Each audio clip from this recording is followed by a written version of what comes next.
seated, close down, session, turn off the cell phone. You know, in the situation of the trial of Brian Walshe, you will fully know that 2023-0091. Counsel, please once again identify. Good morning, Your Honor. Greg Conner for the Commonwealth. Good morning. Good morning, Your Honor. Ann Yaz for the Commonwealth. Good morning, Your Honor. Tracy Cusick for the Commonwealth. Morning. Good morning, Your Honor. Good morning, everyone. Kelly Porges on behalf of Mr. Walsh. Good morning. Good morning, Your Honor. Larry Tipton for Mr. Wolf. Welcome to all of you. Just give me a minute. Sorry for the late start.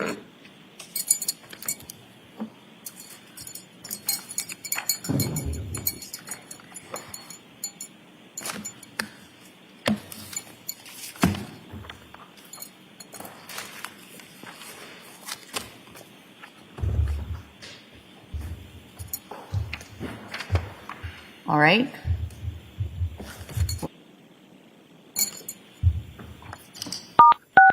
You are unmuted. Sorry, Your Honor. This is a screenshot that the government took from the video they initially wanted to introduce, specifically and solely just to show a particular carpet in the Walsh home. We agreed on a screenshot. However, this screenshot, frankly, is just as inflammatory as the video. There's certainly more ways to crop this photograph. We've also been more than willing to stipulate that the rug in question was originally in the Walsh home in that room. I don't think we need this particular picture in this case in front of the jury to serve the purpose they need it to serve. Okay. Your Honor, I would suggest it's not inflammatory. It simply is, what we've done is after you made a recommendation of doing a screenshot, we took the initial image of the video and put that on there. It clearly shows the rug, the victim. Is there any other part of the video, I don't remember because it's been a while since I've looked at it, that includes Ana without the child? No, I believe it's her with it. Because I remember that the child falls off. He sits on her head. Are there other parts of the video that you can crop back so that you're showing just her in the rug and not one of the children? I will look, Your Honor. My memory is it doesn't work that way because the other two children are there and they're walking in and out of the frame. Okay. But there may be just a picture where it's just her and somebody's feet. Why don't you look at that and see? An alternate would be to, as I did in my chambers, take a piece of paper and just across the band where the child is most dominant, or alternately, I am sure that somebody, well above my capabilities, but I'm sure that somebody could edit out the child entirely. So just so we understand, the position is to try and keep the children out of it entirely. I think that the Commonwealth is entitled to show the jury the rug, even if the defendant is willing to stipulate to it, but I want to do it in the least inflammatory way as possible. Okay. And so if there's a better alternative, and I think there might be, but again, I haven't watched it in a while. And by better alternative to me, that's a video or a still, excuse me, that shows the rug and Ana and less of, if not I'll do my any best. children. I mean, Your Honor, you can, if you just even cut that picture in half.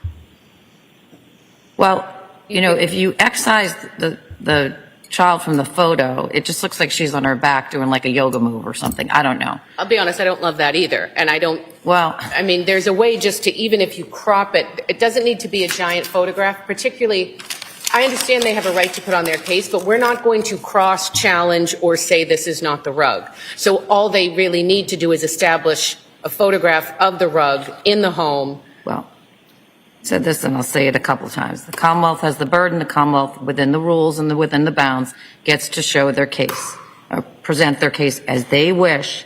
And having this visual of her on the rug has an impact. I would like to make it more neutral without the child in there. And so see if you can work on that. I will, Your Honor. While I'm talking about things that you should work on, Madam Clerk, that back. I want you to look at the William Fasto text messages with the following in mind, because it's likely where I'm going to draw the line, although I'll hear from you. I've read your pleadings. I think there is classic state of mind evidence in those, embedded in those. In particular, well, there's different places where it is, but there's probably the most classic is where there's a comment by Ana after she's giving him some parenting advice, and she says, you know, something to the effect of, I shouldn't be giving any parenting advice. My life is completely messed up. You know that exchange? Yes, Your Honor. That's likely coming in as state of mind evidence. But there's a lot of other stuff in there where they're talking back and forth about child rearing things that I think is irrelevant to the jury's fact finding. So I'm going to put it back on the Commonwealth today to pair that back to what you think is relevant and state of mind evidence. Relevant otherwise and possibly state of mind evidence. Understood. All right. And then the defense can argue with regard to that, but I think there's some pretty classic state of mind evidence embedded in those texts. And it also raises the issue, which we've discussed a number of times throughout the case. What are the reasonable inferences that can be drawn from the statements that Mr. Walshe made in, I think it's at least 3 separate spots of his now played to the jury interviews with regard to what he was or was not seeing. And by that I mean trying to be as clear with you as I can. He says at least 2 times, once on the 7th, at least once on the 7th, or twice on the 7th, and once on the 8th. He is asked about the evening's events, and he ties Ana sending a text message to William Fastow to when Thomas went to bed. And we know from the Fastow text messages that that was sent at 10:07. His memory was good. The kid went to bed sometime between 10 and 10:30. So we know from his own statements that he knew that Ana sent that to Will Fastow that night. So it seems to me that there's one of 2 reasonable inferences that could be drawn from those statements of the defendant. One is that he knew it because he observed her texting the message in the kitchen or in the family room, wherever they were when she sent that message. Could you argue that that's unlikely in light of what the other contents of the evening's texts were? That is, if Ana were having an affair, and she was, with William Fastow, would you be showing your husband the texts that you're sending? The other inference is that he knew of it also because he was, as he said, I'm getting her messages. And so you're going to have vastly different views on what the reasonable inferences the jury can draw from that evidence. But as an evidentiary ruling as to whether it comes in or not, I want you to be focused on those comments on the 7th. I think there's another comment on the 8th, and either in the earliest of interviews, either the 4th or the 5th, there's a comment with regard to where he says somehow her messages are showing. I don't know how. It's it's a more generalized comment. I know you're going to make the iMessenger argument, and I cut you off from that yesterday, frankly, because I think that's for the jury to decide what that meant, and not for any witness to decide for the jury what that meant. All right, the other things I want to talk about. I have not given this jury a consciousness of guilt instruction. And many times yesterday I was thinking, when? And you're not asking for it, and I understand why you're not asking for it, and I just want to make sure that we're on the same page with regard to why I haven't given it yet. It seems to me that both the Commonwealth and the defense are being scrupulous in your description of the searches, in the sense of you both refer to whoever the user of the device was making these searches. And that the witness has, I presume, been coached appropriately, I don't mean it in any pejorative way, Thank you. to say the user of the computer did these searches and not the defendant did these searches. If it was that the defendant did these searches, the consciousness of guilt instruction would have been given some time ago. Now, what sort of, I don't want to say muddies the water, but the defense opened on the fact that the defendant lied to the police.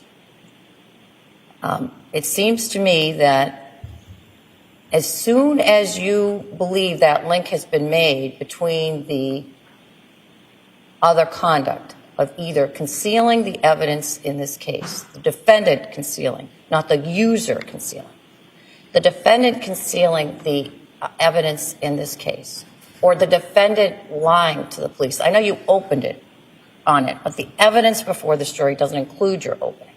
But when it becomes apparent to the jury that the defendant lied to the police, or the defendant is the person who was doing those searches, the consciousness of guilt instruction should be given. And I'm either going to do that sua sponte or at your urging. And your version of when that becomes apparent and when mine might be different. So raise it with me if you think I'm missing out on something. Do you understand? I do, Your Honor. Thank you. Defense? I understand what you said, Judge. Will be objecting. But I would wonder, before you gave it, if you could just either give us a copy or the specific conscious of guilt. Yeah, well, I wasn't going to go fancy. I'm happy to look at it. Why don't you come over here? It's just this.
Morning.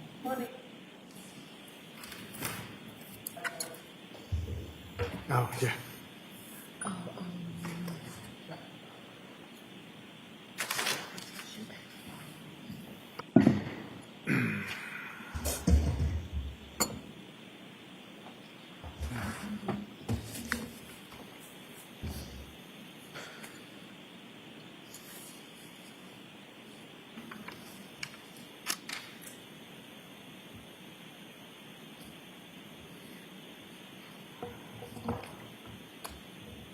Bill, Counsel, can I just see you for one more second? There's something else I do want to say.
Here. All persons unable to be honorable justice may enter into justice.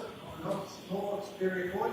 Find the area of your attention, you shall be heard. Put to the Commonwealth of Massachusetts, the Supreme Court, please be seated to turn the cell phone. Good morning, jurors, and welcome back. Jurors, will start today with the 4 questions. Jurors, were you able to comply with my order that you not go on any social media and that you not go on any news media?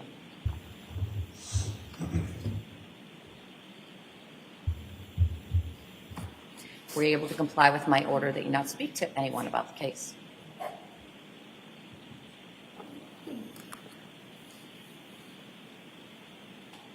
And were you able to comply with my order that you not do any research about the case?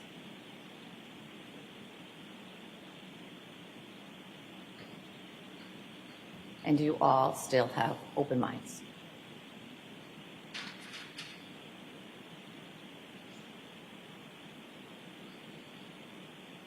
Those 4 questions all answered in the affirmative by all 16 jurors in the box. We're ready to begin today's work. We can have the witness back on the stand. Trooper Guarino.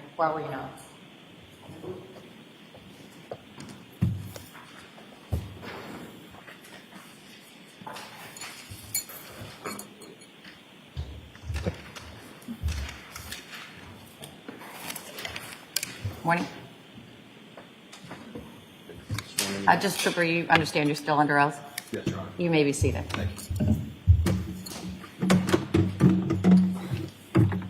Thank you. And you may proceed.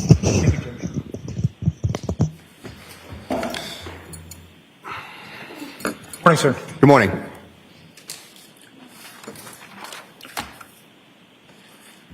So just a couple of recaps here. That binder that's been marked as Exhibit 79, the binder of the history that you included of the MacBook Gray device, we can all agree it contains 3,677 records as you defined them yesterday.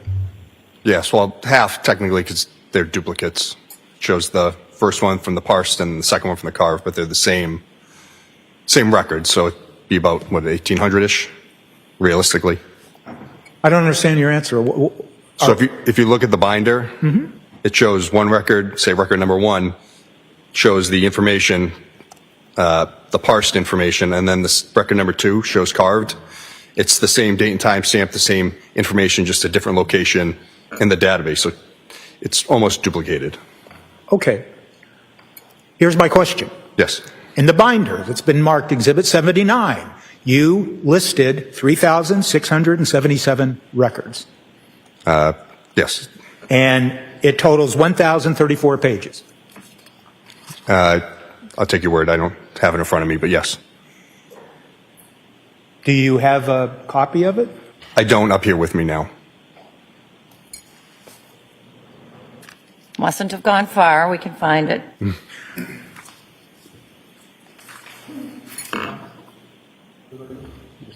Sure.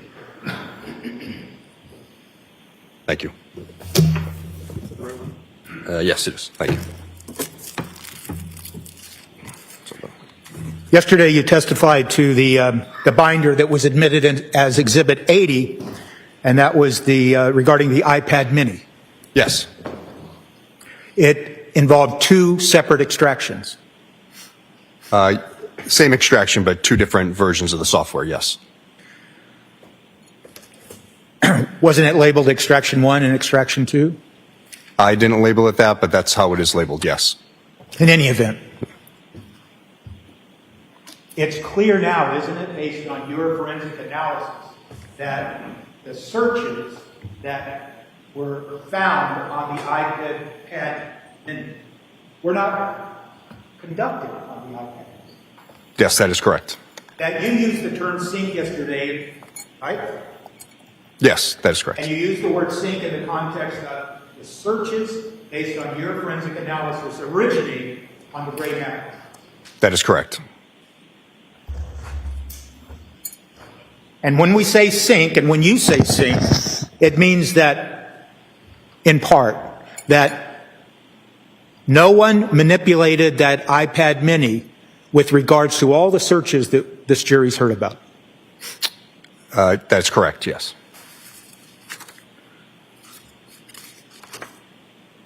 You told us yesterday that there are multiple records, as you defined it, records in this Exhibit 79 that have the same timestamp, correct? For this binder here, the 79? Exhibit 79, yes, sir. Yes, that's correct. And you told us specifically, if I heard you right, that does not mean that there were multiple searches with the identical timestamp, correct? Yes, that's correct. And it does not mean that the website that's referred to in each one of those duplicate records, it doesn't mean that that website was visited twice. Unless the visit count says twice, then yes, but like I said, that parsed and carved record, there's the same record of the same thing that happened, just different spots pulled from the database. So, and you did not, in what's been marked Exhibit 79, you did not indicate to whoever looks at Exhibit 79 what were those duplicate records. I did. How'd you do that? I spoke with the prosecution, our ADAs, and explained what this is and how it parses out the data and when it prints out. What I'm asking you, though, is when someone opens up that book, and let's just say someone like a juror, when they open up that book, there's nothing to indicate to them out of those 3,677 quote records which one is duplicative and which one is not. Well, I just testified to it now and also on direct, and it also shows in the book the same date and time stamp, and I explained the parsed and carved records. Yeah, I don't have a paper written report, if that's what you're trying to infer. You don't have a what? Paper written, handwritten report, if that's what you're trying to infer. I'm really not trying anything. I'm just asking you that if someone were to look at those 3,677 records, there's no term used that says this is a multiple, this is a duplicate of record 1 or record 2. It says nothing like that in the book, does it? Objection. You can answer. I don't fully, so you're asking if there's something that says that one's a duplicate and one's not? I've asked, yes, that's what I'm asking. By the same date and time stamp on the record, and as I explained, the parsed and carved, but I don't know if there's anything, like there's no key guide that says what it is. Okay. If that's what you mean. And yesterday you also told us about something called redirects, correct? Yes.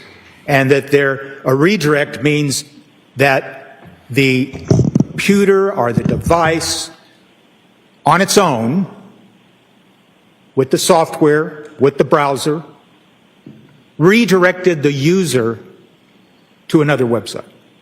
When they click on a website, it can redirect, yes. Okay. And it's the device and the software operating within the device that determines a redirect. It is not the user. That is correct. And you don't have anything in this 3,677 records. You don't have, we'll use your reference, an index or anything to indicate the reader of this Exhibit 79 what are redirects and what are not. That's correct. And you have no idea how many, quote, redirects occur within this Exhibit 79. Just the few that I saw. So I don't know. I don't have an exact number. Okay. You would agree that with regards to Exhibit 79, that there was no activity on the gray MacBook between 3:50 a.m. and 4:52 a.m. On what day? January 1st of 2023. Again, I'd have to double check. I remember there was Gmail usage around the 3 a.m. point, and then 4:52 there was some searches, but I don't know if there's anything in that time frame in between. What, if you will, sir, maybe you could check. Yep.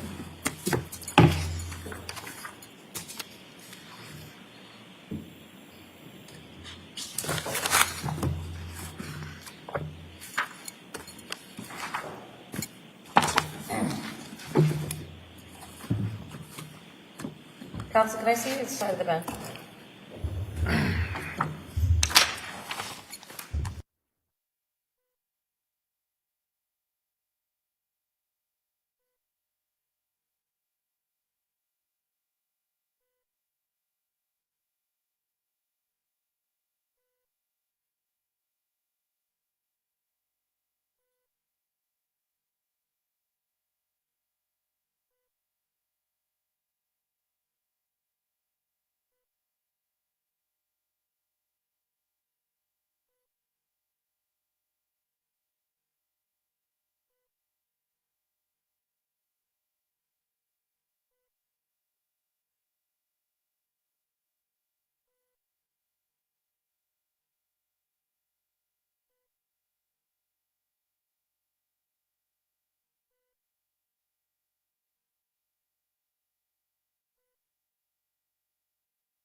Did you find that? Yes, I have it here, sir. Thank you.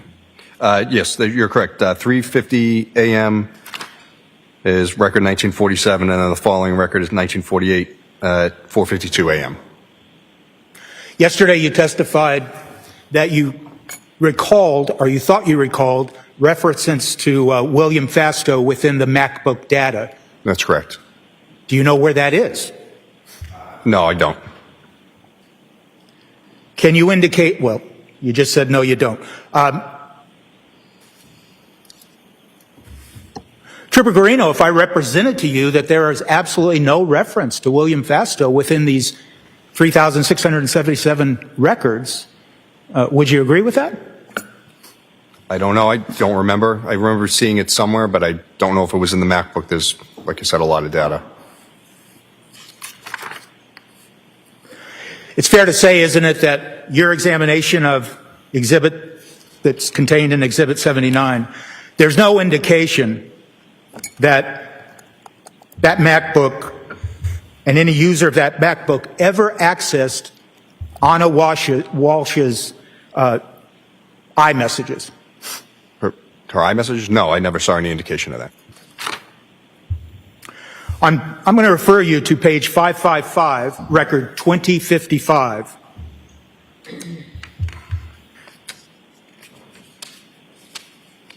What record number you said? 2055? 2055.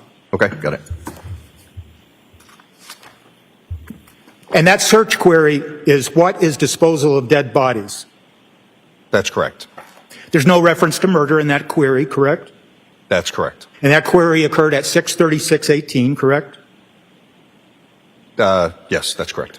I'm going to refer you to page, stay on that same page, page 555, record 2057, Okay. that occurred at 6:36:22, Yes.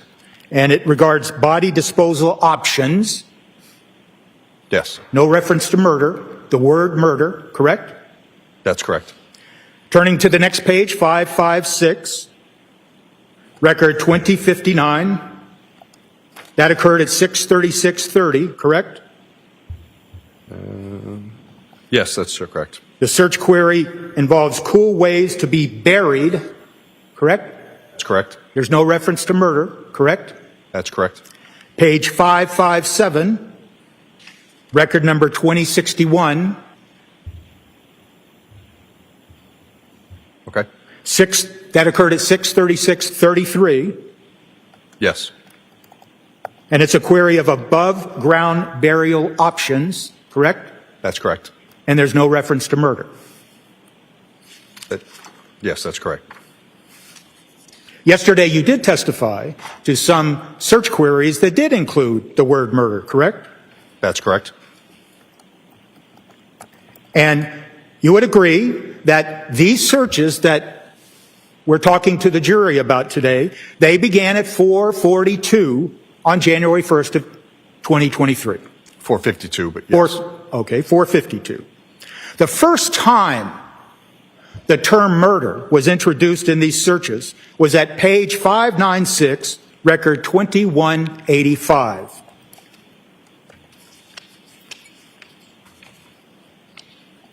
That's correct, isn't it? I don't know. I haven't memorized all of these, as you can No, tell. I know you're looking. But what record number you said? Okay. Page 596, record 2185. Yes, I have that here. I And see that, it. okay, I'm Yeah. sorry, I cut you I off. was just going to say, I see it here. I don't know. I don't believe there's any other things with murder in the keyword search prior. I'm sorry? I don't know if there's any other words with keyword searches for Google with the word murder in it prior to this one. Again, like I said, I haven't memorized all of these records. It's quite a bit of them. Well, if I represent it to you that the first time the word murder appears in these searches is at page 596, record 2185. Would you agree with me? I see it here, so I can just take your word for it. Okay. And that occurred at 11:28:43 a.m. Yes, that's correct. So the first time the word murder appeared in all these records was approximately 6 hours after these searches began. Again, I'd have to take your word for it, but it seems that. And that search that we just talked about, the search at 596 record 2185, the one we just spoke about, that occurred right after a search at 595 record 2181, where the query is best way to dispose of body parts quietly. That's correct. And that occurred at 11:27:56 a.m., correct? Yes. So yesterday I asked you some questions about the use of additional terms to get a different search result. You remember those questions? Yes, sir. And that is one example in Exhibit 79, where first a query did not use the word murder, and then it did use the word murder to get different results, correct? I can't speak to the user's frame of mind when they're searching for something. I can just say yes or no to what the data shows. So those search terms have it, some don't. That I can't speak to why someone is searching what they're searching.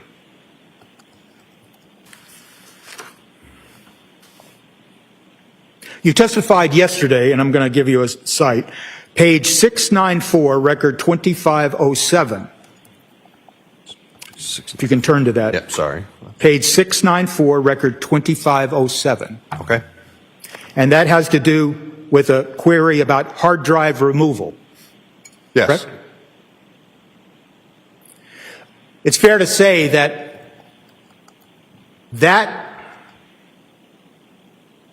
tell us when that search occurred. January 2nd, 2023 at 2:01:19 a.m. Now, you're aware of the fact that certain devices, all made by Apple, were first turned over voluntarily to the police on January 6th of 2023. No, that's not true. You would agree that certain devices were turned over to the police on January 6th of 2023. Yes, certain devices were. And When those devices were turned over, those devices were examined, correct? Yes, they were. And all the hard drives were intact in all those devices. Well, yes, they were. And there was no evidence that any of the hard drives had been tampered with, correct? Well, the products that we were Was given- there any evidence that the hard drives in any of those devices turned over on January 6th had been tampered with? They don't have standard hard drives that a PC has. They have different hard drive types. They're soldered onto the motherboards of these devices. So there was no evidence that anything had been tampered with. That's correct for these chips. And then you're aware of the fact that then on January 8th, strike that. Let me ask that again. Those devices that were turned over on January 6th were returned to Mr. Walshe on January 7th. Yes, that's correct. And then those same devices that were first turned over on January 6th were seized on January 8th or thereafter. On January 8th, yes. And additional devices were also seized on January 8th. Yes, they were. And one of those devices that was seized on January 8th was this gray MacBook, correct? Yes, sir. The gray MacBook whose data appears in Exhibit 79. Yes, sir. And there was no evidence after a forensic examination of all the devices now in the possession of the state police that none of the hard drives had been tampered with. Like physical tamper with, sir? Like physically or like trying to take them apart? That's one Yes. question. We'll do it that way. Okay. Physically? Other than the damage to the devices, no, there was no tampering, like screws missing that I saw. And when you say the damage to devices, are you talking about the one iPad mini that was cracked? Yeah, well, and the screen on the gray MacBook, the display itself was not broken, but the LCD screen had like a flicker. It didn't work perfectly. And none of that affected the data within those devices? No, that's correct.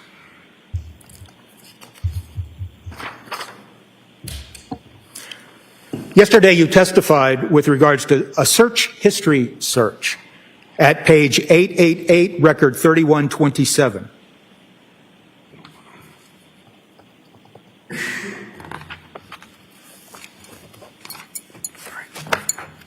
All right, I have 888. Which one? Record 3127. Okay. That search occurred on January 3rd of 2023, correct? Yes, it's 7:30 p.m. At 7:38, correct? That's correct. And that search involved, can police get your search history without your computer, correct? That's correct. And once again, without repeating the same question, all those computers and iPhones and iPads were turned over on various dates, January 6th and January 8th and thereafter. That's correct. And you're unaware that any other computer or any other iPad or any other cell phone had been destroyed or otherwise disposed of. Just one cell phone. Okay. And the search history on all of these devices that were turned over, it was all intact, wasn't it? Yes, the devices that were either turned over or seized during the warrant were. And in your forensic analysis of all these devices, you did not see any evidence that anyone tried to remove, delete, or otherwise change the search history contained on these devices. That's correct. Yesterday, you testified to cell phone history search, and that's at page 904, record 3184.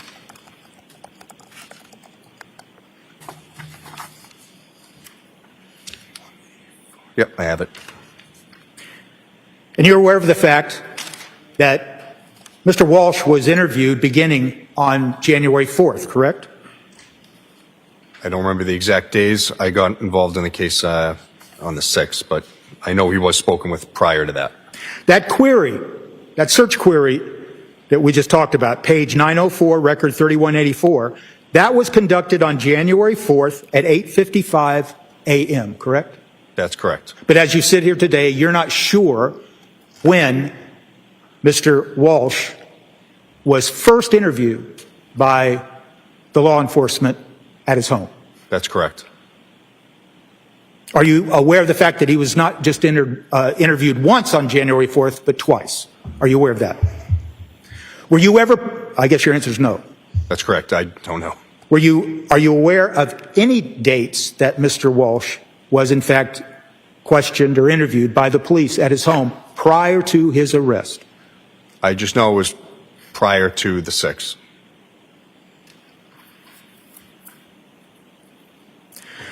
In any event, in all of the devices that you did in fact forensically examine, you saw no evidence that any user tried to destroy any cell phone history as it applied to the cell phones, correct? To Mr. Walsh's? Yes. That's correct. Now, my understanding from your testimony yesterday is that you did not specifically conduct a full examination of any of the iPhones that were seized. That's correct. That would be Trooper Connor Keefe. That's correct. A user that uses these devices can delete information, can't they? To a point. But the fact of the matter is that those forensic tools that you use, Celebrite, Magnet Gray, Axiom, when you run the data that you extract from a device, that software can detect where a deletion occurred. As I said, to a point. It's fair to say that in your examination of the MacBook, device 3, and in all of those records in Exhibit 79, there's no indication that any data had been deleted. I didn't see anything glaring. Yesterday you talked about the Chase account login data, and specifically the Chase login data that occurred on December 27th of 2022. Do you recall that? Vaguely. I refer you to page 259, record 951. Thank you.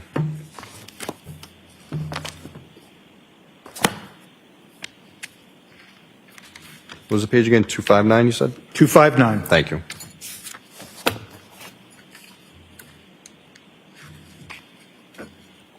All right, I have it. And you would agree with me that that particular activity, the Chase login, that extended up to and including record 1026, found at page 279. Okay. Yep, I have it. And it's fair to say that you do not know what was reviewed during that Chase login. No, I do. I can see right here. So it goes, each URL, if you go into it, shows dashboard, overview, accounts. There's another one that shows a dashboard, authorization, his when he signed out. Do you know the details of what he viewed? What was actually in his account? No. Okay. I just know that the headers for the Chase accounts that he was at. So you don't know if the user was looking at balances, deposits, anything like that. You just know that he logged in to the Chase account. Yes, whatever covers under the account overview or his login information, that's all I can tell. I don't know if he made transactions or... And you do not know if there are multiple accounts associated with that Chase login. That's correct.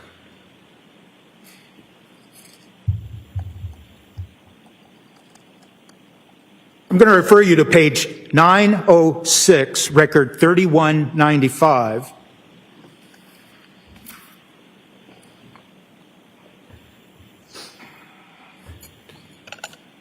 Are you there yet? No, you got me going from one end to the other. All right. 3195. 3195. Okay. 3195. Okay, have it. That's another Chase login, isn't it? That's correct. Occurred at 3:58:26 p.m. on January 7th, correct? Yes, sir. And now I'm going to refer you to record number 3292 on page 930.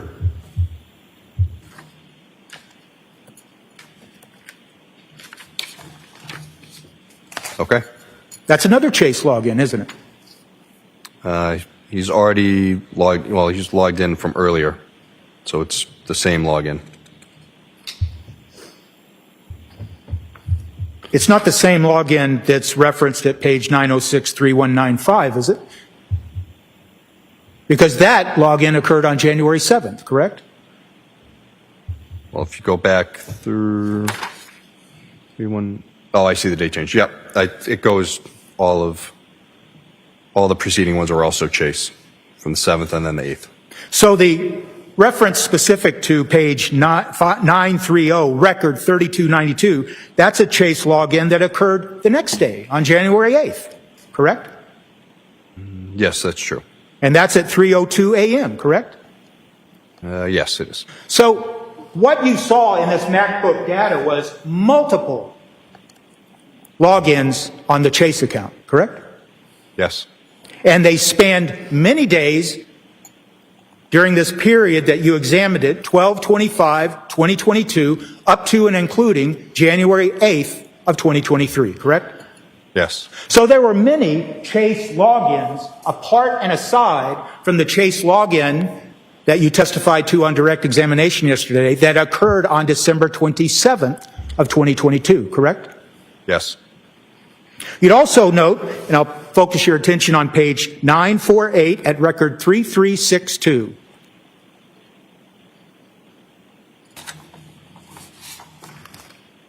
Okay. That involves a login to a Fidelity account, doesn't it? Yes, it does. And that login occurred at 7:04:21. Yes.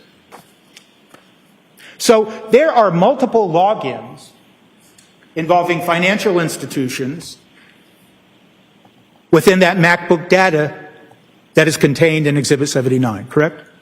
Yes. And as you sit here today, you cannot tell this jury how many times there was a Chase login on this MacBook between 12/25/2022 and January 8th of 2023. Unless I see the last visited count or I go through and hand count them, then no. And the same question, you can't tell us how many times the Fidelity account was logged into between December 25th, 2022 and January 8th of 2023. That's correct. And of course, you didn't examine any data on the MacBook prior to December 25th, 2022, so you have no idea how many times Mr. Walshe or anyone else logged into the Chase account prior to December 25th of 2022. Yes.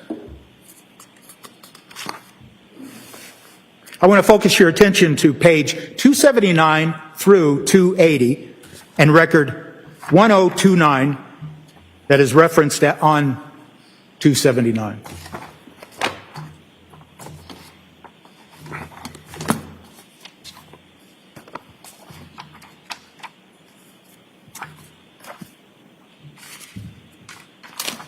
All right.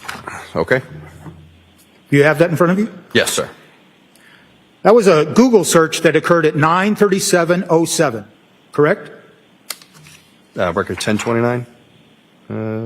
Yes. And that occurred, once again, on 12/27, this 12/27 date that we keep hearing about, correct? Yes. That search and those results had to do with Porsches, didn't it? Yes. Had to do with someone searching for Porsche cars, correct? Yeah, it looks like it says 911 Porsche 2009 for sale.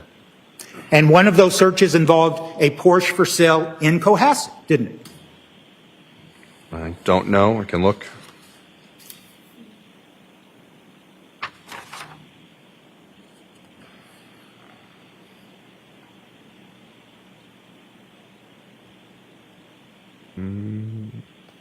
Oh, I see it. Yep.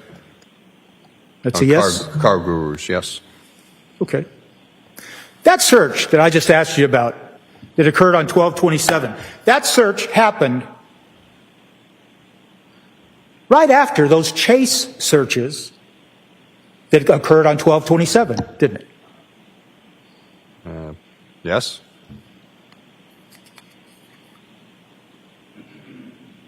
And that Porsche search at 279, 280, and the other searches thereafter, they occurred right after those searches that you referenced yesterday to the jury about divorce, correct? Believe so. I'm going to focus your attention now to page 2. Oh, yeah. I'm sorry. They did. I just went back, I saw it. I'm going to focus you now to page 234, record 863. 2, 3,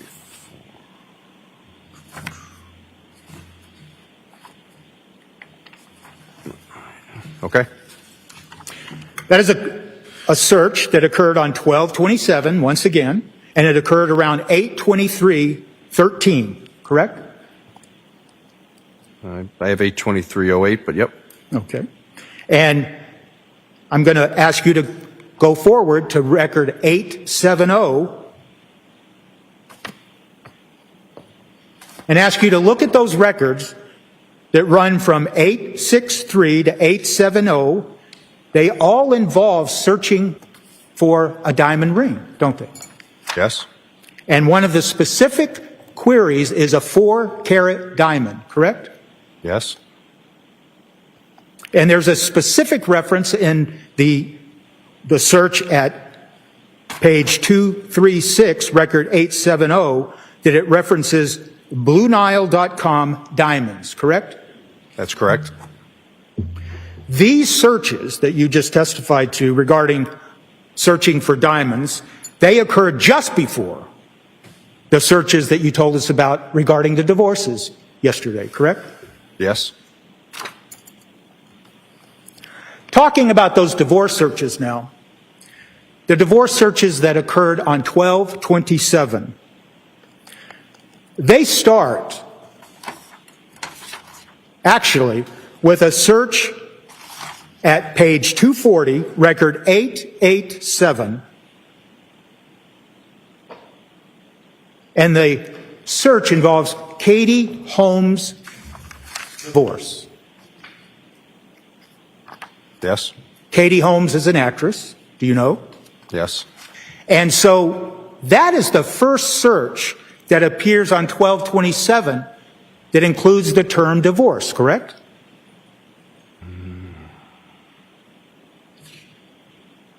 Let's see. I believe so. And then there's the searches that we talked about, you talked about yesterday on direct.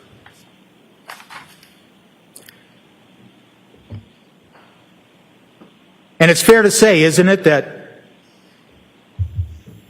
those searches regarding divorce you testified to ran from page 241, record 891, to page 258, record 948.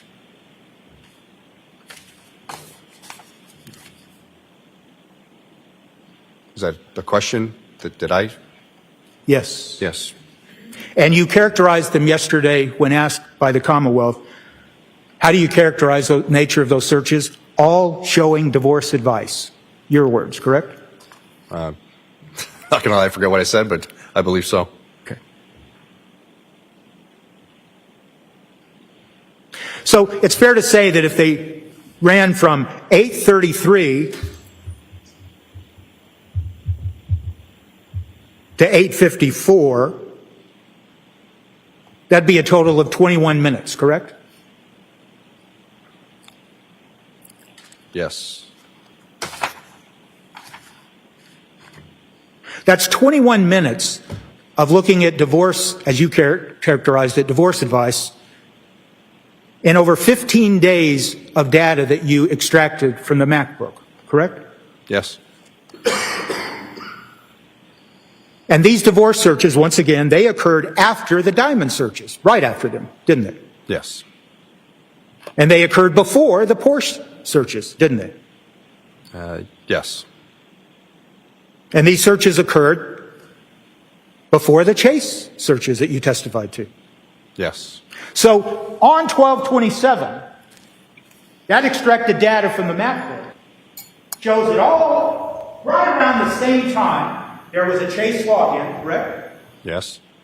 Looks like someone was shopping for a diamond ring or a diamond, correct? I don't know if they were shopping for it, but they were looking at it.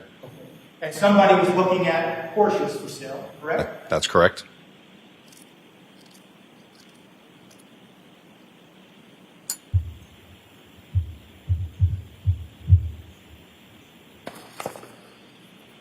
And there was no divorce-related searches that occurred in the data you looked at from 12/25 up to and including up to the 12/27 divorce searches you told us about. Not that I saw.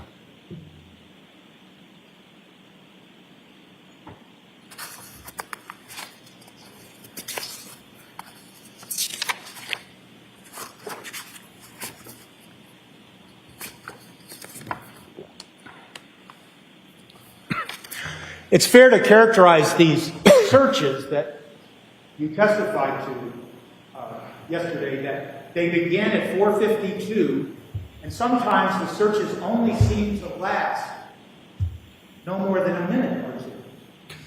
I can't speak to the time frame for all of them because I don't have them all memorized, but I know some were short, some were not. But in fact, if someone reviewed Exhibit 79 carefully and looked at the data would reveal, wouldn't it, how long and how short some of these searches went from one search query to the next, correct? Yes, that's true. And it would also show that during these searches that were being conducted, that at times the software, the browser, would then redirect and send the user to someplace else, and then a new search would be conducted, correct? Again, I don't remember being all that many, but yes, that could happen. And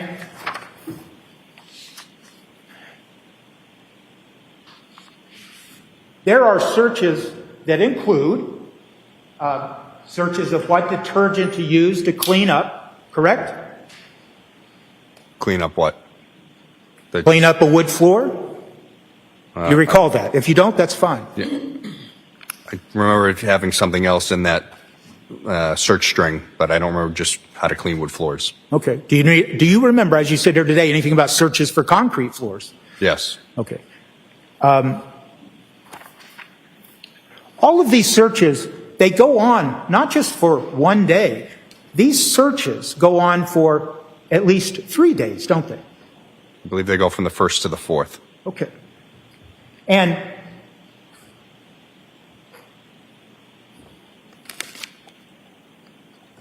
on January 3rd, there are searches about how to deal with smells and odors from a decomposing body, isn't there? Yes. And those searches about how to deal with an odor, they don't even begin until January 3rd, do they? If you know, if you don't, that's fine. I thought on the 1st there was one, how long it takes for a body to start smelling. But not how to, that's correct, Yeah, but but not not- how to clean it up. That's correct. And not how to mask the smell or anything of the sort. No, there is January 1st, 4:58. How long does a body stop smelling? But not how to mask it, correct? Yeah, that's correct. And not how to clean it up. I'm not seeing that.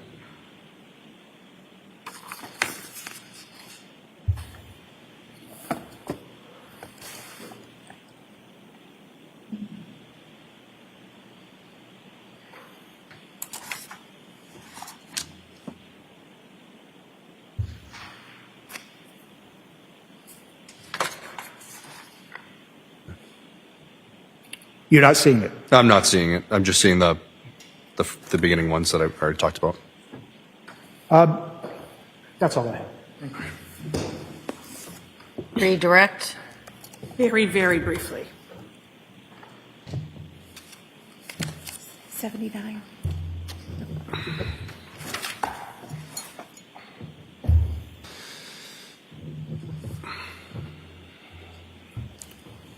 If we could just put up Exhibit 79, page 593, just to clear up one thing. Record 2171. If you could just read that title, please, Trooper.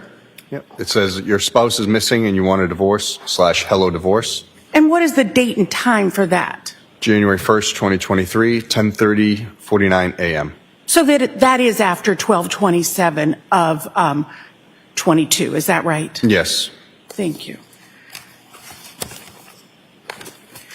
And Trooper, you talked about on cross-examination, you were asked about devices that you received on January 6th of 2023 by Mr. Walsh. Did you receive the MacBook? No, I did not. You received, what did you receive? The iPhone 13 mini and 2 iPads, iPad 6 and iPad 6 mini. And did those have hard drives like a laptop? No, they have memory chips similar to the MacBooks, but not like a PC hard drive. And did you find at the search warrant a PC or a laptop with a traditional hard drive? No. And did you search the house for a traditional laptop or a PC? Yes, I did. One moment.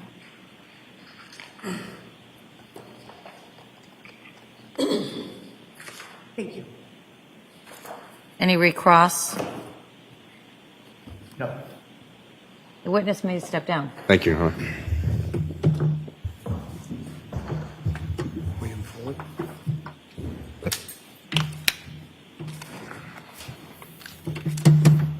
Commonwealth may call its next witness. Thank you, Your Honor. Commonwealth would call William Foley.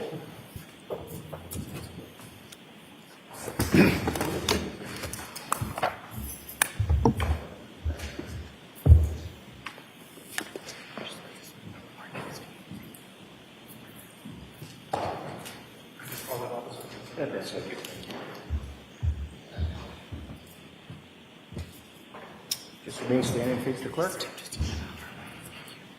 You solemnly swear or affirm the testimony you speak is the possible knowledge. Step right up there, sir. Just watch your step, sir. Thank you. You may proceed. Thank you, Your Honor. Good morning, sir. Morning. Could you state your name and spell your last name for the record? Yes, my name is William Foley, Foley. And where do you work, sir? I work for U.S. Customs and Border Protection. What does the U.S. Customs and Border Protection do? The U.S. Customs and Border Protection inspects arriving merchandise, cargo, and travelers traveling into and out of the United States. And how long have you been with U.S. Customs and Border Protection? With U.S. Customs and Border Protection for 13 years. And what are your responsibilities there? My responsibilities are mainly to inspect documents of individuals that are traveling into and out of the United States. Are you familiar, as a result, with a system known as TECS, T-E-C-S? Yes. Can you tell us what that is? Sure. So TECS is a law enforcement tool that basically stores arriving and departing records for individuals that are traveling into and out of the United States. And who has access to it? U.S. Customs and Border Protection. And how are entries in TECS generated? They're mainly inputted by the airlines when passengers travel internationally on aircraft. Now, are you familiar with another system called APIS? Yes. Can you tell us what that is? Yes. So APIS stands for Advanced Passenger Information System. It's a system used by the airlines to transmit travel data of passengers traveling into and out of the United States. And what interaction does that have with TECS?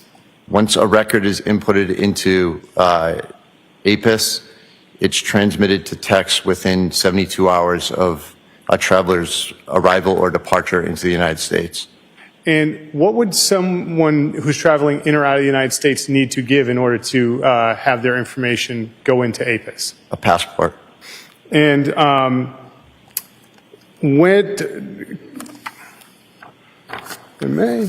now,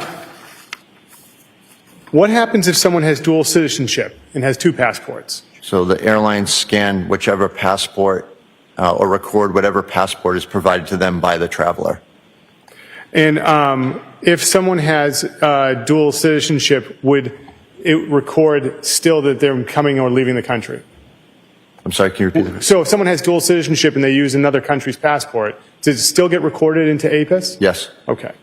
Now, sir, you've earlier provided some documentation from text that's been stipulated to as Exhibit 82. Your Honor, with the court's permission, the Commonwealth would seek to publish Exhibit 82. And the description of Exhibit 82 is what? A two-page text document having the name Ana Walshe. Is it from one of these two systems? It is from the TECS system by U.S. Customs and Border Protection. All right, the 2 pages of TECS documents are now admitted into evidence as Exhibit 82. Thank you, Your Honor. Yes. And this is pre-marked as 82? It's okay. We're literally on the same page. So, Mr. Foley, can you see the screen, sir? Yes, sir. Okay.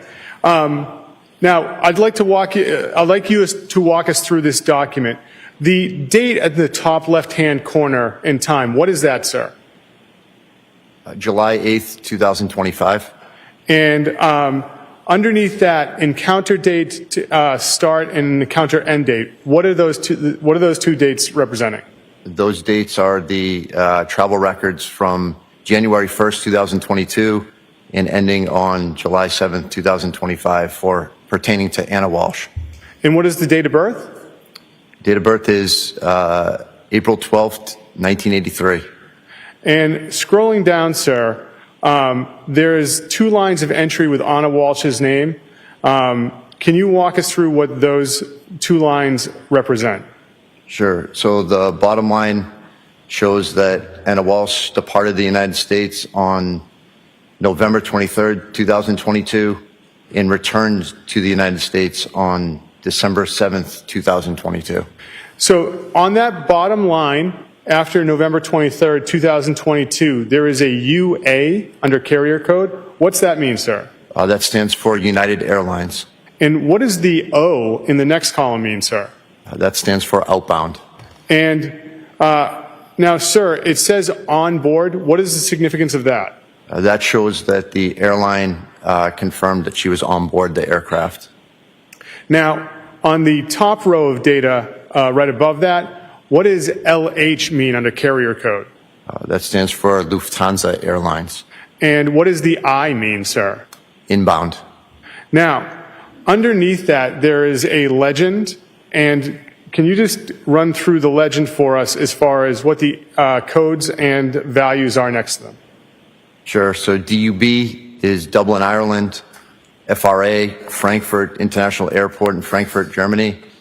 BOS is Boston Logan International Airport. And IAD is Dulles International Airport in Washington, D.C. And, sir, other than those 2 entries, were there any other records of Ana Walshe traveling outside the country from January 1st, 2022 to your July date in 2025? No, sir. Nothing further with Mr. Foley, Your Honor. Any cross? The records that have been admitted as Exhibit 82, they're not public records, are they? No, sir. Thank you. Any redirect? No, Your Honor. The witness may step down. Thank you. Thank you.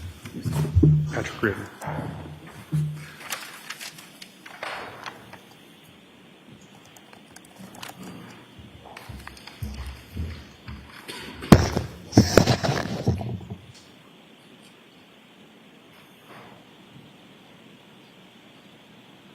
Commonwealth may call its next witness. Thank you, Your Honor. The Commonwealth would call Patrick Reardon.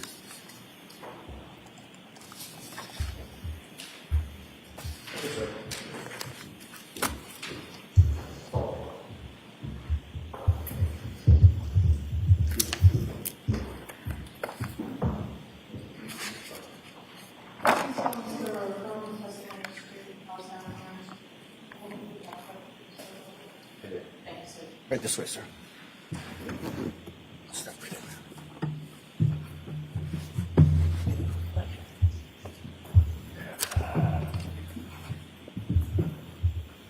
Good morning, sir. Morning. Sir, could you state your name and spell your last name for the record? Patrick Reardon, Reardon. Where do you work, sir? Cohasset. And what do you do in Cohasset? I am a sergeant and a canine handler. How long have you been, you say sergeant, so I'm assuming Cohasset Police Department. Yes. How long have you been with the Cohasset Police Department? About 18 years. And how long have you been a sergeant? About 3 years. And how long have you been a canine handler? About 15 years. And in January of 2023, what was your canine's name? Einstein. Now, what type of dog is Einstein? He's a Belgian Malinois. And what type of police dog is Einstein? He's certified as a patrol dog. He tracks. It does area searches, building searches. What type of training did he go into to be able to track? So initially, he takes myself and him go through a 16-week training with the local sheriff's office, and from there we do a twice-a-month training. And now, sir, I'd like to ask you some questions about January 5th of 2023. Did you have the opportunity to do a track or an area search with Einstein that day? I did. Approximately what time? About 10:20 in the morning. And what was the weather like? It was cool, cloudy. And where did you conduct this search? I conducted the search in the front left side, in the rear of the property. And when you say the property, is that 516 Chief Justice Cushing Highway? Yes. Now, sir, what type of search was this? This was considered an area search. And what would you call it? Can you tell us what an area search means? An area search basically means it's not a track, so we don't have a definitive area of where the person would have started. So an area search would just be using the dog to try and pick up a scent of human odor in the area. Now, Your Honor, if I may, we've stipulated to a series of photographs from Exhibits 83 to 89, and if I could publish the first of those, Exhibit 83. You may. Thank you. Ms. Gilman? Sergeant, can you see the image on the screen? I can. Is that the general area of the home that you had the opportunity to do your area search of? It is. And if we may have Exhibit 84. Now, Sergeant, do you see this image, Exhibit 84? Yes. Is the home in Exhibit 84? Yes. Now, sir, can you just tell us generally how far the home is set back from Route 3A? It's about 100 yards. And just generally looking at Exhibit 84, can you tell us again where you did your search? So as you look at the home, I started the area search in the front left between the home and 3A on the left-hand side and worked my way back through the area where you can see Peppermint Brook. Now, if we may have Exhibit 85. Sir, what part of the home is this? That's the front. And did you have the opportunity to walk this area with Einstein? To the left of the driveway, yes. And if we could have Exhibit 86. Do you recognize this area, sir? Yes. And that was also an area you got to walk with Einstein? Yes. All right. And Ms. Gilman, could we have, just a little bit out of order, Exhibit 39 from the other day? Do you recognize this area, sir? Yes. What is this of the house? This is the backyard of the home. What animals were in the backyard of the home when you were doing your search with Einstein? There was a large German Shepherd in the fenced-in area. And how was it behaving? It was It was barking consistently at us. And what was Einstein doing during this? He was fine. He's not dog aggressive, so he continued to work. And so is that what that other dog would be considered, dog aggressive? Yes. And could we have Exhibit 87?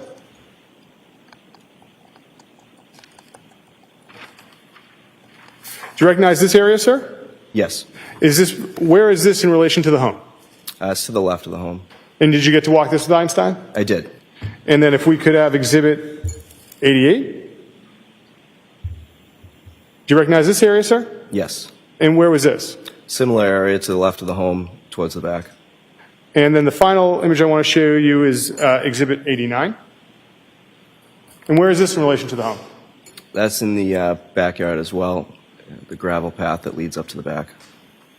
And now, sir,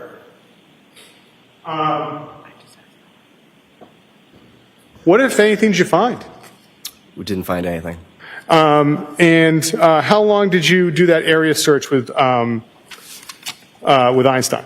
It was approximately 25, 30 minutes. And did you go inside the fence where the dog was? No, I did not. Why not? Because the dog was there and it wouldn't have worked out. All right. Nothing further, Your Honor. Ross, No questions. the witness may step down. Thank you. Thank you.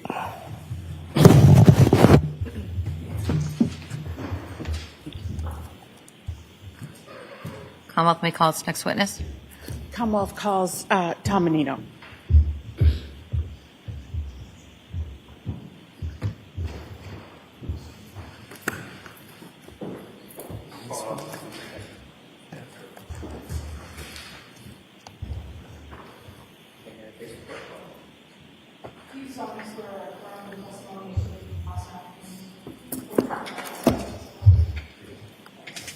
Right this way.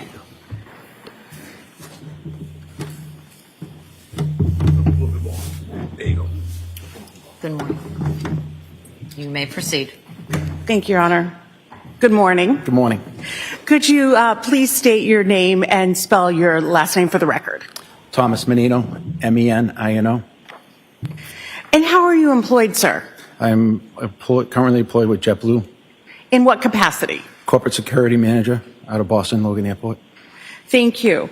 And how long have you been employed by JetBlue as corporate security? Just under 2 years.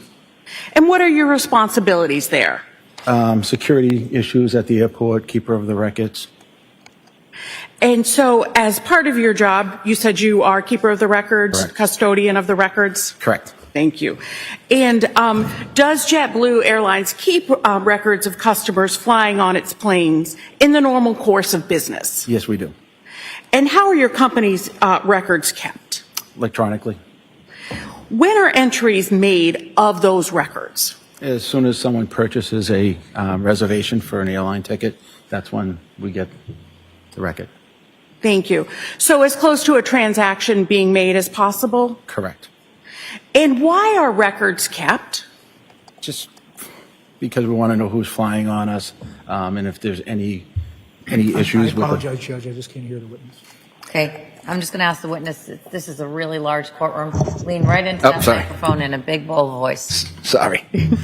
Thank you so much. If you could just repeat that answer. So just so we know who's flying on our airline and that we,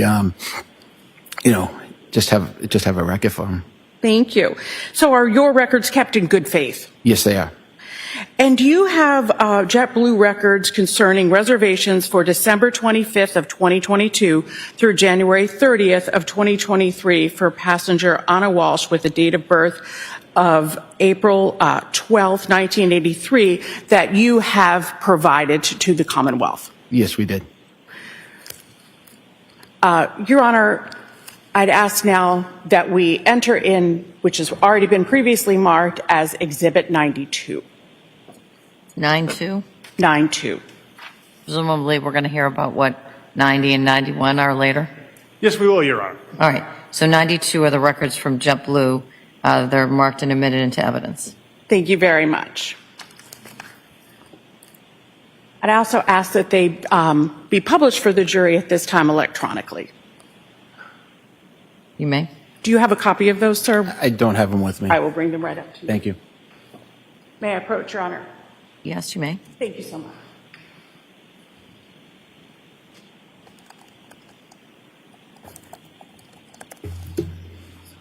Thank you.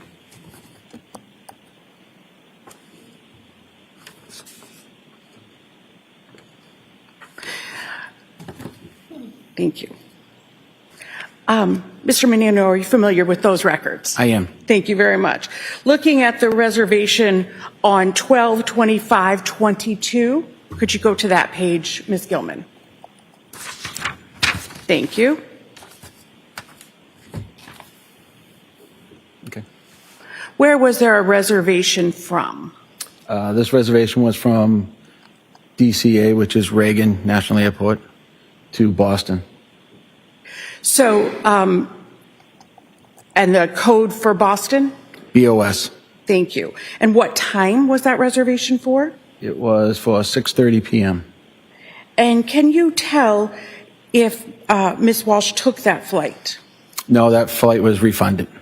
Okay, so you can tell that she did not take that flight, is that correct? Correct. And where do you see that flight was refunded? Where it says STAT, S-T-A-T, it says RFND. And what happened to that flight? Do you know? Did that flight go that day? That flight went, but that was a refunded ticket. Okay. And when was that flight purchased? Looks like it was issued on December 20th of 2022. Going to the next record on 12/27.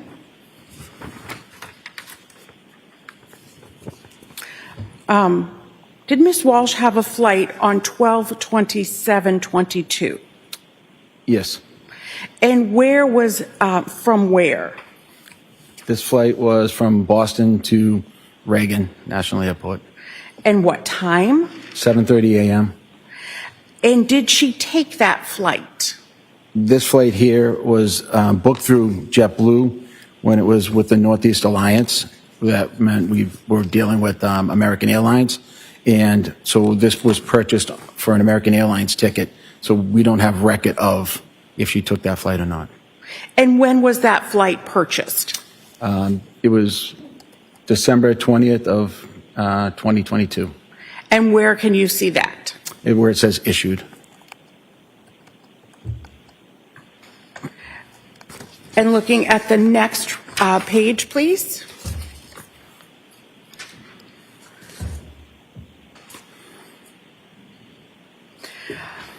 Did Ms. Walshe have a flight on 12/30/22? Yes, she did. And from where to where? That flight was from Reagan International Airport to Boston. And what time? That was at 6:30 a.m. And did she take that flight on December 30th of 2022? That ticket was used.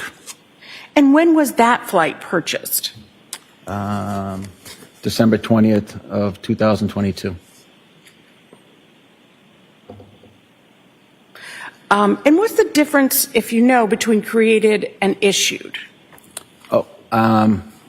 Yeah. So it's created.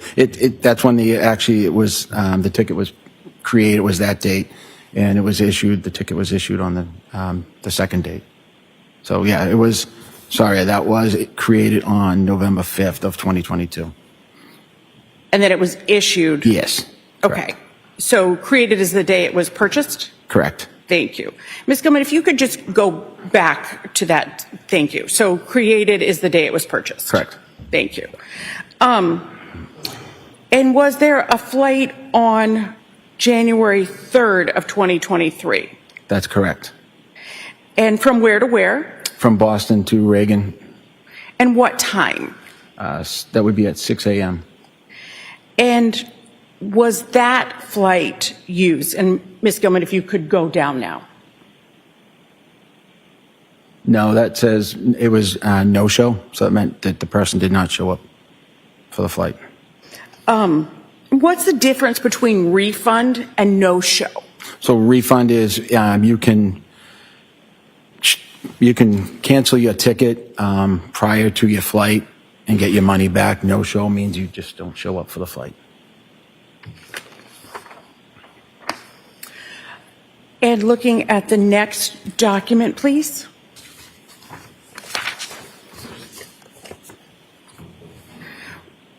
Was there a flight reservation for January 13th There were. of 2023? Yes. And where was that flight scheduled from? Reagan International Airport to Boston. And what time? 6:30 p.m. And did Ms. Walshe take that flight? That was a no-show on that flight as well. And if you could go down, please. And where do you see that? Right there, it says CMP2. Hold on, let's make sure I get the right one. The third, sorry, it's CMP1. It's the lower one. Thank you. And going back up, when was that? That was created on November 5th of 2022. Okay. And looking at 116, did Ms. Walshe have a flight reservation for 116 of 2023? Yes, she did. And where was that flight scheduled from? That was from Boston to Reagan, And what time was that flight for? 6 a.m. And did she take that flight? That was a no-show on that flight. And when was that flight purchased? Going That's up, please. November 5th, 2022. And Ms. Gilman, could you go up in the record so we could see that, please? A little bit more. Go up, please. Thank you. And going to the next document, please.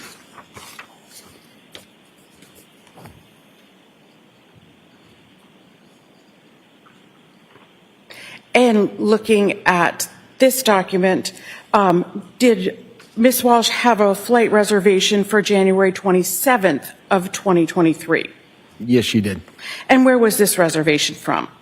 Reagan International Airport to Boston. And what time? 6:30 p.m. And did Ms. Walshe take that flight? That was a no-show for that flight. And when was that flight purchased? That flight was purchased on November 5th, 2022. And looking at the January 30th, 2022, did she have a flight reservation for that date? She did. And where was the reservation from? Boston to Reagan International Airport. And what time? 6 a.m. And did she take that flight? She did not. No show. And when was that flight purchased? On November 5th, 2022. And the final page, please.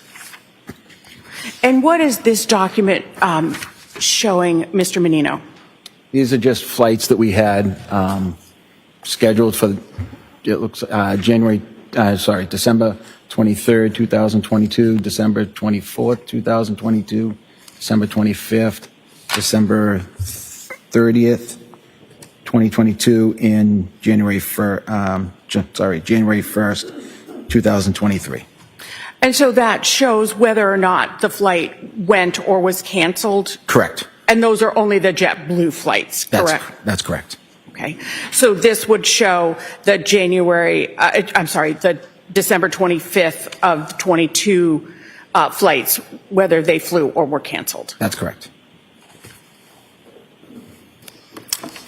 Thank you very much.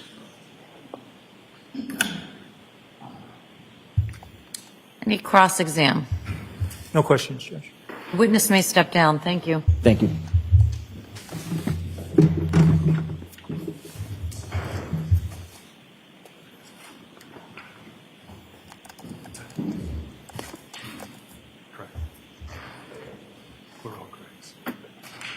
Commonwealth may call its next witness. The Commonwealth would call Greg Lawrence.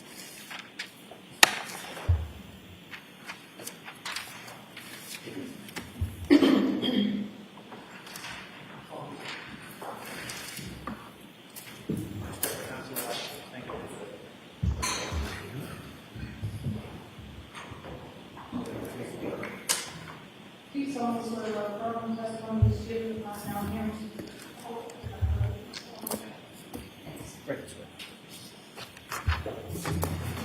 Stay right there.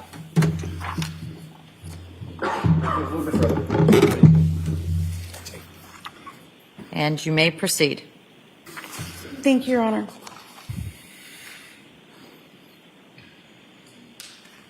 Good morning. Could you please state your name for the record and spell your last name? Gregory Lowrance, last name spelled Lowrance. And where do you work, sir? The Cohasset Police Department. And how long have you worked there? Since 2018. And what are your rank and responsibilities? Currently, I am a police officer assigned as a school resource officer to the elementary school in town. And what were your responsibilities in January of 2023? I was working as a patrol officer. In what shift were you working on January 4th of 2023? The 8 a.m. to 4 p.m. shift. And how were you dressed for that shift? Regular department uniform. And where were you dispatched at approximately 11:44 a.m. on January 4th of 2023? 516 Chief Justice Cushing Highway in Cohasset. Sir, can you keep your voice up, please? I'm sorry. Lean right into that microphone. You can also move that a little closer to you, the microphone, if you want.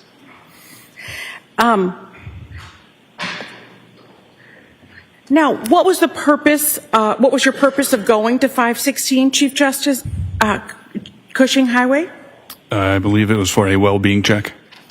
And what did you do upon arrival to that residence? I exited my cruiser and approached the side door of the residence. And then what happened? I was met by the resident of the house, Mr. Brian Walshe. And where did you meet him? I was on the door to the right of the main front door. Okay. And what did he say, if anything, when you arrived? He wanted to file a missing persons report for his wife. What was his demeanor? He was calm, collected. And was this interaction that you had with him recorded? It was not. And did Cohasset Police Department have body-worn cameras at that time? We did not. Does Cohasset Police Department have body-worn cameras now? We do not. And did he say why he wanted to report his wife missing? He contacted her workplace, and they had not heard from her, and he had not heard from her in a few days.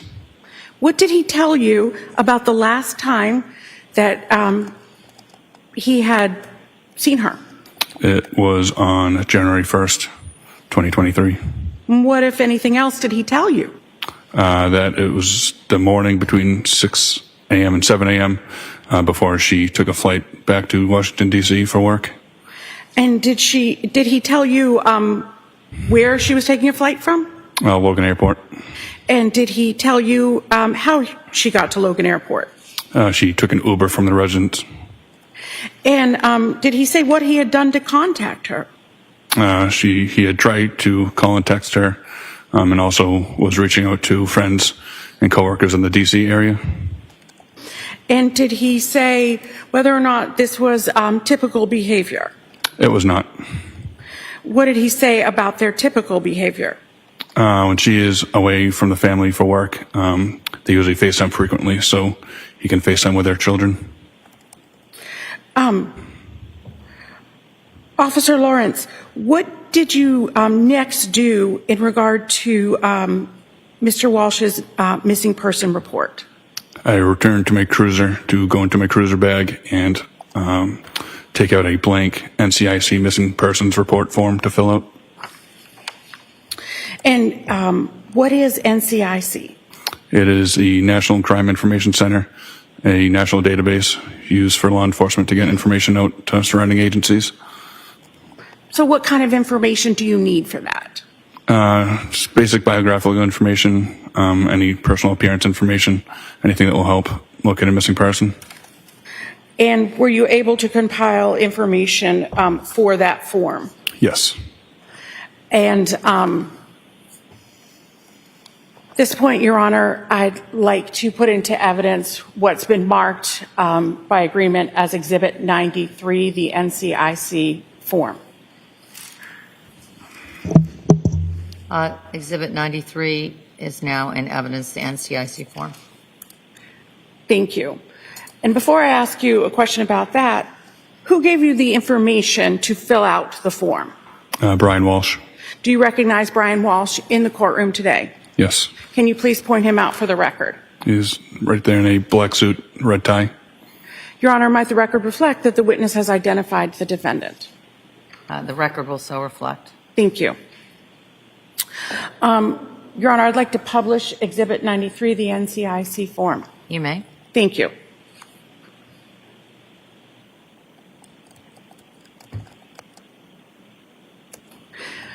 What did the defendant tell you was the name of his wife? Ana Walshe. And what did he say was her date of birth? April 12th, 1983. Where did he tell you she was born? Belgrade. What information did the defendant tell you about where Ana Walshe lived? They owned a townhouse in Washington, D.C., which she stayed at when she was down there for work. Ms. Gilman, if you could go down. And what did he say was the address? 5334 43rd Street, Northwest. And did he give you the Washington, D.C. and the zip Yes. code? Yes, ma'am. And did he say what her car was? Yes. And what was that? A 2022 gray Volkswagen Taos. And did he give you a physical description of her? Yes, ma'am, he did. And what was that physical description that he gave you? About 115 pounds in weight, 5'2" height, brown hair, brown eyes. And did he provide you any information about her phone? Yes, he supplied me with her cell phone number. And why is the cell phone number important for you? Then we can conduct a ping of the cell phone to determine its last known location. And what number did the defendant give you did he also, besides her cell phone, did he also give you his cell phone number? Yes, he did. And what number did he give you? 617-939-8646. And did the defendant tell you what airline Ms. Walshe was going to fly? He said that she was flying JetBlue. And why is that information important? Then we can contact Logan Airport and determine if she boarded any flights for JetBlue that day. And after obtaining the information from the NCIC form, where did you then go? I then returned to the Cohasset Police Department. And I should ask, did you go inside the house at that time? I did not. How long were you at the house? Probably around 20 minutes. And at some point, did you go back to the house that night? I did. And why did you go back to the house that night? I returned to the residence around 6:30 p.m. For a recorded interview with Sergeant Harrison Schmidt. I might have one moment, Your Honor. Yes.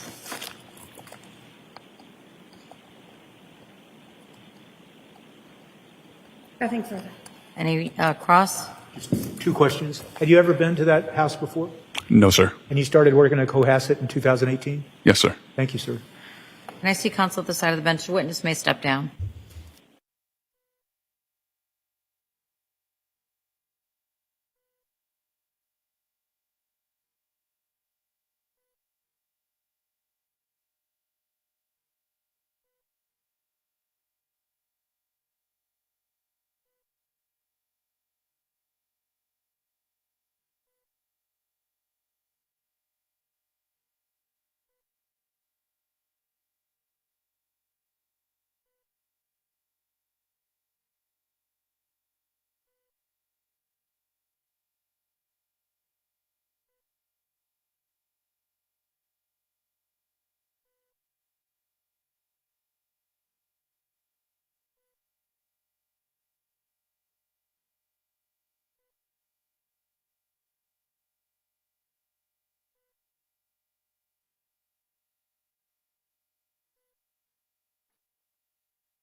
Send you approximately 10 seconds early to your morning break.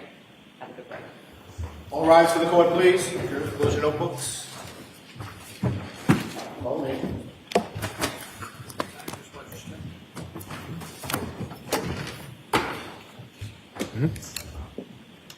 Either or.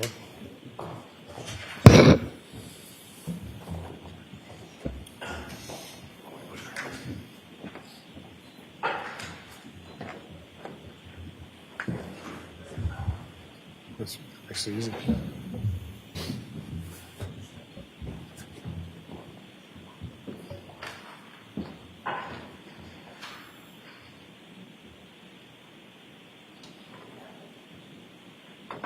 Anyone need anything?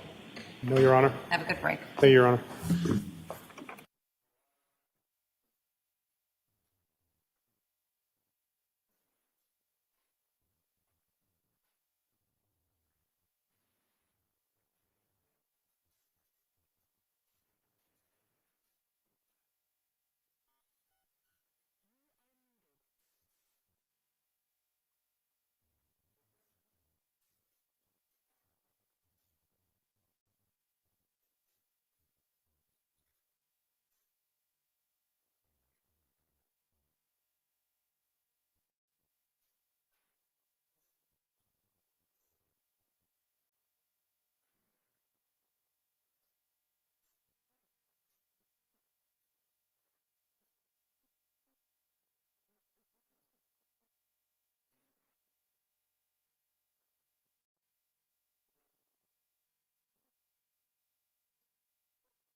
Put us back in session. You may be seated.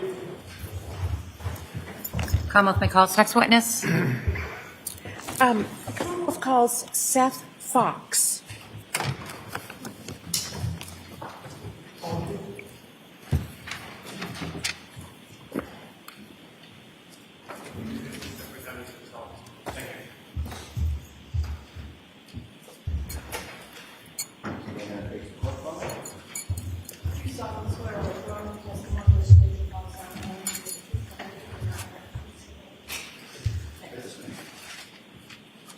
Watch your stuff on me. All right. Thank you. Thank you. You may proceed. Thank you very much, Your Honor. Good morning. Good morning. Could you please state your full name for the record? Seth Fox. And how do you spell your last name? Fox. Thank you. Mr. Fox, what is your occupation? I'm a subpoena compliance specialist with Lyft. And what is a subpoena compliance specialist? My job is to intake and respond and review subpoenas that are served to Lyft by law enforcement. And how long have you done that job? For 2.5 years. And how long have you worked for Lyft? Since 2018. And what are your, as part of your specific responsibilities, are you a custodian of records for Lyft? Yes. And as such, what are your responsibilities as the custodian of records? To collect, search for and collect records that we are subpoenaed for. And when are entities made on business records at Lyft? At the time they're created. And why are they made? For purposes of privacy and security and maintaining data. And are they made in the normal course of business? Yes. And are they made in good faith? Yes. What is Lyft? A technology company that facilitates rideshare pairings between drivers and riders through our Lyft app. So how does Lyft work? If you're a rider, you would go in, you would first download the Lyft app and then input your information, name, phone number, payment method, and then you can use the app to request a ride to whatever location you're going to. And it pairs you with the driver in your area. Is Lyft a paid or free service? Paid. Are you familiar with the records that have been requested in this case? Yes. And have you previously supplied those records to us? Yes. And are these the records for the account information for Ana Walshe with a payment and profile for that user? Yes. And did Ana Walshe have an account with Lyft? Yes. Your Honor, I'm now seeking to admit, which has been previously marked as Exhibit 94, the records of Lyft. All right, the Lyft records for Ana Walshe are now in evidence as Exhibit 94. Thank you. May I approach the witness? You may.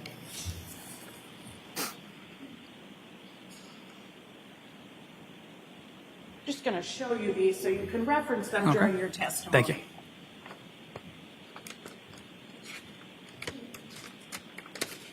I'm also going to ask, Your Honor, if they could be published to the jury. They may be. Thank you. Ms. Gilman, if we could start with the account.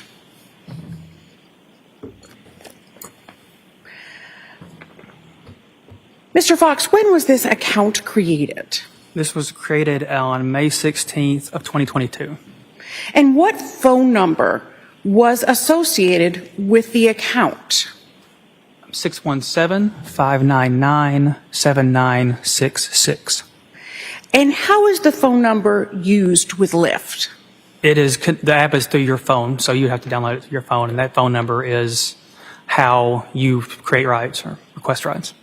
And does Lyft keep other information about the account holder's phone?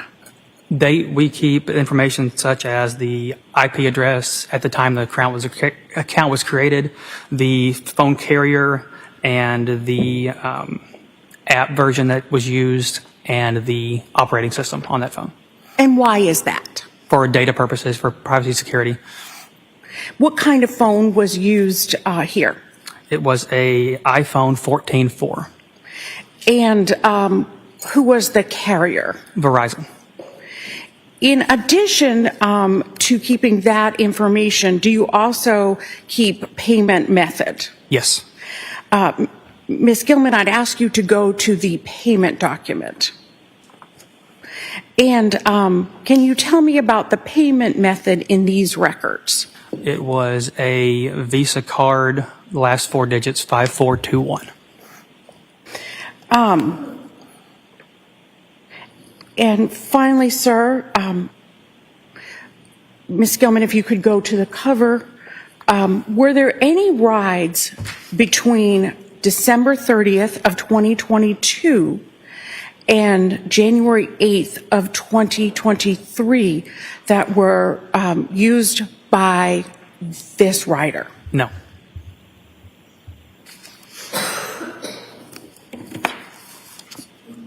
Thank you. Any cross? Question. The witness may step down. Thank you, sir. Thank you.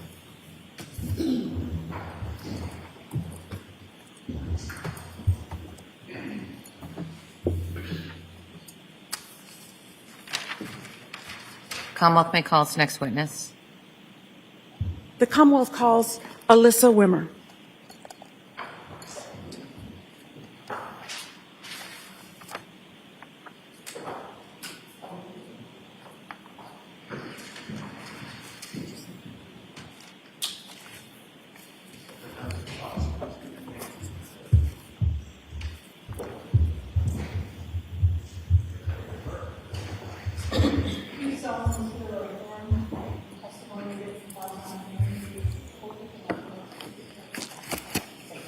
Right this way. Just watch your stuff for me. Slide this chair. Step right up. No, just step right up. There you go. Thank you so much. Thank you. And you may proceed. Thank you so much. Good morning. Good morning. Could you please state your name and spell your last name for the record? Yes, my name is Alyssa Wimmer, W-I-M-M-E-R. And what is your occupation, ma'am? I work for Uber Technologies. And what is your title? I am one of their regional public safety liaisons. And how long have you worked for Uber Technologies? Approximately 1.5 years. And always in this same position? Yes. And what are your specific responsibilities? My job is to assist law enforcement within my region, which includes the Northeast United States, with complex or critical safety incidents that have some sort of a nexus to the Uber platform. And as part of your job, have you been designated as a custodian of records? Yes. As such, what are your responsibilities? I am able to look at requests that law enforcement put through our portal for Uber, locate data that they are requesting, and then produce that data to law enforcement. And when are entries made on business records at Uber Technologies? At the time of the event or shortly thereafter. And why are they made? In order to maintain our regular course of business. And are they made in good faith? Yes. What is Uber Technologies? So we're more commonly known as Uber. We are a technology company that facilitates various transportation and delivery services under our platform. So we're probably most commonly known for our rideshare feature, which allows a user to access the Uber application, request a trip with a pickup location and a drop-off location, and then Uber will match that person with the driver, and the driver will transport the individual from point A to point B. Is Uber a pay or free service? A paid service. Are you familiar with the records that have been requested in this case? Yes. And did you provide those records previously? Uber did, yes. And were those records for account information for 617-599-7966? Yes. And did Uber have an account for 617-599-7966? Yes. And you have seen those records? Yes. Your Honor, I'd ask at this time Those were provided digitally. Correct. I'd ask at this time that the records, which have been marked on a thumb drive as Exhibit 95, previously marked, be the next exhibit. And that's agreed to? Yes, Your Honor. The Uber records for the phone number recited are now in evidence as Exhibit 95. Thank you. And I ask that they be published both for the witness and the jury. You may do that. Thank you. I'd ask that we start with response page 2.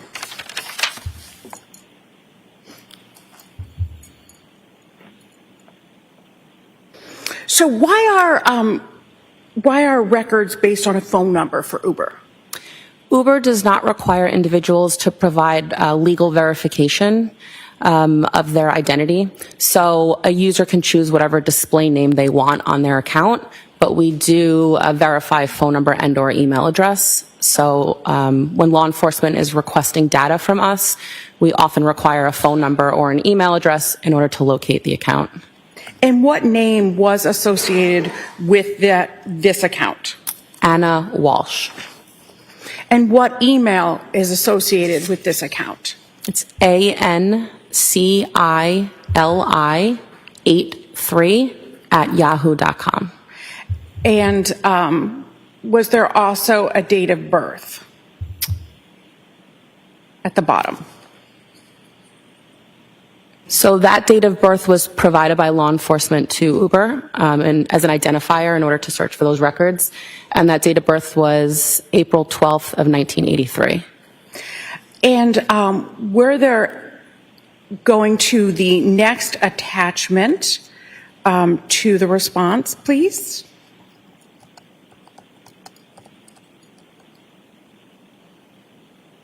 Were there any rides between December 30th of 2022 and January 8th of 2023?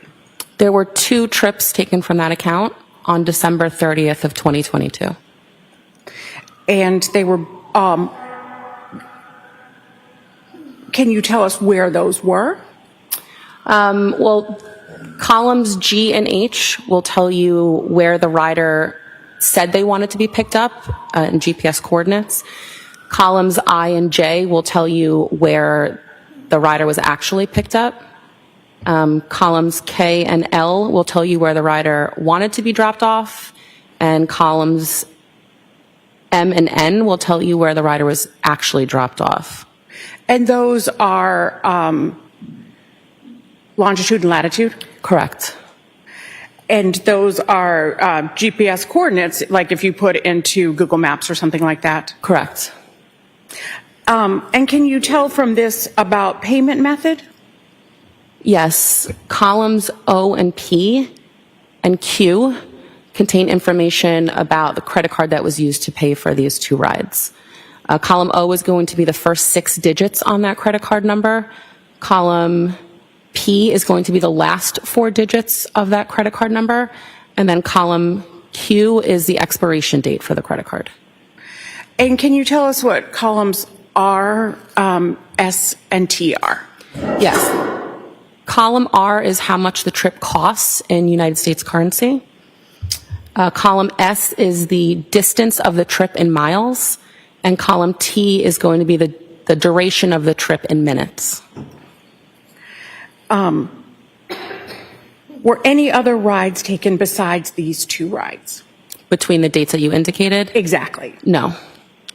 Were any other accounts registered with Uber connected to that phone number, credit card, or email?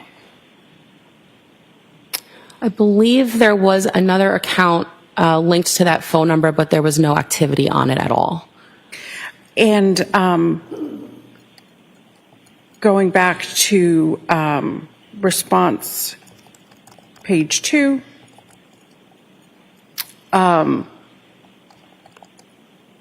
where do you see that? Is that somewhere there? No.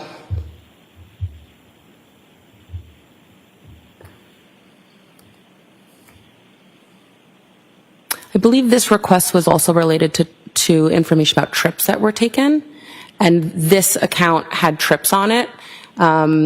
Whereas I believe there was another account linked to this phone number that was never used, never had any trips on it at all. And So there therefore were was no, not. so there were no trips for that date? Correct. For those dates? Correct. So no information was supplied? Correct. Thank you. You're welcome. Cross. Cross, Judge. The witness may step down. Thank you. Thank you.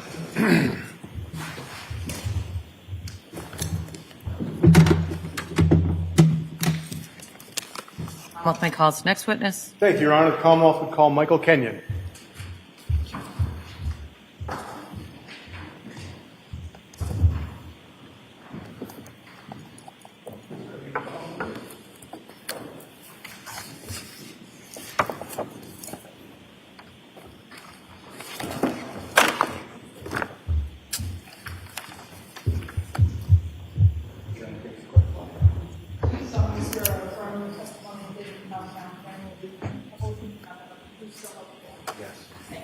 Right this way, sir. Just watch your step. Right. You may proceed. Thank you, Your Honor. Good morning, sir. How are you? I'm very good, sir.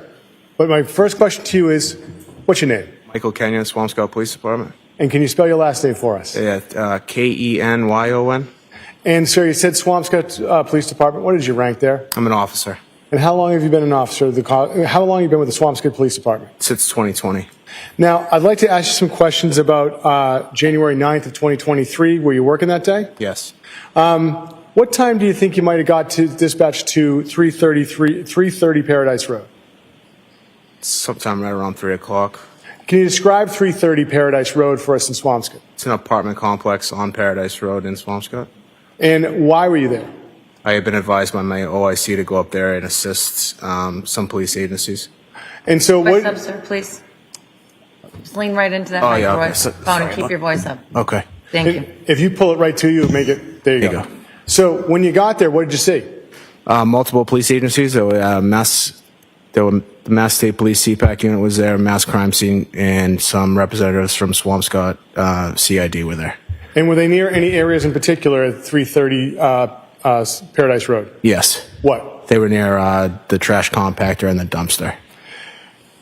At this point in time, the Commonwealth would seek to publish what's been previously stipulated to as Exhibits 90 and 91, photographs from 330 Paradise Road. As agreed, they're now in evidence as 90 and 91. Ms. Gilman, can we have HAS 6436, which is Exhibit 90? Sir, do you see that? Yes. Is that one of the two dumpsters or compactors you had the opportunity to be near at 330 Paradise Road that day? Yes. All right. And Ms. Gilman, can we have Exhibit 91, HAS 6469? And sir, do you see this object? Yes. Is that what's this compared to the other receptacle you saw? This is a trash compactor. And so you get there, you see all these officers, and you see these two objects. What happens next? The trash compactor and the dumpster are secured on flatbeds. Okay. And so then what do you do? Just advised that I was going to lead a caravan from our location to another location. And so where was the other location you were going to go to? It was at the time it was JRM, but it's the Republic Trash Services at 300 Forest Street in Peabody. Okay. Now, so what do? You've got this location in Peabody. What happens next? So I lead the caravan from 330 Paradise Road in Swampscott to the Republic Trash Services at 300 Forest Street in Peabody. Upon arrival, I blocked traffic on Forest Street and allowed the caravan to enter the JRM or the Republic Trash Plant. And you say the caravan. What was in the caravan? Caravan was me leading the trash compactor and the dumpster on flatbeds behind me, and then multiple police cruisers being the state or crime scene, and then some Swampscott police unmarked. And after those cruisers and the dumpster and the compactor went up to the trash spot, what did you do? Secured the gate and went back to Swampscott to work my shift. No further questions, Your Honor. Any cross? Just one. Witness may step down. Thank you, sir. No, I just have one question, Judge. Oh, I'm sorry. Oh, that's my fault. With regards to the Exhibit 91, that trash compactor, do you have any knowledge of whether that had trash in it? No. Okay. Thank you, sir. Redirect. No, Your Honor. The witness may step down. Thank you.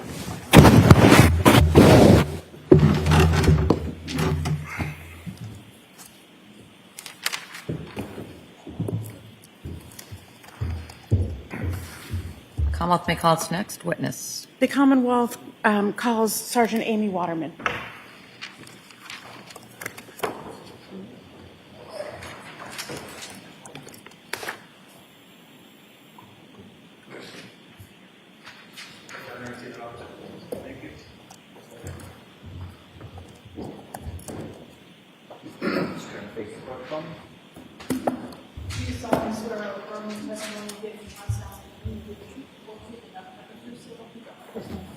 Right this way. Just watch your stuff for me. Good morning. And you may proceed. Good morning. Good morning. Could you please state your name and spell your last name for the record? Yes, Amy Waterman, Waterman. And how are you employed? I'm a sergeant with the Massachusetts State Police. And how were you employed in January of 2023? I was a trooper assigned to the Massachusetts State Police. In what unit? The Violent Fugitive Apprehension Section, which falls under the Division of Investigative Services. And did you go to 5334 43rd Street Northwest in Washington, D.C. on January 7th of 2023? Yes, I did. And who did you go to that location with? Lieutenant Michael Lopes from the Cohasset Police Department. And do you remember approximately what time you went there on the 7th of January? Yeah, it was approximately 11:40 a.m. And whose home was that? That was the home of Ana Walshe. And did you know Ana Walshe? No, I did not. And why were you at her home? We had been sent down to D.C. to search her residence there in regards to a missing person case. Can you please describe that home? It was a 3-story brick corner unit. I would call it like a townhouse, brick townhouse. And was there any security or ring doorbells or anything like that when you got to that home? No. And how did you enter the home?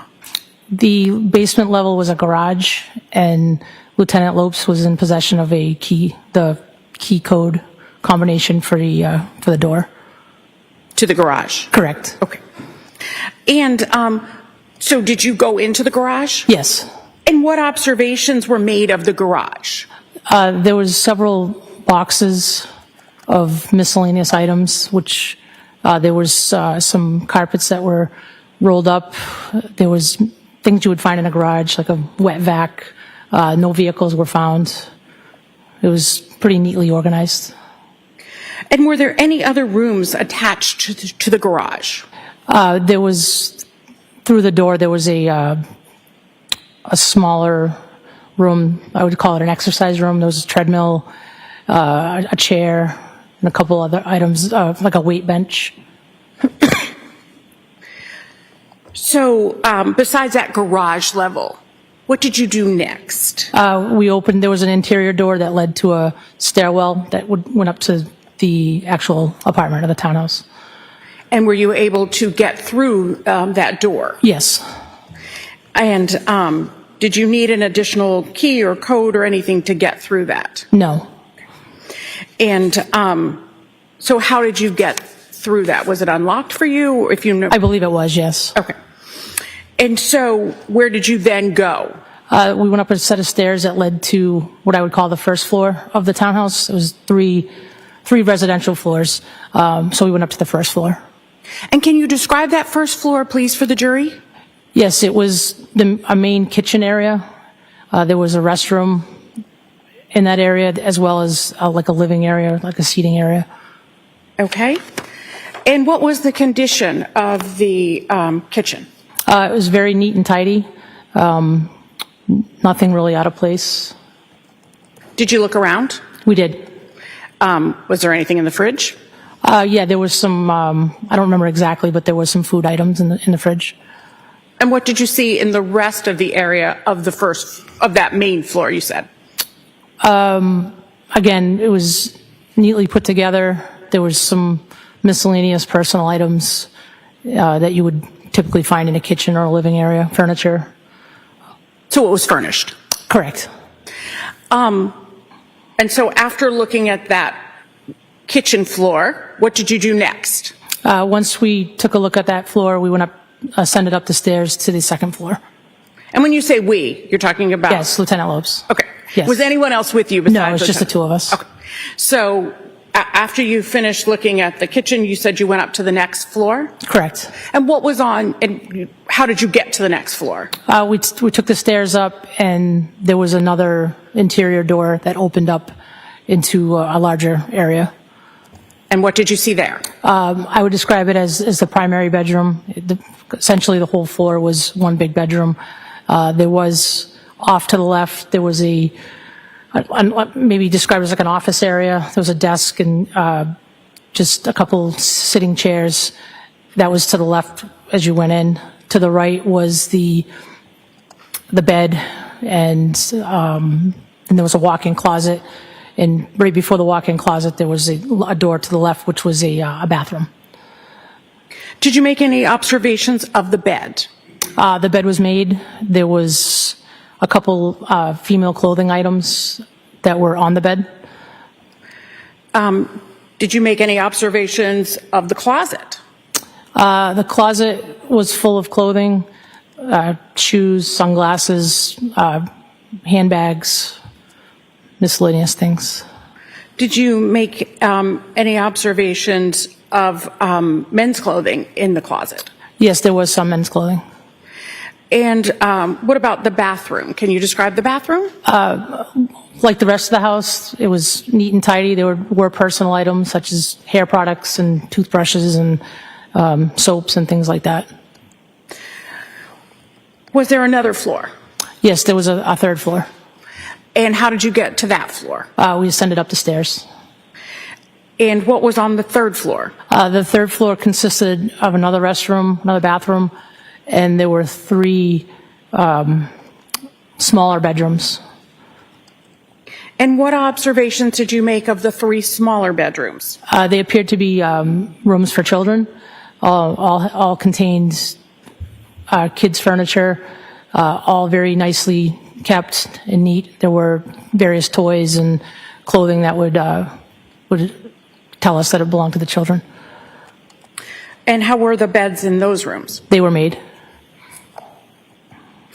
And what size were those beds, if you remember? I don't recall. Okay. What was the general condition of the home? Again, very neat and tidy, well organized. And in general, did you find any paperwork or anything in the home? We did. And where was that generally found? Mostly in the kitchen. And did you find Ana Walshe in the home? No, we did not.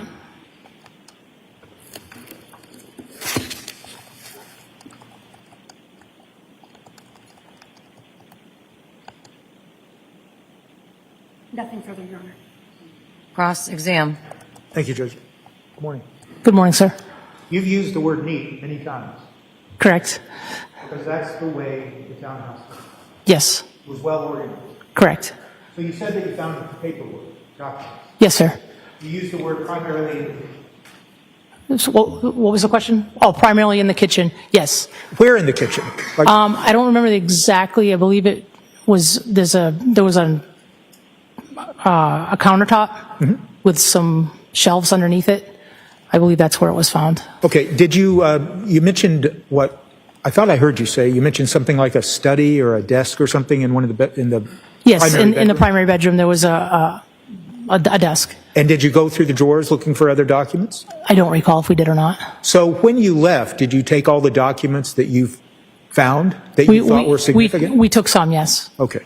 And how did you know what kind of documents to look for, the significance of them? based on the address, personal documents for travel was kind of what we were looking for. Okay. And you said that you saw some men's clothes? Yes. And they were in the closet? Yes. There were no other men's clothes anywhere else that you can recall? Not that I can recall. All right. Thank you very much. Thank you. Any redirect? No, thank you. The witness may step down. Thank you. Thank you, Your Honor.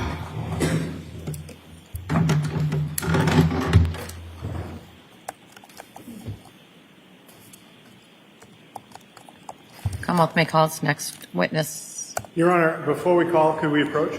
Sure. Thank you.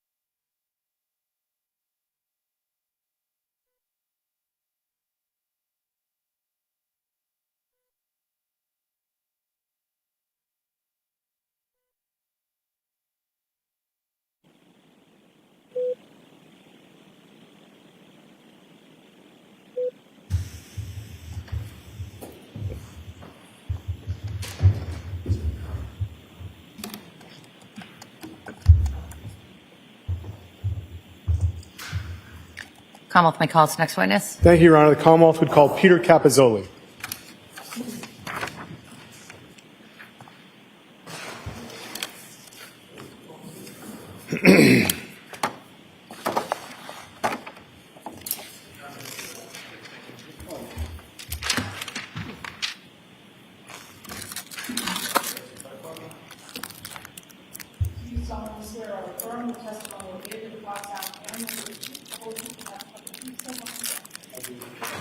Right this way, sir. Step up, watch your step. All the way in. Hold it further. There you go, sir. Thank you. And you may proceed. Thank you, Your Honor. Good afternoon, sir. Good afternoon. Sir, I'm going to ask if you pull that microphone closer to you because it's going to amplify your voice and everyone will be able to hear you. Can you state your name for the record and spell your last name? Peter Capozzoli, Capozzoli. And, sir, by the way, that is perfect as far as the volume. Are you familiar with Cohasset Imports? Yes. What is Cohasset Imports? It's a used car dealership, sales and service. And how are you familiar with it? I'm the owner. Ms. Gilman, could we have what was entered in today as Exhibit 84?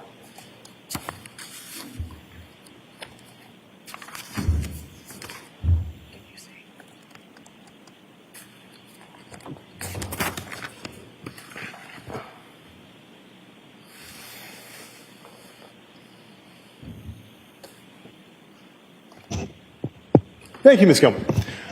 Sir, I'm showing you what's been previously marked as Exhibit 84. Do you see at the bottom where it says Cohasset Imports? Yes. Now, sir, where is your home in relation to Cohasset Imports? To the right up the driveway. And, sir, are you familiar with 516 Chief Justice Cushing Highway? Yes. How are you familiar with it? I own it. And how long have you owned it? Since September 2019. And do you see 516 Chief Justice Cushing Highway in relation to this photograph that has Cohasset Imports on it? Yes, I do. And can you point it out for us, sir? Right there? In the middle, sir? Right here? Yeah. I can't see where your finger is. In the middle, yes. All right. Thank you, sir. Now, sir, is that your primary residence, 516? No. What do you do with that property? I rent it. And so, sir, are you familiar with the Walshe family? Yes. And how are you familiar with the Walshe family? They were the last tenants that we rented to. And now, when did you begin renting to the Walshe family? I believe it was March of 22. And what was the initial terms of the lease?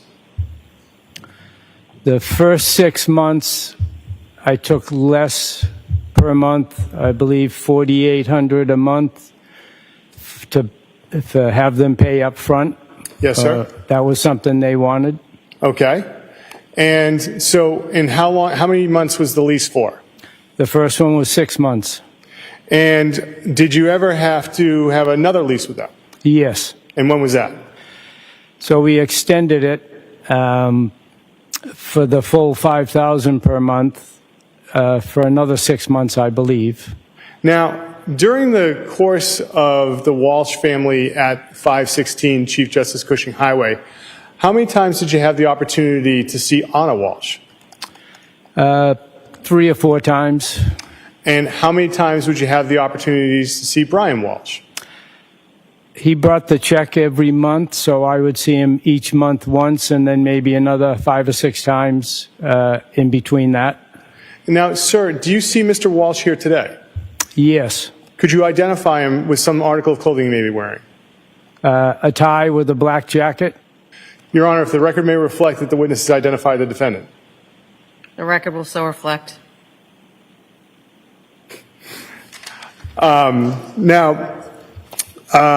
Sir, as far as any kind of fixes to the property or anything like that, who would perform repairs to the property? I did. How often did you have to do that? Just 3 or 4 times. What type of things would you have to fix? The first time was a dripping faucet. I went in, figured the problem, went back, ordered some parts, got the parts, came back and fixed it. And besides a leaky faucet, anything else that you had to fix? One time there was a loose hinge on a hutch in the kitchen, and I came in on a Sunday morning and worked on that and corrected that. Was anyone home when you fixed the hitch? Yes. Who was home? Ana was home and the 3 boys. Now, besides making those 2 repairs, any other significant repairs to the home? Yes, one other one. In the middle of July, the AC stopped working. So I went over at night, looked at it for a few hours, checked everything I could, knew what I had, knew what I didn't have. So then I had an electrician come in the morning. He showed up, I think, at 8 o'clock. And after 5 minutes, he said, "Where's the shutoff switch for the heater AC unit?" I said, "I didn't know. It was upstairs." So it was upstairs in the entryway coming in the side door, and the switch had been flipped off. That's why the AC didn't work. All right, so pretty basic fixes. Yes. Now, sir, as far as the basement of the house, when you rented it, what was in the basement?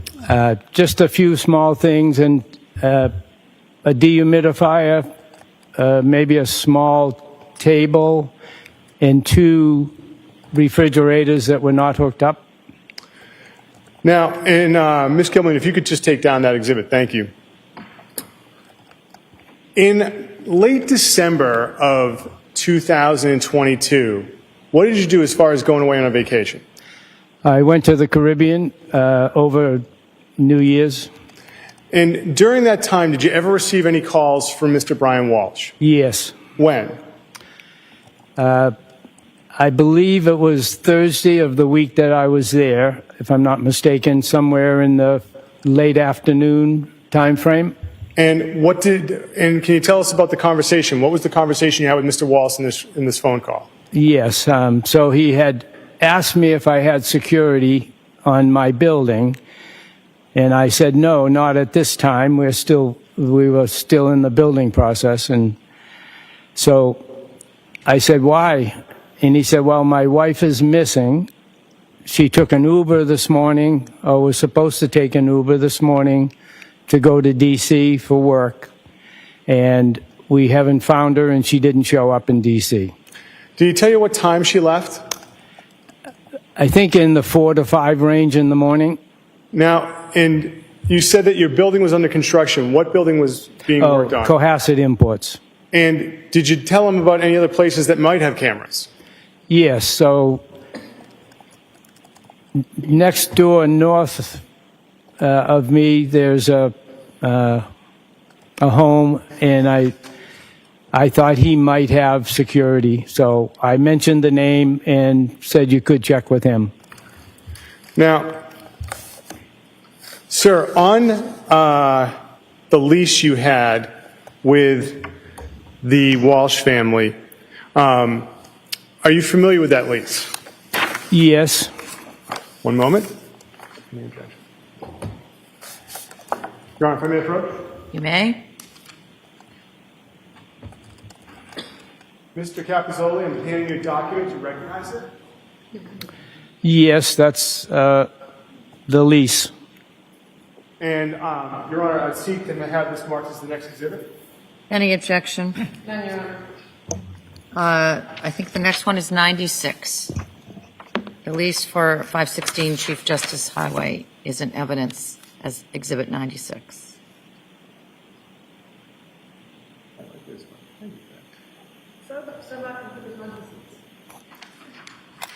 Directing your attention to page 4 under tenant.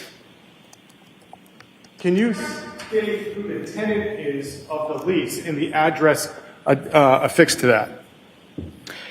Yes, Diana Walshe, and the address is 330 Paradise Road, apartment 1320 in Swampscott, Mass. And, counsel, Your Honor, approach one more time. You may. Thank you. Mr. Capizzoli, I'm handing you a photograph. Sir, do you recognize the room of that the photograph's taken in? Yes. Do you recognize the person in that photograph? Well, I think it's Ana. Okay. And the room, is it a fair and accurate depiction of the room that you recognize? Yes. And what room is it that you recognize? It's the living room or den. Yep. The Commonwealth would seek to have this marked as the next exhibit, Your Honor. Any objection? Photo is now in evidence as Exhibit 97.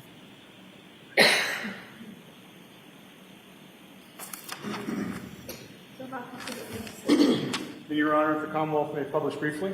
Yes? Thank you. Ms. Gilman, can we have still 3?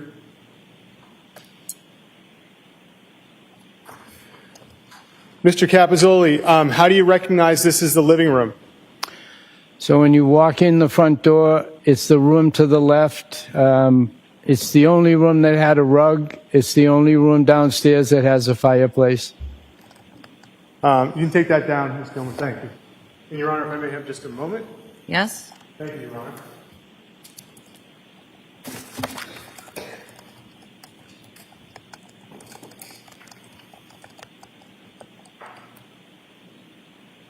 Now, sir, I neglected to ask you this. When you rented the home to the Walshe family, was it furnished? Yes, partially furnished, yes. Nothing further, Your Honor.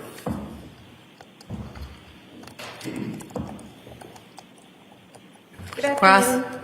Sorry, Judge. Sorry, I was in my typing mode. Go right ahead. Okay, hello. Hello. You were talking about the property in Cohasset, and one of the rooms you were talking about was the basement. Yes, Am I correct that the basement wasn't furnished? correct. It wasn't properly heated? No heat, just for what comes from the boiler, right? Okay. And there wasn't a washer and dryer down there? No, There wasn't a playroom for kids? no, There wasn't a rug, it was just a cement floor? yes, And the basement not only had access to the house, but it also would have had access to get outside of the house, like Ye- a bulkhead? a walk-through door, a regular door, yes. Okay. You had also mentioned, I believe, Mr. Connor introduced the lease, and that lease was in Diana Walshe's name? Yes, And to your knowledge, that was Mr. Walsh's mother? yes, And the first 6 months of the lease, that was paid in full yes, by Mrs. Walshe, Mrs. Diana Walshe? yes. And was your intention to rent that property in smaller increments, or that's just what came to you with the Walshes that time? That's what came to me. Okay. And in speaking to the Walshes, it was your understanding that the reason they were looking for short-term housing was because the family was planning to relocate to Washington, D.C.? That's correct. And after the 6 months, they approached to extend the lease, right? Yes. And what month was that, if you remember? August or September, something in that. 2022? Yes. Okay. And when they first came to you to extend the lease, they only wanted to extend it for 3 months. Yes. And that was because their trip to D.C. was impending, was coming up. Yes. Okay. And your understanding was that when Mr. and Mrs. Walshe and their 3 young children went to D.C., that Diana Walshe might move in and take over. Yes. And it sounds like you didn't want to do such a short lease, so you agreed to do 6 months. Yes. And during those 6 months, you mentioned that Mr. Walshe would bring you the rent check, right? Yes. But the rent was being still paid by Diana Walshe, his mother. Correct. Yes. And that was $5,000 a month? Yes. Okay. You had mentioned that you had done a couple repairs to the property as a landlord? Yes. And one of the things that you mentioned is there was a leaky faucet. Yes. And something like a leaky faucet, is that something that the Walshes would be financially responsible to fix? No. Because that's just normal wear and tear of the home. Yes. And I think the second thing you said was there a hinge on a hutch that was loose? Yes. And that was something that you could just go over with a screwdriver? I had to replace the hinge. Okay. Mm-hmm. And is that something that was normal wear and tear, or did the Walshes damage that and they would have to pay for it? Probably wear and tear, but it could have opened too far and broke the hinge. Not sure. Okay. Yep. In the lease, or your understanding, would there be some damage that the Walshes could have done to the home that they would have to be financially responsible for? Yes. So, for example, if a large hole in the ceiling happened during their tenancy, you wouldn't run over there and get up on a ladder and drywall the ceiling and fix a hole yourself. No, I wouldn't.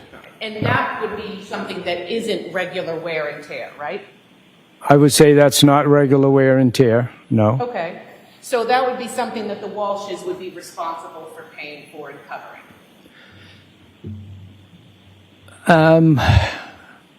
Sure. If they actually did it, if it wasn't something that the house had control over, yes. Okay. And you had mentioned that other than the rent check, that you would see Mr. Walshe, when you say 5 or 6 times, do you mean 5 or 6 times a month, or do you mean 5 or 6 times over the course of the lease? Over the course of the lease, yep. And would you ever see him with any of his 3 little boys? No, not outside the house, no. Okay. And you said you saw Ana Walshe on a couple of occasions? Yes. And that was with Mr. Walshe or by herself and the boys? By herself. Okay. Nothing further, Your With Honor. the boys, I'm sorry. By herself with the boys. By Yeah. herself with the boys. Okay. Yeah. Thank you, Your Honor. Nothing further. Any redirect? No, Your Honor. The witness may step down. Thank you, sir. Okay, thank you.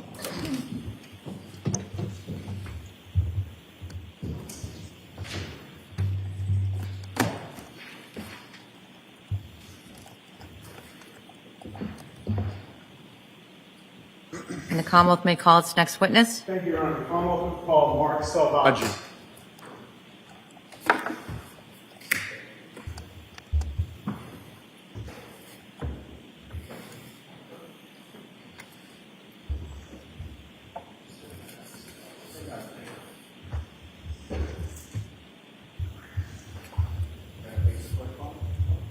Do you solemnly swear or affirm do you solemnly swear or affirm the testimony you speak in this house now and this to be the truth, nothing but the truth, so help me God? Thank you, sir. Right this way, sir. Just watch your step for me. Step all the way in. Put your chair in for you. There you go. You may proceed. Thank you. Good afternoon, sir. Good afternoon. Could you state your name and spell your last name for the record? Sure, it's Mark Salvaggi. It's Selvaggi. And, sir, what do you do for a living? I sell life insurance. And are you affiliated with any life insurance company? Yes. Which one? New York Life. How long have you been selling life insurance? A little over 10 years. And in that 10 years, have you always been affiliated with New York Life? Yes. Now, sir, who is Nancy McClune? She's a colleague of mine. And what is her responsibilities within your office? She fills out our applications, does our underwriting requirements, traffics the cases through underwriting. And where is your office located? 1050 Hingham Street, Rockland, Mass. And besides Ms. McClune, who else is in the office? Half a dozen other agents. Okay. And what are your responsibilities in the office? Speak with clients, talk to them about life insurance, protection. So there's some clients I'd like to ask you about are Brian and Ana Walshe. Yeah. Are you familiar with Ana Walshe? Yes. How did you become familiar with Ana Walshe? I was introduced to her through Brian. Okay. And how did you become familiar with Brian Walshe? Brian came to me as a client that was a lead that was solicited, and I reached out to him. It was a local address, and asked him, he was looking for life insurance. When did this occur? I believe in July of 2021. And when did you get introduced to Ana Walshe? I don't remember specifically. It was during COVID, so it might have been happenstance during a Zoom conversation. Okay. And were you ever able to sell Ana Walshe any insurance policies? Yes. What did you sell her for insurance policies? I sold her 2 life insurance policies. I sold. Okay. So let's talk about the 2 life insurance policies. Sir, what were you able to sell her as far as life insurance policies? I was able to sell her a term policy and a whole life policy. Okay. What is a term life insurance policy? Term life insurance is a type of life insurance product that is good for a preset amount of time. It was approximately a 20-year term product that was for $1 million. And now that was for $1 million. What was the other policy? I sold her a whole life policy that was for $250,000. Can you tell us what is the difference between a whole life policy and a term policy? Sure. A term policy is renting a block of insurance for a pre-agreed upon amount of time. It could be anywhere from a year to as long as 30 years. And if you don't pass away during that duration, the insurance company, the contract ends, the insurance company doesn't pay anything out. A whole life policy, kind of like the name implies, lasts your whole life. And unfortunately, all of us someday will pass, and whole life policies pay out 100% of the time. They cost more. They can be paid up during your working years and have it last the rest of your life. But you also have the opportunity to access all the cash value that the policy accumulates and can use it as a deferred savings vehicle. And, Your Honor, at this point in time, I would like to offer 2 policies and the attachments that were included with them from New York Life in the names of Ana Walshe. They are manila folders. They are policies ending in 8840 and 5836. No objection, Your Honor. The New York Life policy ending in 8840 is now marked in evidence as, and is in evidence as 98. And the policy, New York Life policy ending 5836 is now in evidence as Exhibit 99. Your Honor, may I approach the witness with Exhibits 98 and 99? You may. Thank you. We'll put them on together. Excellent, sir. All right, showing you Exhibit 98. At the top of the first document, can you tell us what it says? Sure. What is that? This is a term policy. This is a policy brief for Ana. Okay. And does it have, for Ana, does it list the amount of the term policy? Sure. It lists the face amount of $1 million. And on the 4th page, does it list who the beneficiary is of that policy? It does.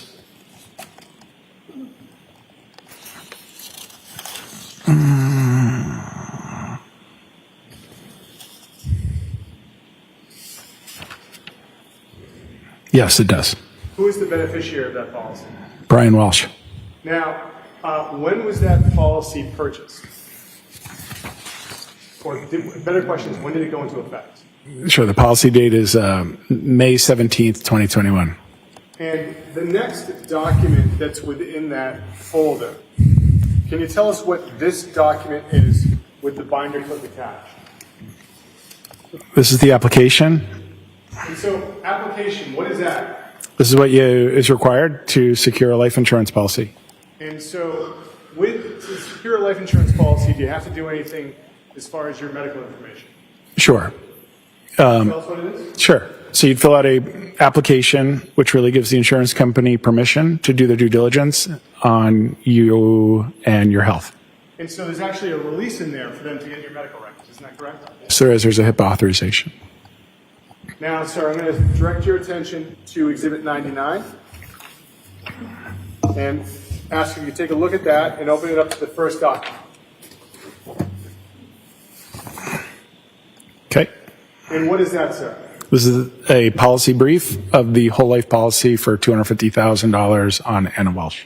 And for Ana Walshe, when did this policy go into effect? The policy date is June 28th, 2021. And, sir, regarding that policy, does that also list who the beneficiary is? Yes, it does. And could you tell us who the beneficiary is? I can. It's Brian Walshe. Now, sir, in addition to that first document you referenced, is there also a similar document within the file with a binder clip for those records? Yes. And what is that document, sir? This is a life application. And so is that just like the application you just told us about for the other policy? Yes, it is. And with that application, is there also a release of documents to New York Life from medical providers? Yes, there is. Now, was there any difficulty in obtaining Ana Walshe life insurance? No. And Your Honor, may we approach about one small issue? Sure.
George, I'm going to send you out of the courtroom for a little bit. I need to do something outside of your hearing. It may turn out that you go straight through to lunch, and then I may have you come back before the 2 o'clock hour. That's going to depend on whether you have food or not.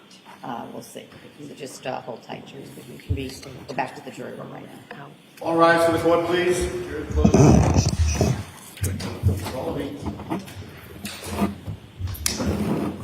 Yes.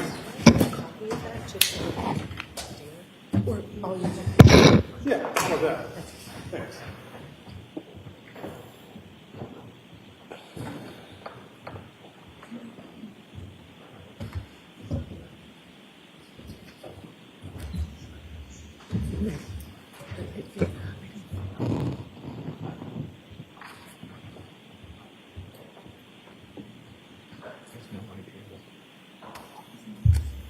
You may be seated. 1 second. Yes. Thank you. So, Mr. Salvage, I just gave you a document. I'm going to ask you to tell us what it is. Personal health history. And who is it for? Ana Walshe. And, sir, how are you familiar with this document? This is something that my colleague does mostly, fills out on people's health histories. It's part of the application process. And so, if someone doesn't fill it out, what happens to getting life insurance? They don't get life insurance. Once it's filled out, what's done with the document as far as forwarding it to New York Life? It's electronically submitted to the underwriters for their consideration and for an offer. Why do you have a personal health history filled out for life insurance? Because your health is what determines the overall cost of your insurance and also if you're eligible to receive insurance. And after this document was filled out and forwarded to New York Life, what was determined as far as a policy for Ms. Walsh? She was approved. And were there any concerns that New York Life had with her health proving that? No, she received a excellent health rating. And, sir... How do you know that?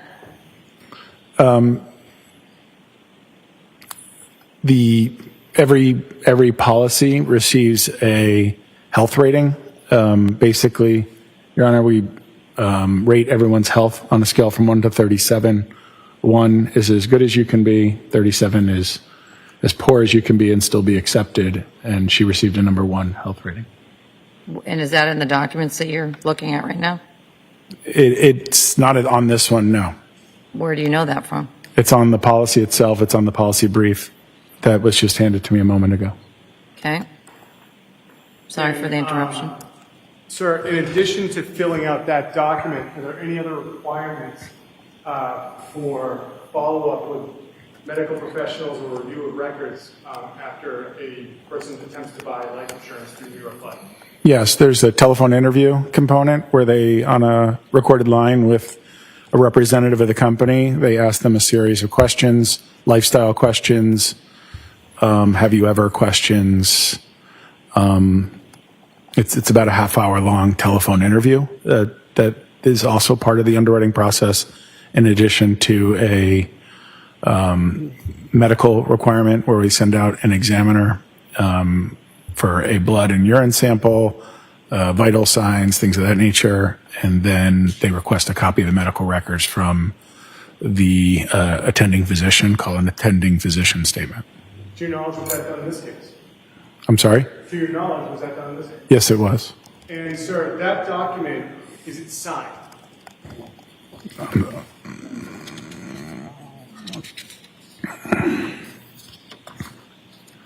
This is voice signed by Ana Walshe, yes. And so, what does it mean to be voice signed? It means at the conclusion of the interview that she conducted over the telephone, she consented to an electronic signature. I have nothing further, Your Honor. Ross? Thank you. I'm going to give this to counsel. Yeah. Sharing. So this form that you were just looking at, do I understand that Ana Walshe supposedly filled this out herself? I believe it was done through a telephone interview. I wasn't part of that. Okay, so when you say a telephone interview, you mean someone interviewed purportedly Ana Walshe about these questions? Yes. So it wasn't a doctor that was reporting this information to you? No. And I think you had just said that if you don't go through this process, you can't get the life insurance, right? Correct. Okay, so this information on this form came from reportedly Ana Walshe over the phone? Yes. Okay. And these records don't have any attachment from a medical doctor signing off that she was in, as you say, great health in March of 2021? It doesn't have any medical records attached to it. So no medical corroboration to the assertions made purportedly by Ana Walshe in March of 2021? Correct. Your Honor, I have nothing further. So you said earlier that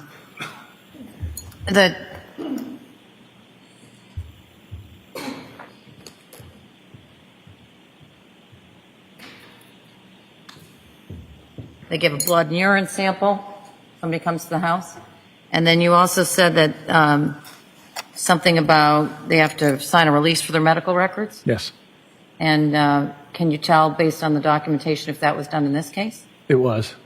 And then once you have that release, what happens? How do you access the medical records? The company does it through a third-party vendor, and they receive a copy of the attending physician statement. We call it an APS. And where does that go? It goes to the underwriter. And is that records that you have? I don't.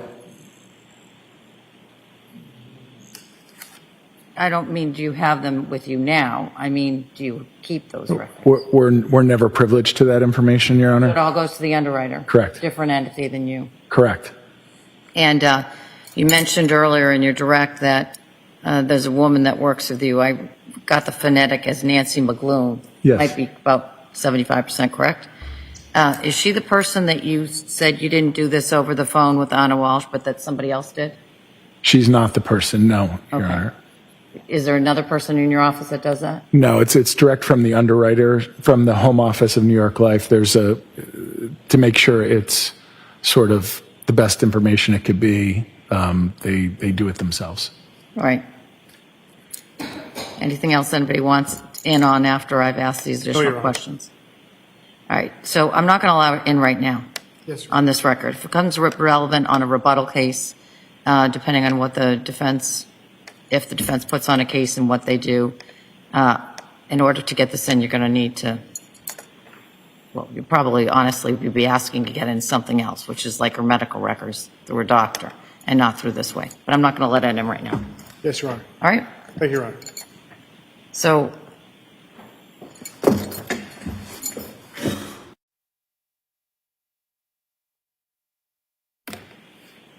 all right, bring them back out.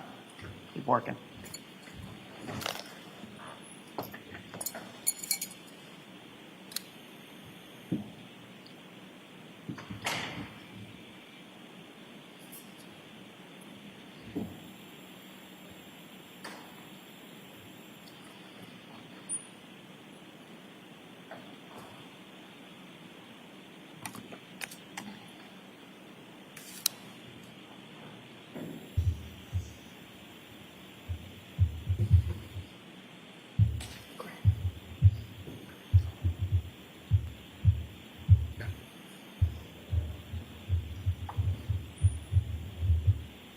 Your Honor, would I be permitted to ask the witness in front of the jury about the medical rating?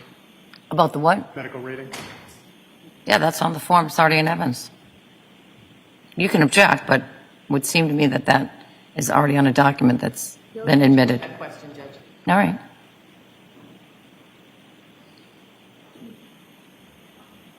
All rise, jurors entering.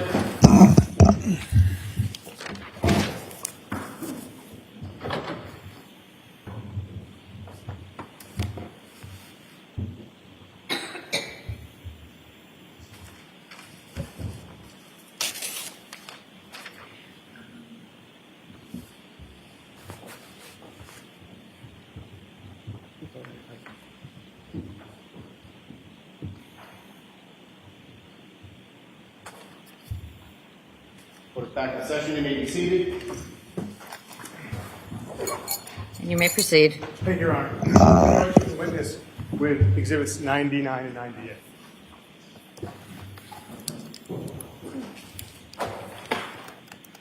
Sir, is there a medical rating that's assigned to a person who buys life insurance from New York Life? Yes. How is that determined? It's a culmination of the underwriting. So your health rating is determined based on your gender. Oh, your health rating is not determined on your gender. That's an incorrect statement. It's determined on your health and the way they evaluate your health. And so how does New York Life evaluate someone's health when they're buying life insurance? They use an underwriting scale, everything from your BMI, your body mass index, height, weight, blood pressure, medication you're on, high-risk activities that you might participate in, your job sometimes can even factor into your health rating. How does New York Life find out this information?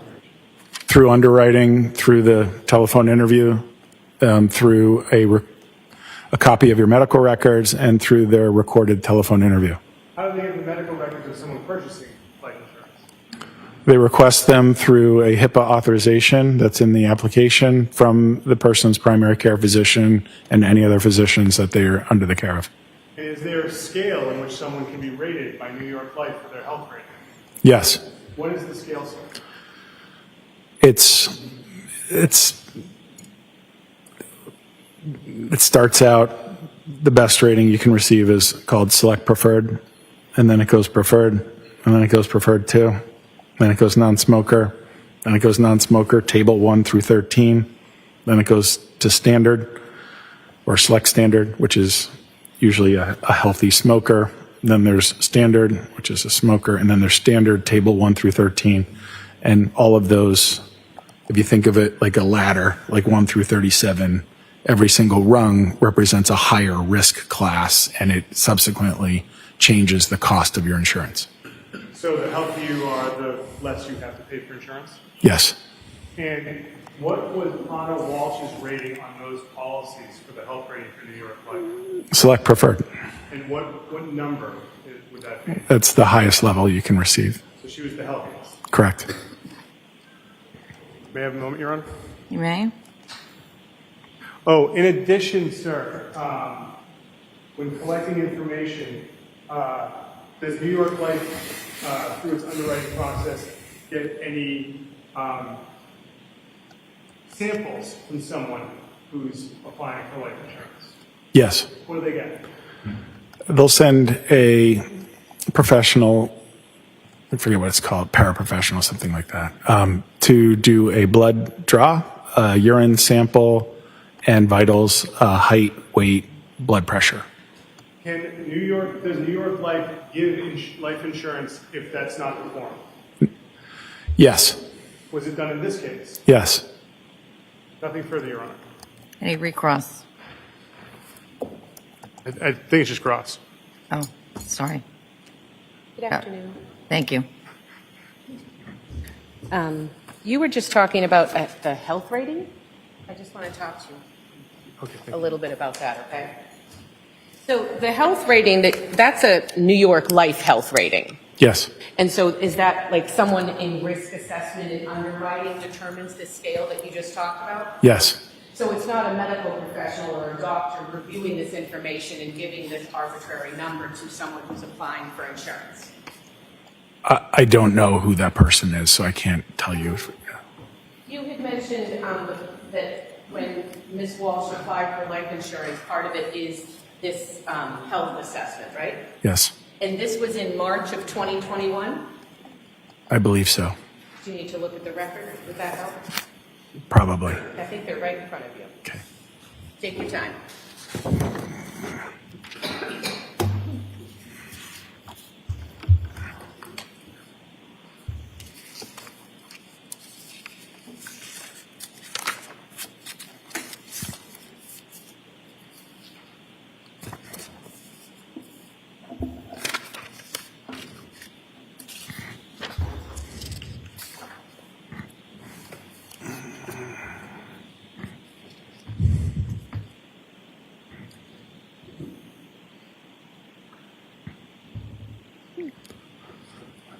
Looks to be February 2nd, 2021.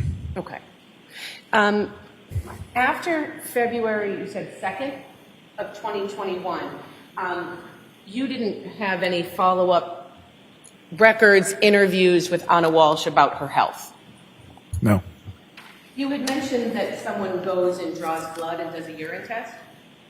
Yes. What does the blood test, what does that look for? What does it test for? I don't fully understand, but the things that it does push out that are common are as if there's evidence of nicotine, if they're smoking or using nicotine.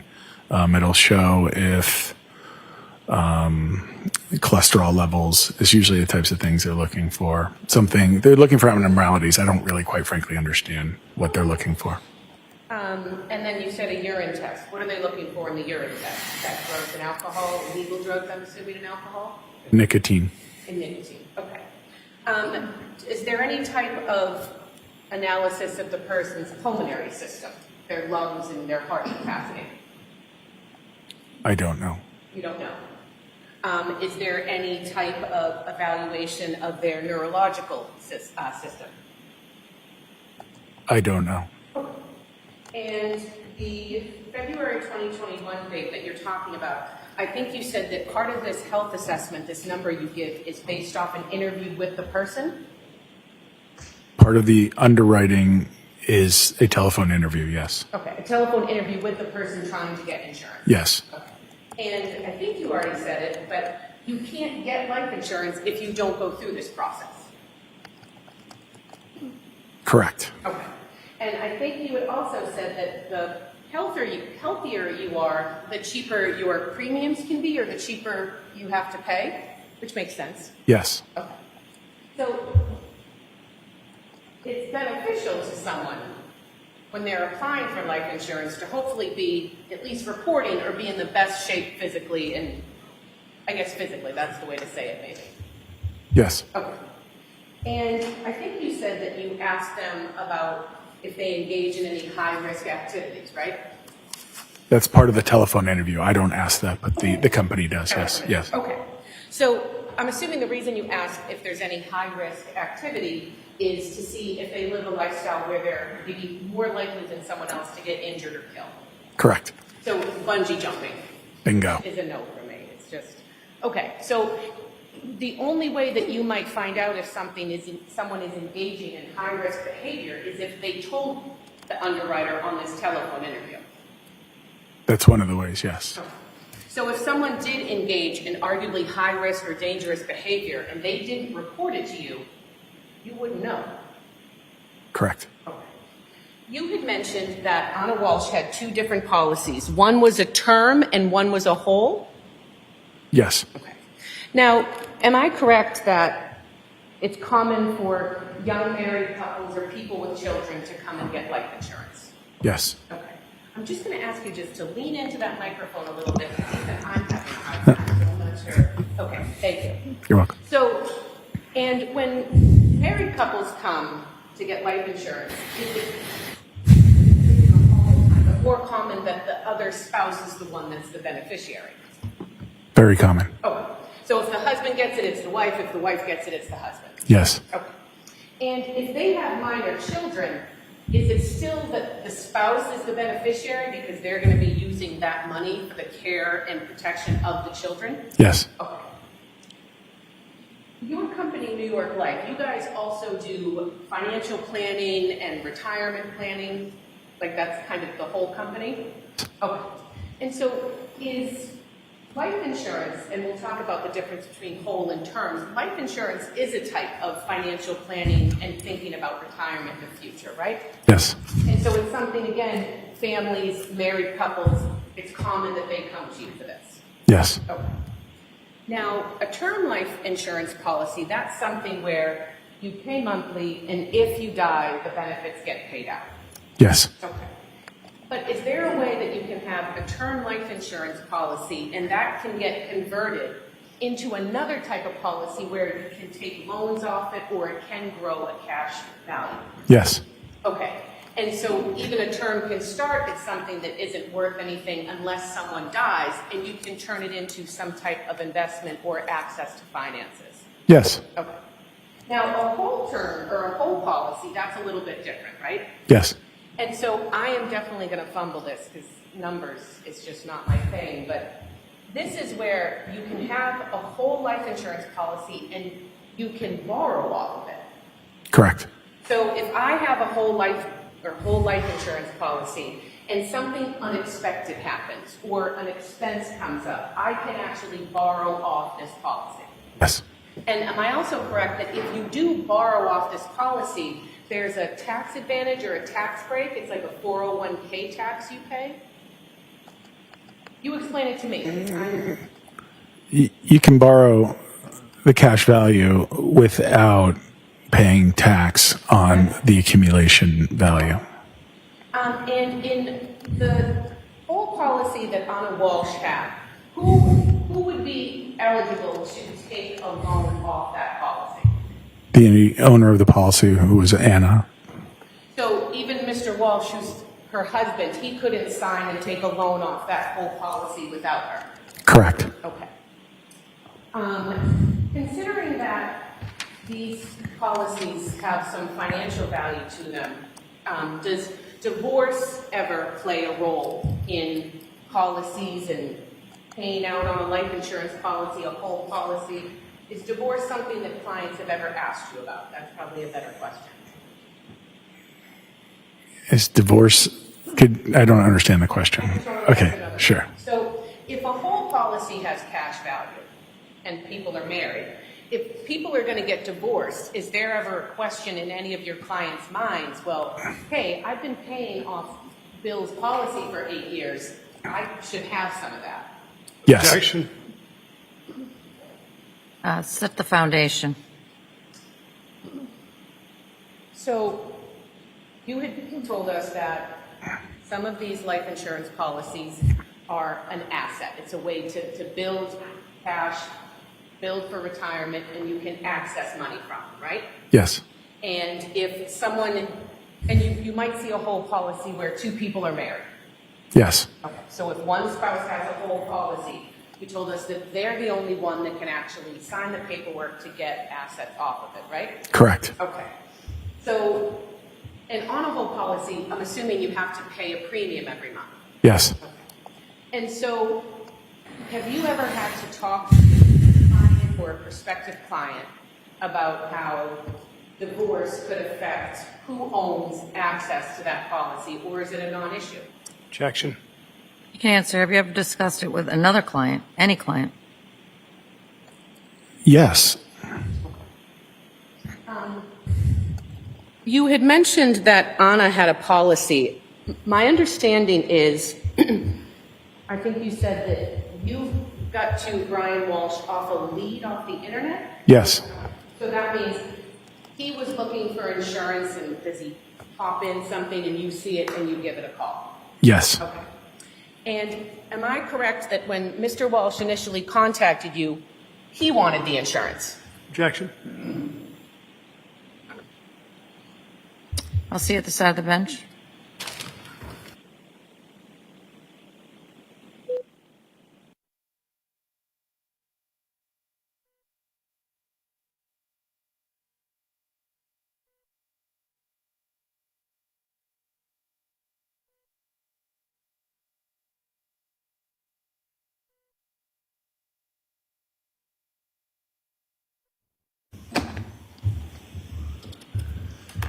Let me just miss. Oh, sorry, Ben.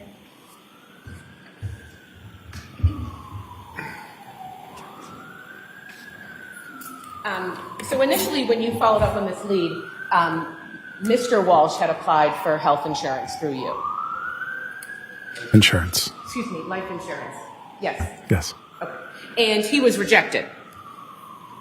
And he was rejected because he had a felony conviction from his federal court case. No. Why was he rejected? He had a pending case. Apologies. So it was because he had a pending federal case. Correct. Okay.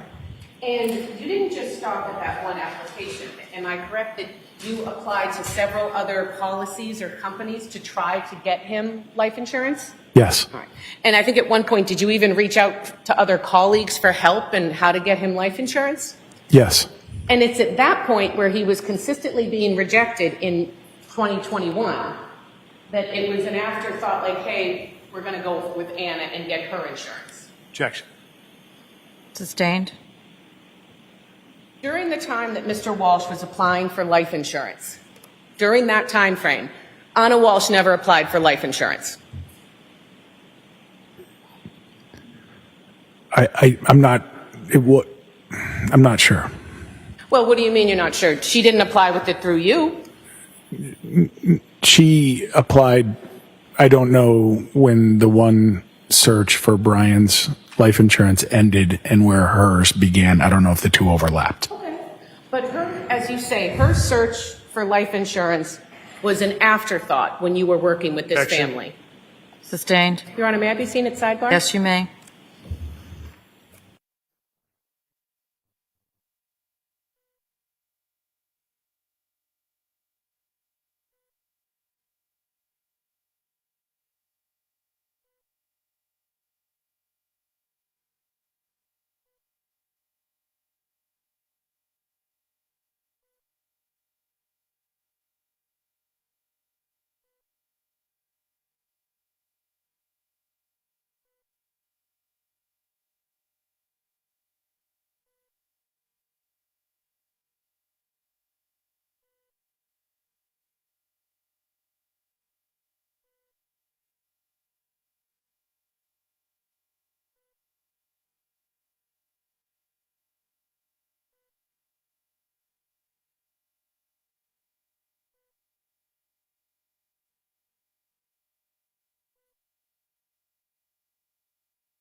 So you were a life insurance salesperson? Yeah. Okay. So then your job is you meet with clients and families and try to sell them insurance that they need and want. Yes. Okay. And it's not uncommon, or probably it's more common, that you work with couples, married couples, people with children, right? Yes. And so these life insurance policies, they're for the benefit of the family as a whole. Yes. Okay. So in this situation, you had told us that Mr. Walsh numerous times applied for life insurance policies and was consistently denied because of his pending federal case, correct? Yes. And you're working with the family at this time. Yes. And I'm assuming that when you were going through this with Mr. Walsh, actually, he even referred you to other friends and colleagues of his. Yes. Objection. I think it's time to go to lunch. So close. You were so close. Have a nice lunch, sir. All right, please. Here's those your notebooks. Follow me. Sorry, I can't let it go.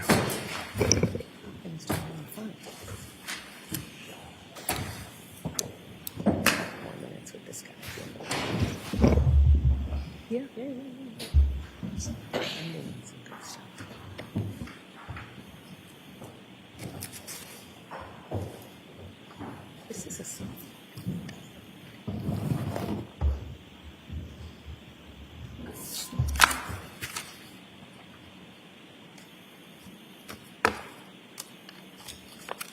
Anybody need anything? No, Your Honor. Have a nice lunch. Thank you, Your Honor. All right.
You are unmuted.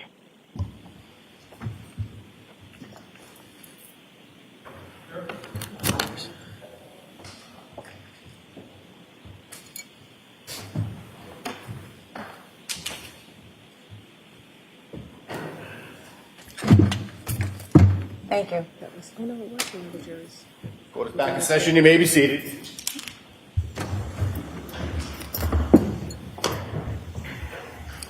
Do you understand, sir, you're still under oath?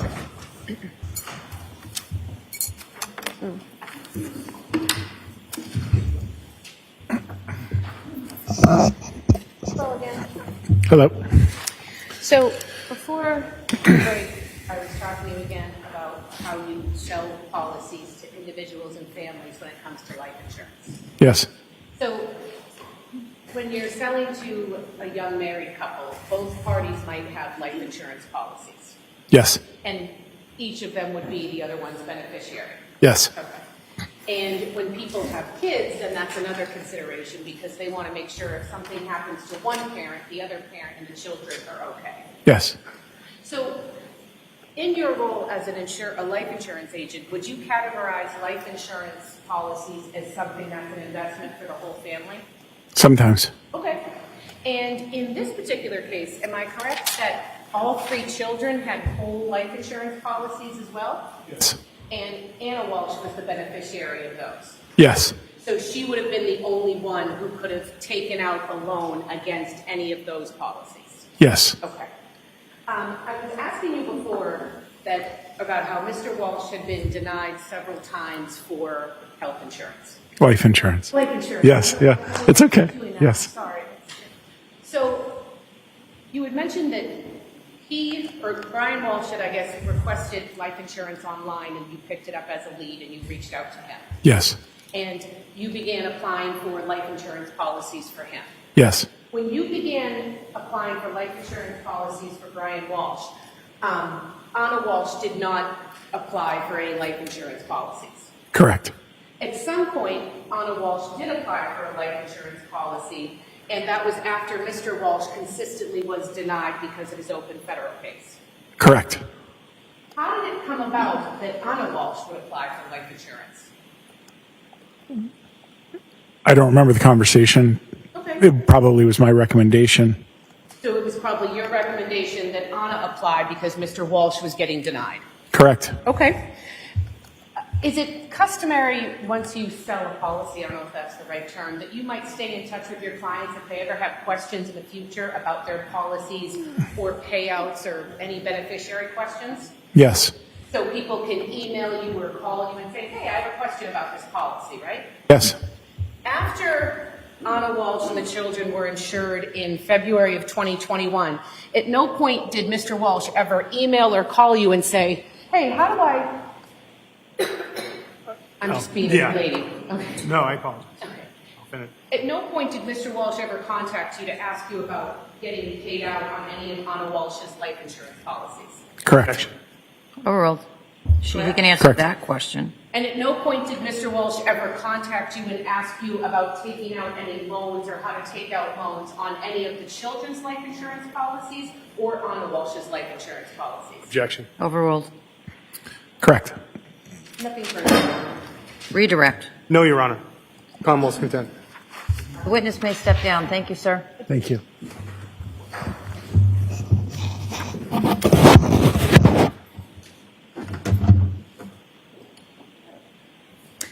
And the Commonwealth may call its next witness. Commonwealth would call Davis Gould.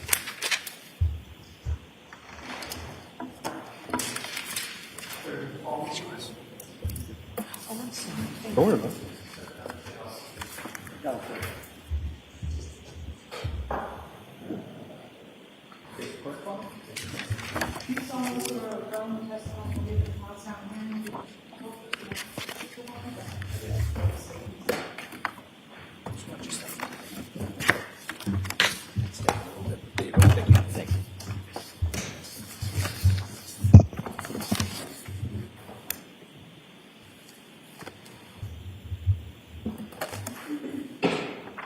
Oh, sorry. You may proceed. Thank you, Your Honor.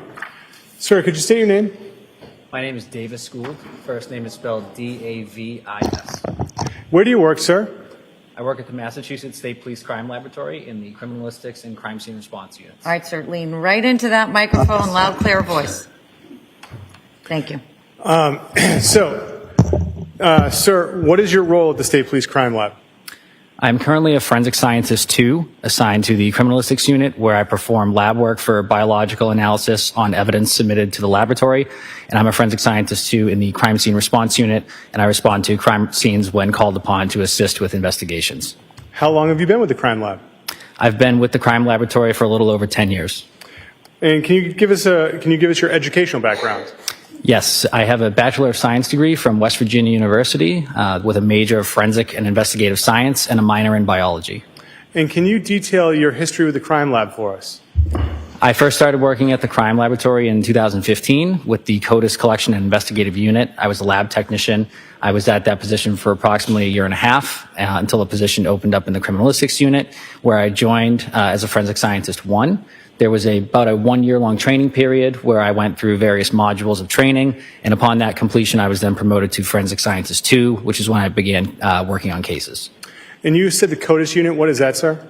The CODIS unit is a unit at the State Police Crime Laboratory responsible for collecting DNA standards from individuals who are required by Massachusetts general law to supply standards to the state database. Now, sir, you've said I think you kind of briefly told us that you work for 2 units and the difference, but if you could just help us figure this out. What's the difference between the Criminalistics Unit and the Crime Scene Response Unit? Sure. So the Criminalistics Unit exclusively works in the laboratory. We get cases assigned to us by supervisors, and we then perform the necessary biological analysis on those cases based on the information provided to us. The Crime Scene Response Unit, everyone in the Criminalistics Unit is also in the Crime Scene Response Unit. That unit performs the same biological analysis and trace collections as well. However, we respond to the physical crime scenes when called upon to collect evidence, to perform testing, and then write reports. Are you familiar with competency tests? Yes, I am. Can you tell us what competency tests are? Competency test is a final test that is conducted at the end of training. In the Criminalistics Unit, I went through a training period where there were separate modules, where each module is a particular discipline of forensic science. So blood testing, other bodily fluids, trace analysis, etc. And then upon completing each of those modules, there is a final exam at the end called a competency test, of which I passed prior to working on any cases at the laboratory. So I think you might have answered my question, but you passed your competency tests? Yes, I did. Now, are you familiar with what's a proficiency test? I am, yes. Can you tell us what a proficiency test is opposed to a competency test? The main difference is that a proficiency test is performed periodically in each discipline. So, for example, each year I take 2 proficiency tests in the biological screening field. I take 1 trace proficiency test as well, and that's administered through an exterior company that will send us a test to perform, and I'll perform the necessary test in that discipline and then write a report on my findings. And sir, have you ever testified giving your opinion concerning evidence collection or analysis or forensic analysis of evidence? Yes, I have. And the crime lab, is it accredited? Yes, it is. What does it mean to be an accredited crime lab? Accreditation is a voluntary process that the laboratory goes through. An outside agency looks at the standards and procedures that we follow, and that which are guidelines set by the greater scientific community and forensic community. There is a certificate that is given every 5 years that reasserts that we're accredited and adhering to the standards set forth by that agency. I would like to ask some questions about January 9th, 2023. Were you working that day? Yes, I was. And at about 2:35 that afternoon, where did you report to? I reported to the Cohasset Police Department at approximately 2:35. And why were you at the Cohasset Police Department? I was requested to process a vehicle involved in an incident in Cohasset. And was anyone else with you to process this vehicle? Yes, there was. Who? I had a trainee with me at the time from the laboratory. He was going through the training period to become a crime scene responder. There were also members of the crime scene services section to take photographs, as well as members of the State Police Detective Unit. Your Honor, I'm at this point in my examination, as I start questioning Mr. Gould, I'm going to be referring to a series of pre-marked exhibits that are photographs, starting at number 100 going to 128. When you say they're pre-marked, are they pre-marked and agreed to by the other side? Correct, Your Honor. All right. So when you offer them, identify what they are so there's a complete record of them. But at this time, they'll be moved into evidence 100 through 128. Thank you, Your Honor. And, sir, I might have neglected to ask, did you pass those proficiency tests? I've passed every proficiency test to date so far. So, returning your attention back to January 9th, at approximately 2:30 p.m. at the Cohasset Police Station in 2023. Ms. Gilman, can we have what's been pre-marked as Exhibit 100, file number 4239, published? Sir, do you recognize this photograph? Yes, I do. What is this a photograph of? This is a photograph of the Volvo I examined on January 9th. And where was it located, sir? It's located at the Cohasset Police Department inside their garage. Ms. Gilman, can we now have Exhibit 101, file number 4250? Sir, what is this a photograph of? This is a photograph of the front of the same Volvo that I examined. Now, how did you conduct an examination of the Volvo that day? Initially, I did a sketch and diagram as well as take some notes based on the vehicle prior to any analysis. So what it looked like from the exterior before I went inside of it and before I started performing any sort of biological testing. I then gathered information from the investigators on scene that were pertinent to the case so that I could determine what forensic linkages I needed to be looking for, and then proceeded with those biological screening tests at that point. What was the overall condition of the exterior of the vehicle? Overall, the exterior was very clean. There was an apparent hair noted in the front passenger exterior door handle. And what was the overall condition of the interior of the vehicle? The interior was overall very clean with miscellaneous items throughout most of the vehicle. Ms. Gilman, can we now have Exhibit 102, which is file number 4275? Sir, do you recognize this photograph? Yes, I do. What did you see in the vehicle as far as child safety seats?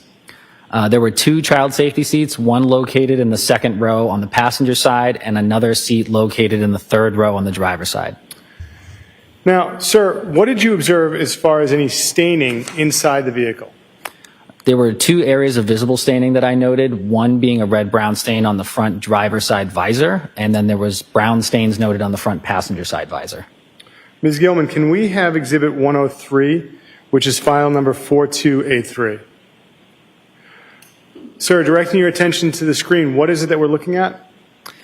This is a photograph of the stain, the red-brown stain on the driver's side visor that I had marked with a ruler and the letter A. And so you're the person who would put that piece of tape there? Yes. Ms. Gilman, can we have Exhibit 104, which is file 4286? What is it that we're looking at here, sir? Similarly, this is a photograph of the brown stains on the front passenger visor that I marked B with the ruler tape. Now, what did you find as far as gloves on the passenger side of the car? On the passenger side of the vehicle, on the floor, there were two examination-style gloves. In the front passenger door pocket, there were two additional exam-style gloves in a Ziploc bag. And in the center console, there was 16 exam-style gloves inside of the center console. Ms. Gilman, can we have Exhibit 105, which is file number 4279? Sir, did you see this photograph? Yes, I do. Can you show us where you found gloves on the passenger side? Yes. So on the right-hand side of the photograph on the floor, there are the light blue-colored gloves. Those would be the two gloves that I observed on the floor. And Ms. Gilman, can we now have Exhibit 106, which is file number 4258? Sir, do you recognize this image? Yes, I do. And what is this an image of? This is the open center console between the front driver and passenger seats with 16 examination-style gloves inside of it. With the Volvo that afternoon, what were you able to do as far as any testing? The testing I performed on the Volvo was the blood screening test we use at the laboratory. It is a color changing test involving 2 chemicals. I'll take a clean swab and apply it to any areas that I'm interested in determining if there is potential blood present.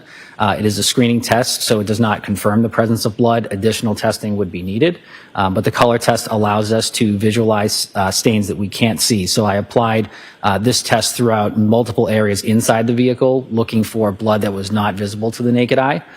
When it's negative, the swabs don't change any color after I add the chemicals. If it's positive, it will turn a pinkish violet sort of color after the addition of the chemicals. And prior to performing all of those tests, I made sure that my chemicals were working by using a positive and negative control on those chemicals. And can you tell us what items might trigger a positive that are not human blood? Yes, so there are vegetables such as cauliflower that have a peroxidase reaction, which is the main reaction in our blood screening test. So that is the main sort of reaction we're looking for. So occasionally those vegetables or legumes such as beans, those are examples of items that can have that positive reaction as well that are not blood. Now, with this test, were there any areas that tested positive? Yes, there were. What areas of the Volvo tested positive? Of all the areas I examined, there were 5 that tested positive for blood screening. One was the front driver side seat controls for the front seat. There was an area on the second row passenger floor mat that tested positive. The third row passenger seat was folded down, and the back side of that screened positive for the presence of blood. And 2 additional areas on the mat that was in the trunk that was covering the trunk storage space. There was 2 mats, 1 area on each of them, test screened positive for the presence of blood. And these were areas that I did not observe any visible staining. And, sir, how many areas do you think you tested overall in the Volvo? Overall, I would estimate approximately 40 to 50. I covered a lot of the contact areas, so steering wheels, door controls, the radio controls, handles, door pulls, the floor mats, the brake pedals, and many areas inside of the vehicle. And so, did you have the opportunity to take any samples from the car? Yes, I did. And so, what did you take as far as samples from the Volvo that day? From the Volvo, I collected the hair I previously mentioned, or the apparent hair that I mentioned from the exterior front passenger door handle. And then each of those 5 areas that screened positive for the presence of blood, I took samples from each of those individually for further testing back at the laboratory. So, can you walk us through how do you take those samples? Like, how do you package them up? How does that work? So the samples are collected with a set of swabs. I'll use a drop or 2 of clean water and apply it to the swabs. And then I'll take those swabs and go over those areas that screen positive to collect any sample that might be there. And then I'll put each of those samples into a glassine envelope, which then goes into a coin envelope that I'll transport back to the laboratory to be sealed and then stored properly for a further analysis. How long do you think it took to examine the Volvo and collect the samples? I would estimate it took me roughly 3.5 to 4 hours. And after collecting the swabs, did you go back to the crime lab? No, I did not. Where did you go to next? While I was examining the vehicle, I was requested to respond to 300 Forest Street in Peabody, Massachusetts. What time do you think you got to 300 Forest Street? I arrived there approximately 8:15 p.m. And can you describe what 300 Forest Street in Peabody is? 300 Forest Street is a recycle and trash collection center located just off of Route 1. And what did you see when you got to 300 Forest Street? Mainly there was a large area where trash had been collected from various neighborhoods and areas, and there was a certain section of trash that had been separated from the larger piles that were there. Ms. Gilman, can we have what's been marked as Exhibit 107, HAS 6556? Sir, do you recognize this image? Yes, I do. What is this an image of? This is the entrance to the recycle and trash collection center, showing the mounds of garbage that are there. And Ms. Gilman, can we have HAS 6564, what's been previously marked as Exhibit 108? And do you see this image, sir? Yes, I do. What is this an image of? This is a continuation of the interior of the center. And so the trash that you had the opportunity to see people going through, I'm going to direct your attention to what's been marked as Exhibit 109. Ms. Gilman, can we have Exhibit 109, 6566? Was this mixed in with all the other stuff that we just saw, or is this somewhere else? I'm unsure. This photo was taken prior to my arrival at the collection site. Okay. But what is this a picture of? This is a picture of a separated portion of the garbage in the center. Now, what did you see? What did you see as far as people searching or going through the trash that night? By the time I arrived, the main search had already been done, and there was bags of trash that were beginning to be emptied and inventoried by Crime Scene Services section and the detective unit that was there. And so, what was your role as far as dealing with these bags of trash that other officers were going through? My main role was to assist with the other units that were present and to sift through the items in those bags to determine what items would be relevant for forensic analysis and then which units would be responsible for taking those items back to the laboratory afterward. And so, what was the first thing that was done when a bag was opened if there was some kind of evidentiary analysis that needed to be done on it? The first thing that I did while the trash was being emptied was I had my notes where I noted the items that were coming out of the bags, and then I worked with the Crime Scene Services section trooper there as well, who photographed those items as they were coming out of the bag as well.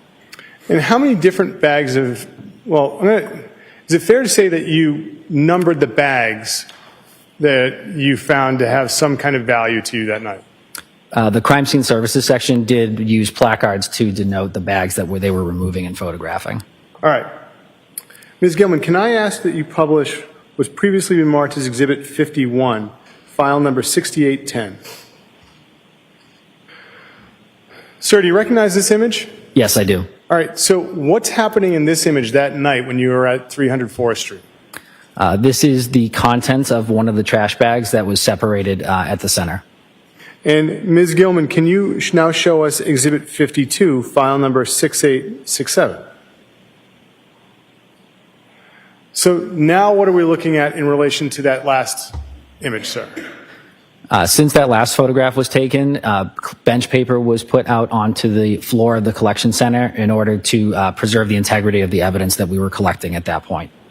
And so if it went onto a piece of paper like this, was it going to be collected? Potentially, yes. And this bag, sir, that we see on the screen for Exhibit 52, did you have the opportunity to know what was inside this bag, bag 1? Yes, I did. Can you tell us what was discovered inside of bag 1? Inside of bag 1 was a pair of green boots, a black jacket with red-brown stains, and a bracelet inside of the pocket. There was a black purse with red-brown stains, a black wallet, and a pair of headphones inside of a case, as well as a pair of socks. Was anything discovered as far as car keys? Yes, there was a pair of Volkswagen keys as well. Ms. Gilman, can we have what's been marked as Exhibit 110, file number 6869?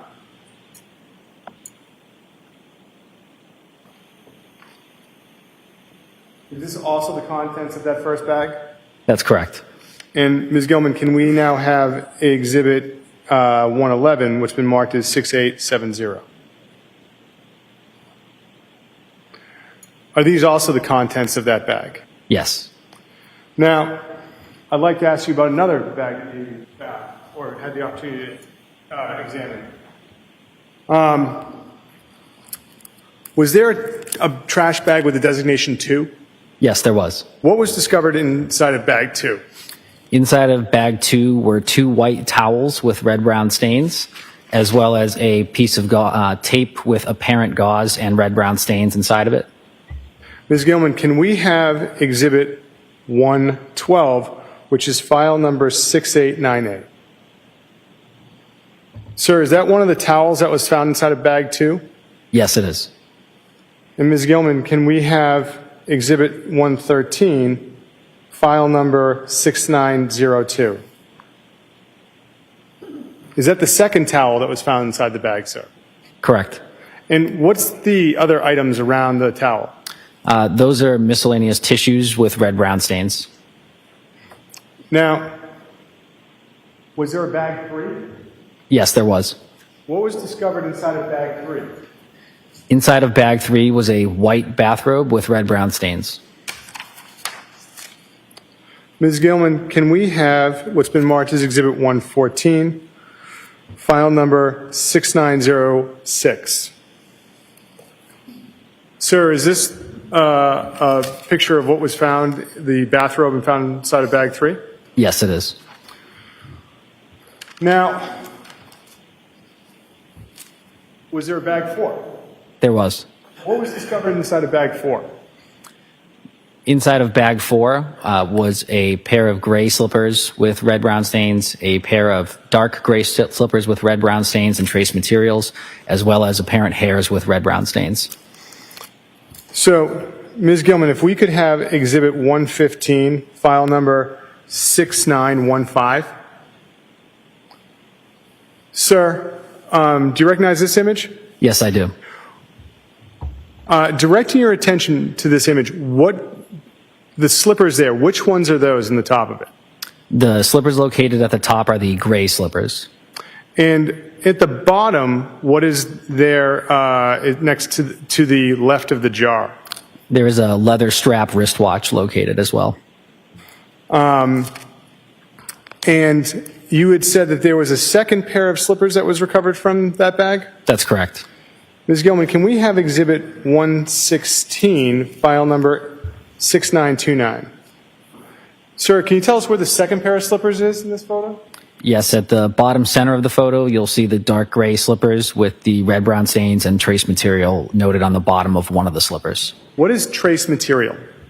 Trace material could reference a number of things. In this particular instance, it references the apparent hairs or fibers that I observed on the slippers. Ms. Gilman, can we have Exhibit 117, file number 6934? Sir, what is the trace material you saw that night when you were at 300 Forest Street?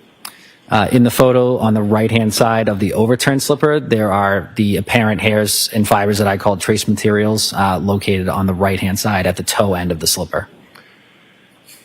Sir, I'd like to ask you some questions about bag number 5. What did you observe what did you observe produced from bag 5? Bag number 5 contained pieces of rug with red-brown stains on some of the pieces. Ms. Gilman, can we have Exhibit 118, which is file number 6948? Sir, what are we looking at here? These are pieces of a rug with red-brown stains that I noted on 2 of the pieces. And Ms. Gilman, can we have Exhibit 119, file number 6944? Sir, where did you see the red-brown staining on the rugs? On the 2 leftmost pieces, the left piece has red-brown stains in the bottom right corner, and then the one in the center of the photo has red-brown stains on the majority of the piece of rug. So, sir, after bag 5, did you have the opportunity to see anything produced from the 6th bag? I did, yes. What was produced from the 6th bag? Inside the sixth bag was additional pieces of rug with red-brown staining on those as well. And besides red-brown staining of rug, what was discovered as far as a Tyvek suit? There was a white Tyvek suit discovered in the bag as well, along with a wrapper for a Tyvek suit.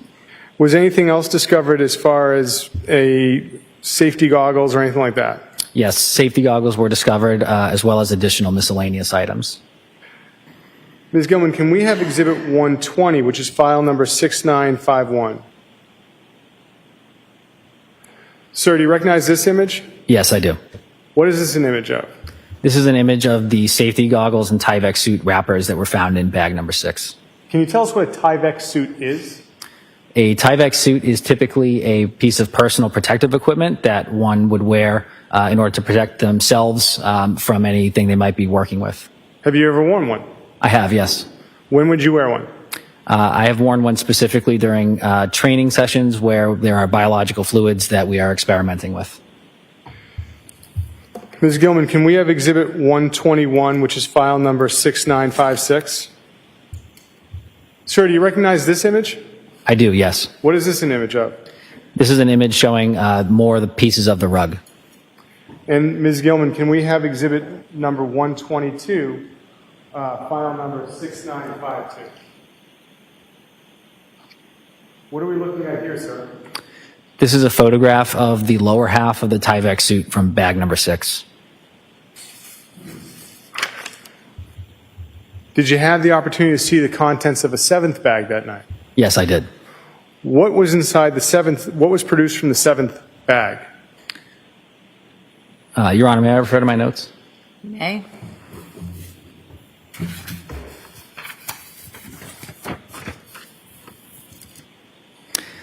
The 7th bag contained a bottle of hydrogen peroxide, a ice pack, a blue flat sheet as well. And sir, I neglected to ask you about the rug as well. I showed you one image, which was Exhibit 121. So, Ms. Gilman, can we have Exhibit 123, file number 6963? Sir, what is this we're looking at? This is another piece of the rug from bag number 6 containing red-brown stains with apparent tissue. And what is apparent tissue? For those of, I don't know what that means. It's not like Kleenexes, right? That's correct. Apparent tissue from the forensic perspective is a material that may or may not resemble human skin tissue. In this particular instance, based on my observations, that's what I called it. Ms. Gilman, if you could take that down, and if we could have Exhibit 124, 6974. And so, sir, does this represent the contents of the 7th bag? Yes, it does. And so, in the upper center, what is that brown bottle? It is a bottle of hydrogen peroxide. And the cut up labels off to the side, did you note what those were for? I didn't note what they specifically were for. I grouped them under the miscellaneous items that were in this bag. And now, sir, did you have the opportunity to see an 8th bag in the contents produced from it? Yes, I did. Ms. Gilman, can we have Exhibit 125, which is HAS 7002? Sir, what is it that we're looking at here? This is a photograph of the contents of bag number 8. And what was produced from bag number 8? Bag number 8 contained a hammer, a pair of wire snips, a hatchet, and a hacksaw with red-brown stains on it. And what are wire snips, and then what are shears? They're sharpened tools that can be used to cut an item of interest. So which one of those two objects is snips and which one is a shear? The shears are located on the right-hand side of the photo. The snips are located in the center between the hacksaw and the hatchet.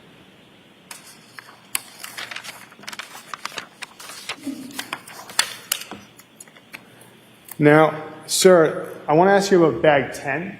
Skip it. What was recovered from the 10th bag?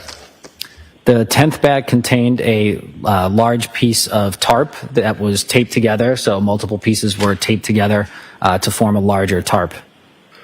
Ms. Gilman, can we have Exhibit 126? Is this what the 10th bag looked like, sir? Prior to opening the contents, yes. And Ms. Gilman, can we have Exhibit 127? What is it we're looking at here in 127, sir? This is a photograph of protective booties that are worn over the bottoms of shoes.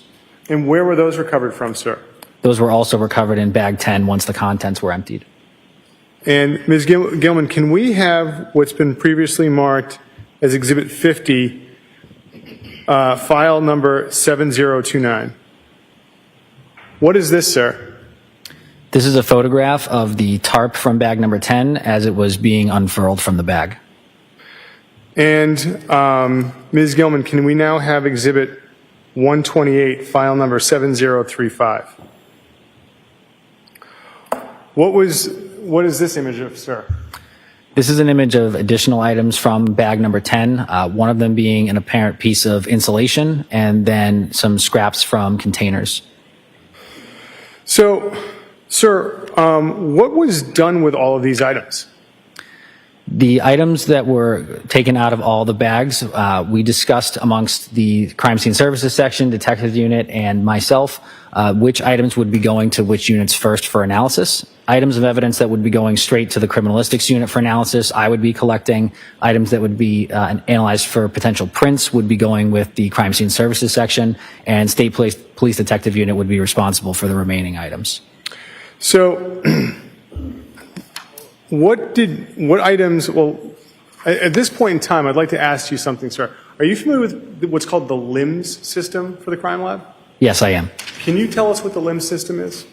LIMS stands for the Laboratory Information Management System. It is a software program that we utilize in order to track items of evidence that have been submitted to the laboratory and then their chain of custody history as they move throughout the laboratory. And so after you had the opportunity to collect items that night, where did you go? At that point, I left the facility and went to the laboratory in Danvers and submitted items of evidence there under lab number 23-00596. So that number, that's for the overall case that you're assigned to at this point in time, right? That's correct. So what happens as far as when you make a submission of a piece of evidence into the LIMS system? Once the evidence has been submitted into the Laboratory Information Management System, I then make assignments for myself to write a report based on what I collected from that scene, as well as assignments for the criminalistics unit for any items that need to be analyzed in the criminalistics unit as well. Every item is then appropriately packaged and or dried if it's wet, and then eventually transported to the appropriate storage facility.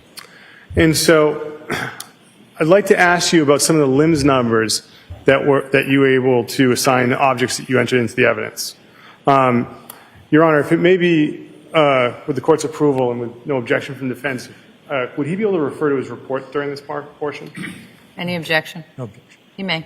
Thank you, Your Honor. Sir, what item number under LIMS did the swabs from the driver's seat controls get? Those swabs were given item number 9-1, 9 referring to the submission and 1 being the first item under that submission. And what item number did the swabs from the rear passenger seat floor mat get? The rear passenger side floor mat was given 9-2. What LIMS number did the swabs from the rear passenger third row seat get? 9-3. What was the LIMS number for the swabs from trunk mat 1? Trunk mat 1 was 9-4. What was the LIMS number for the swabs from trunk mat 2? 9-5. What was the item number for the swabs from the red-brown stain with the letter A? 9-6. What was the item number for the hair sample you got from the door of the Volvo? 9-7. What was the LIMS number for the swabs for the gloves? I'm sorry, what was the LIMS number for the gloves from the floor? From the front passenger floor, it was 9-8. And what was the LIMS number for the Ziploc bag in the passenger door pocket? 9-9. And what was the LIMS number for the gloves in the center console? 9-10. Now, did you seize any Band-Aids from the floor of that vehicle? I seized 2 Band-Aids from the center console of the vehicle, yes. And what LIMS number did they get? Those were given item 9-11. Now, directing your attention to the items from 300 Forest Street, what was the LIMS number for the black jacket from bag number 1? 9-12. And what was the LIMS number for the bracelet from the left pocket of that jacket? 9-13. What was the LIMS number for the black purse in bag 1? 9-14. And what was the number for the black wallet from bag 1? 9-15. What number did the pair of boots get from bag 1? 9-16. What item number did the Volkswagen keys get? 9-17. And what limbs number did the headphones, did you find headphones that night? There were headphones inside of a case, yes. And what number did they get? They were 9-18.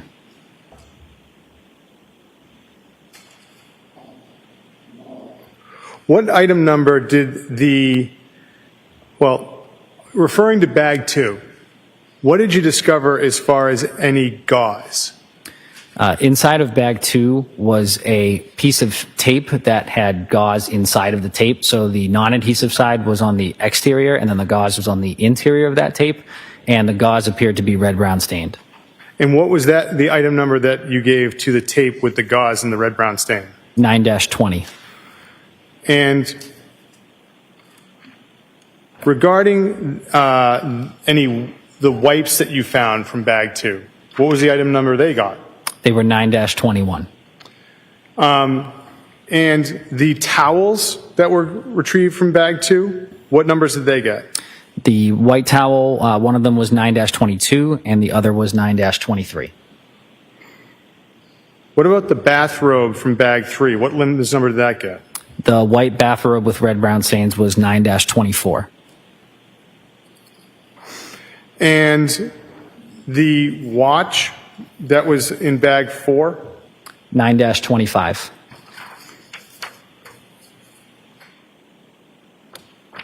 Sir, what about the gray slippers with red-brown stains from bag 4? What limbs number did they get? Gray slippers were 9-26. And then there was a second pair of slippers. Were they the dark gray slippers? That's correct. All right, so what did the dark gray slippers with trace material get as a limbs number? 9-27. And was there any hair samples recovered from bag 4? Yes, there was. What was recovered as far as a hair sample? There was apparent hairs with red-brown stains that were not on the slippers. They were just loose inside of the bag. I collected those as well. And what item number did they get? They were given 9-28. And any wipes recovered from bag 4? Yes, correct. And what did they get for an item number? 9-29. And in the images from that bag, was there a sponge? There was, yes, a sponge with a wipe stuffed into it. And what item number did that get? That was given number 9-30. And was anything retrieved as far as cuttings, or I shouldn't say that, what was the item number given to the pieces of rug from bag 5? From bag number 5, I took a cutting myself from the red-brown stains that were seen on those pieces of rug. That cutting was given 9-31. What item number did the Tyvek suit get? 9-32. And in bag 6, what number did the hand towel get? 9-33. So, sir, now I'd like to show you some of these objects.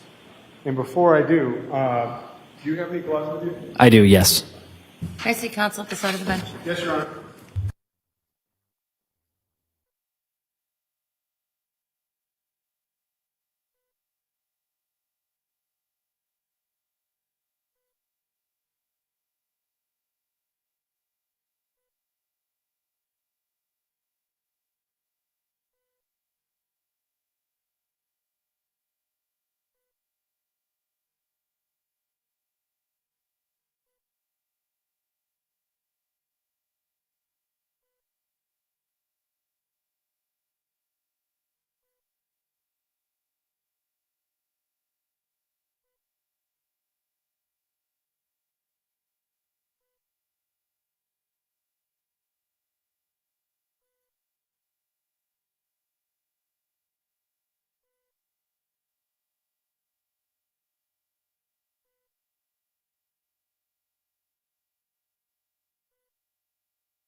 So, Your Honor, with the court's indulgence, I'm just going to be walking back and forth to grab certain objects.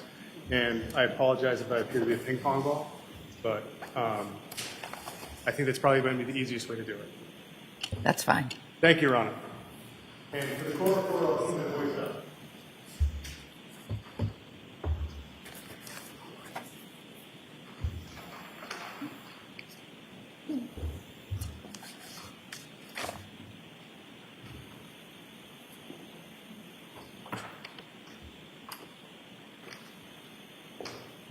Sir, what I'm going to do is I'm going to hand you an item that's in the bag. I'm going to ask if you recognize the bag and open it up. I'm not going to ask you to produce anything from the bag, okay? Yep. All right, thank you, sir. So the first item I'm handing you is a manila envelope. Do you recognize that? Yes, I do. What is it, sir? This is a manila envelope containing the COVID card of Ana Walshe that I recovered from the scene. Can you open that envelope and determine if that object is inside of it?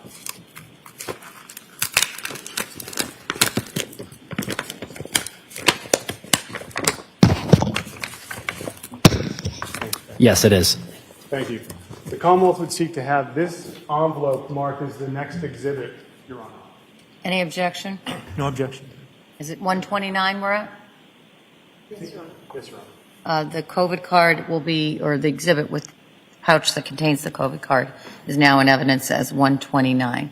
Jurors, I do expect that there's going to be a series, and based on what we're consulting with at the side of the bench, there's going to be a series of bags of evidence that the Commonwealth's going to move in to evidence. And those bags, to the extent that they are admitted as evidence, will go back with you in the jury room for you to examine as you need during your deliberations. But it's my understanding that they're going to stay in the bags right now.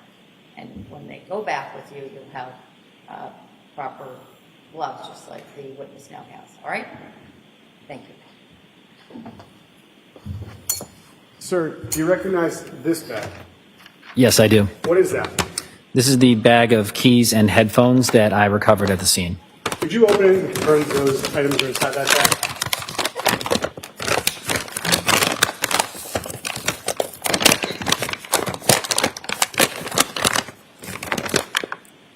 Yes, they are. The Commonwealth would seek to have the bag with the keys and headphones marked as the next exhibit, Your Honor, which I believe is 130. Any objection? No objection. It's marked and admitted into evidence as Exhibit 130, the Volvo keys and the headphones.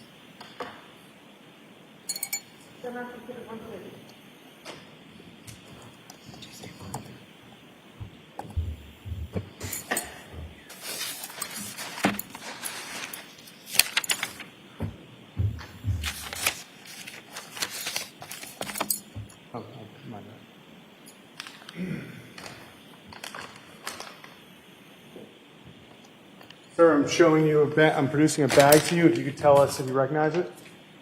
Yes, this is a bag of the black jacket with red-brown stains, a pair of socks and bracelet from bag number 1 at the collection site in Peabody. Could you open that up and confirm that those items are inside of it?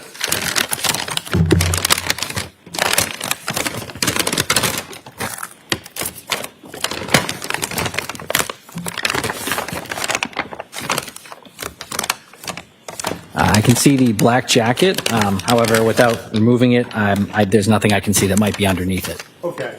So for today's purposes, that bag with the black jacket, I would seek to mark as the next exhibit, Your Honor, without having to move the jacket around and go underneath any objects inside it. What's the outside labeling say? Black jacket, bracelet, and what else? Pair of black socks, Your Honor.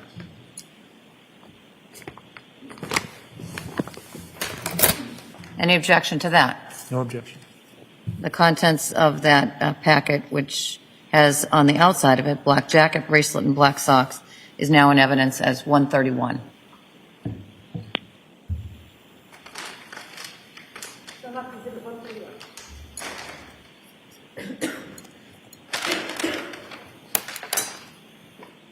Sir, I'm producing another bag to you. Do you recognize this?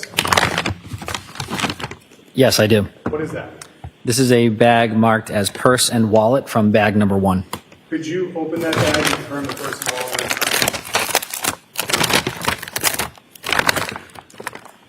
Yes, they are. Commonwealth would seek to have this marked as the next exhibit, Your Honor. Any objection? No objection. The purse and the black wallet, both black purse and black wallet, are now in evidence as 132.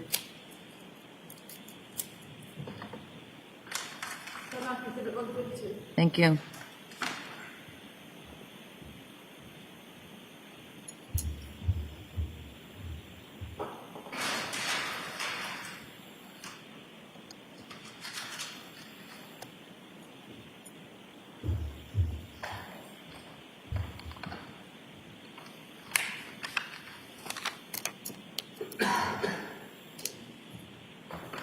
Sir, I'm handing you a bag and asking Yes, I do. what's inside that bag, sir? A pair of green boots recovered from bag number 1. And sir, what is the outside of the bag, sir? The outside of the bag reads green boots, bag number 1, with my initials, my trainee's initials, and the date. The Commonwealth would seek to have this marked as the next exhibit. The bag with the green boots is now in evidence as Exhibit 133.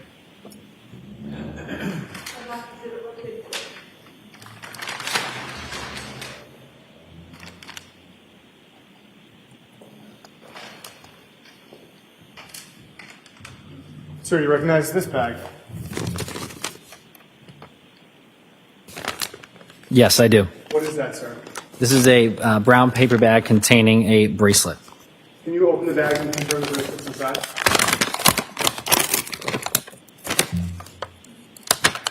Yes, there's a bracelet inside. Commonwealth would seek to have this marked as the next exhibit, Your Honor. Any objection? The bracelet is now in evidence in its bag as 134.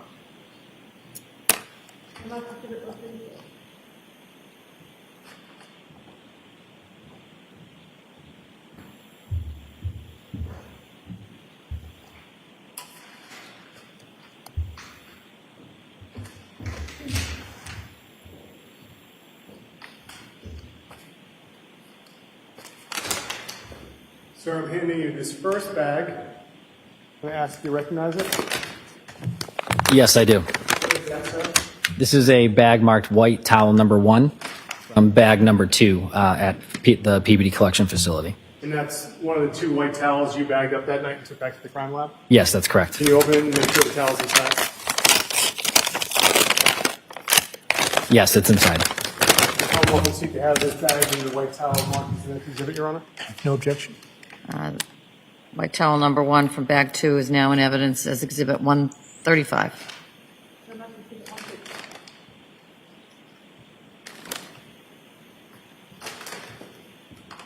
I'm handing you another bag, sir.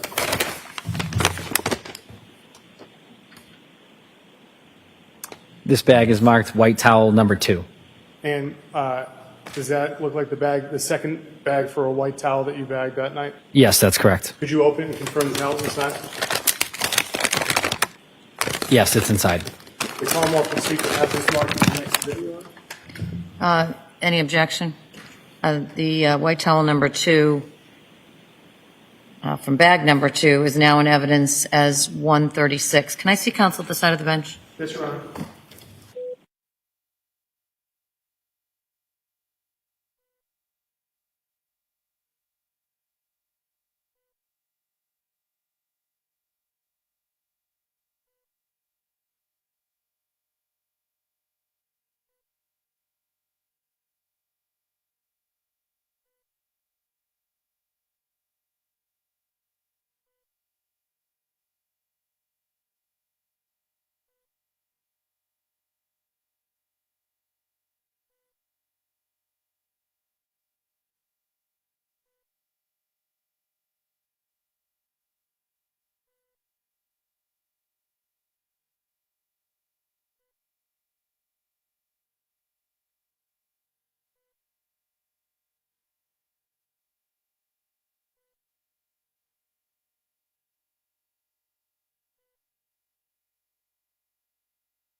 I'm producing another bag to you. I'm going to ask you to recognize that. Yes, I do. And what is that bag, sir?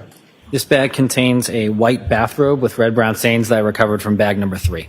Could you open that bag and confirm that the bathrobe inside? Yes, it is. The Commonwealth will see to have the bag with the bathrobe marked as the next exhibit. Any objection? Objection. The bathrobe from bag number 3 is now in evidence as Exhibit 137.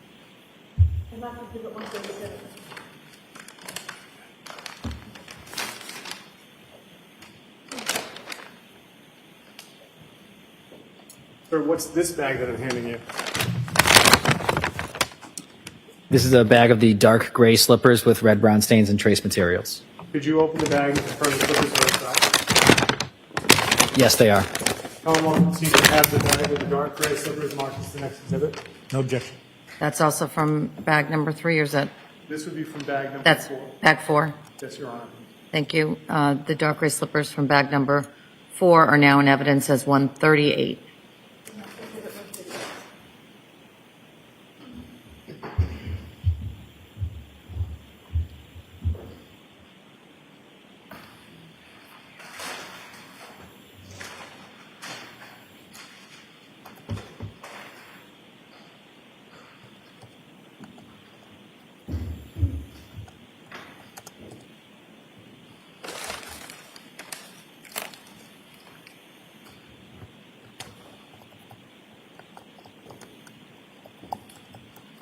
Cool. Recognize that bag? Yes, I do. What is that? This bag contains the leather strap watch from bag number 4. And could you open and confirm the watch inside?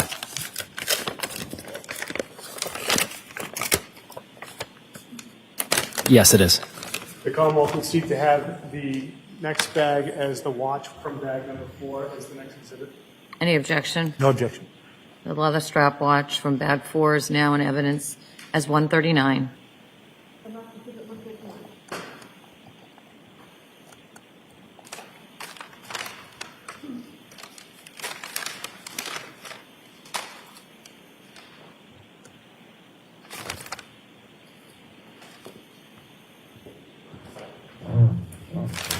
So you recognize that bag? Yes, I do. And what is that? This is a bag containing apparent hairs with red brown stains from bag number 4. Could you open the bag and confirm that the item is inside?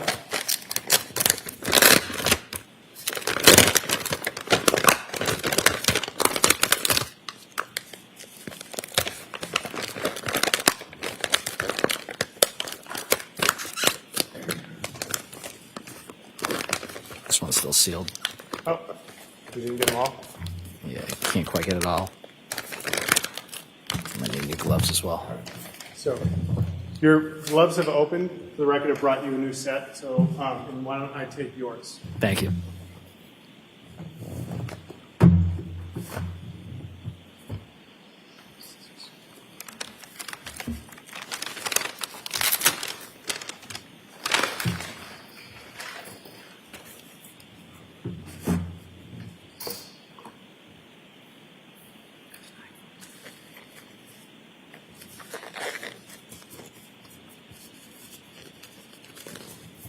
Good? Good. All right. Thank you.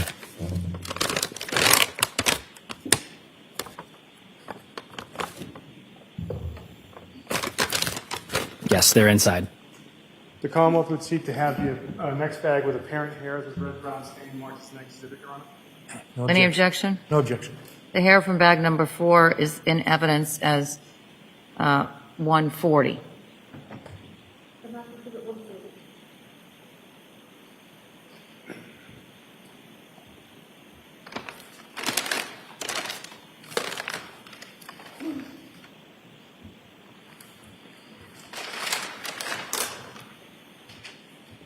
Sir, do you recognize this bag?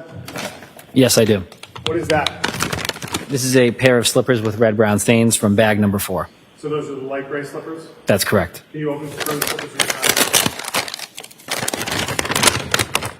Yes, they are. Commonwealth would seek to have the next bag marked as Exhibit 141, pair of slippers from bag number 4. No objection. Thank you. The bags light gray slippers from bag number 4 are now in evidence as Exhibit 141.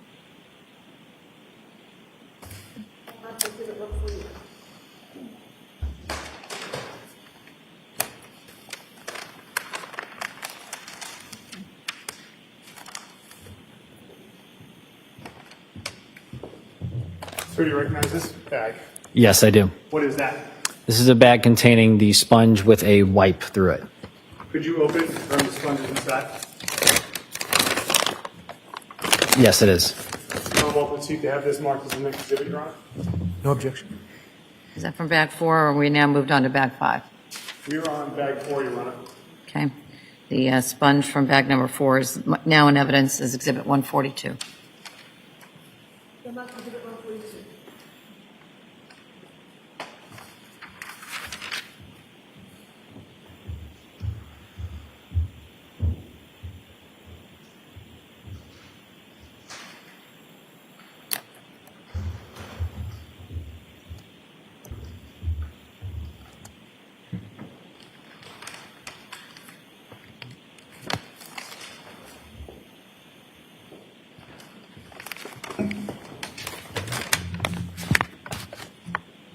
So do you recognize that bag?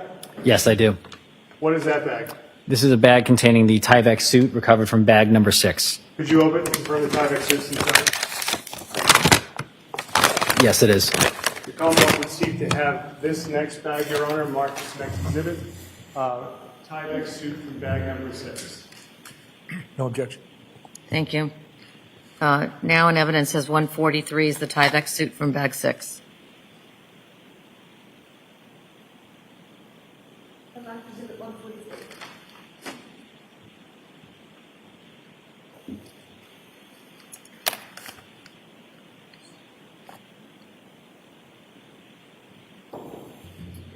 Mr. Gould? Do you recognize that bag? Yes, I do. What is that, sir? This bag contains the hand towel with red-brown stains from bag number 6. Can you open and confirm it's inside? It is. The Commonwealth would seek to mark this as the next exhibit, Your Honor, which is hand towel with red-brown stains from bag number 6. Any objection? No objection. Hand towel from bag 6 is now in evidence as 144.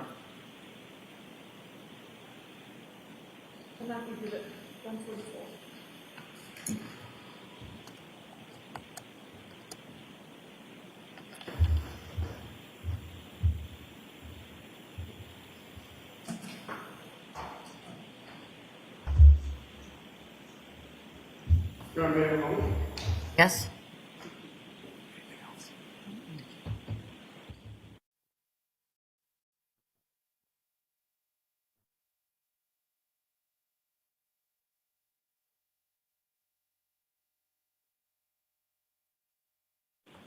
Nothing further, Your Honor. Thank you. Cross?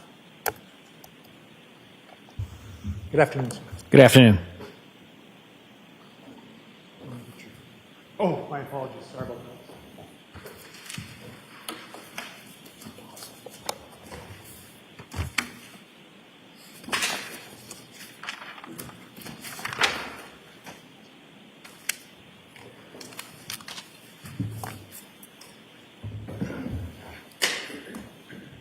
If I just call you Mr. Gould, do you have a comment? Mr. Gould's fine. So, you told us as you began your testimony that when you went to the scene of the where all the trash and everything was, that there were people were collecting bags. At one point, you had to then take out some of the evidence and put it on the paper to quote, preserve the integrity of the evidence. Yes. And when we talk about preserve the integrity of the evidence, what we're trying to do is what all of you are trying to do is make sure that you keep it in the same condition that it was in when you found it, correct? Exactly, yes. Now, do you know anything about a trash compactor that was taken to that area before you arrived? I don't know any specifics about a trash compactor, no.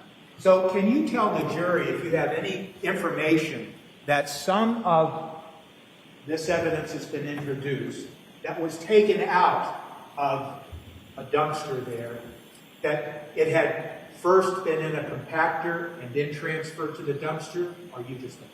I do not know. When you talk about the integrity of the evidence, it also includes trying to preserve the fact, as best you can, of how a particular item that was stained is not stained by another item. Is that fair to say? That's fair to say, yes. So when you're handling this evidence that you're collecting, you're really taking care not to have one item touch another item, because you don't want a transfer between biological evidence between item 1 and item 2, correct? Correct, to the best of my ability, yes. Sure. And in this case, and in the collection of this evidence, it's fair to say, isn't it, Mr. Gould, that you have no way of knowing before you were able to begin your examination of these items at the scene how they had come into contact with each other, either within a bag or just being pulled out by people before you arrived.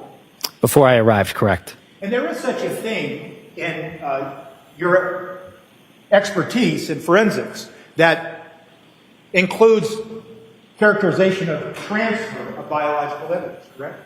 That is within the realm of our responsibilities, yes. And what that simply means is that one item that has some either biological evidence or something else, if it comes into contact with another item, it can transfer that to the other item.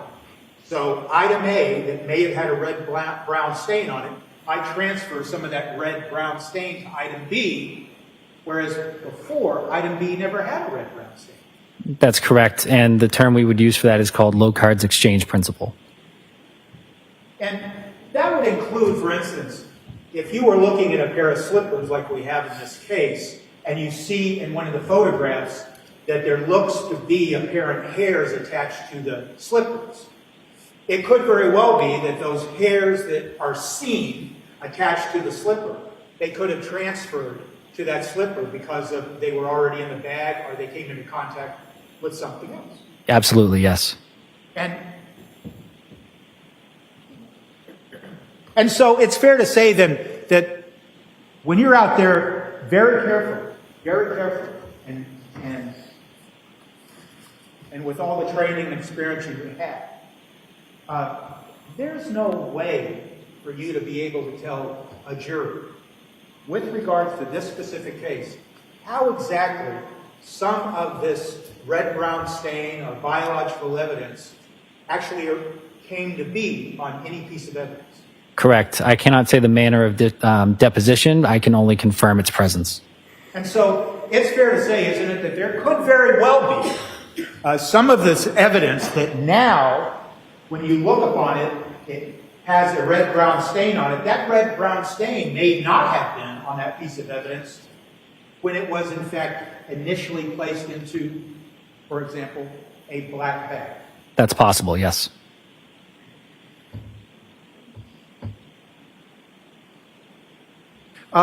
In the photographs that were introduced of the scene where you went with all that trash and garbage, it's fair to say that a lot of that trash and garbage had absolutely nothing to do with this case. Correct. How did you differentiate at the scene what applied to this case and what didn't apply to this case?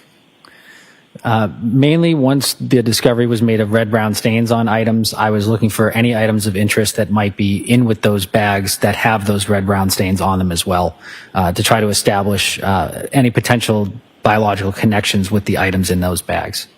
And we saw a lot of photographs, but some of the photographs appeared to have some of the items that were eventually taken into custody by you and given a lens number, like you described for the jury.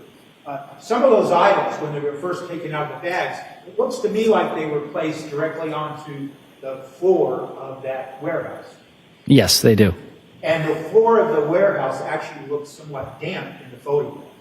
It does, yes. And it was in fact damp.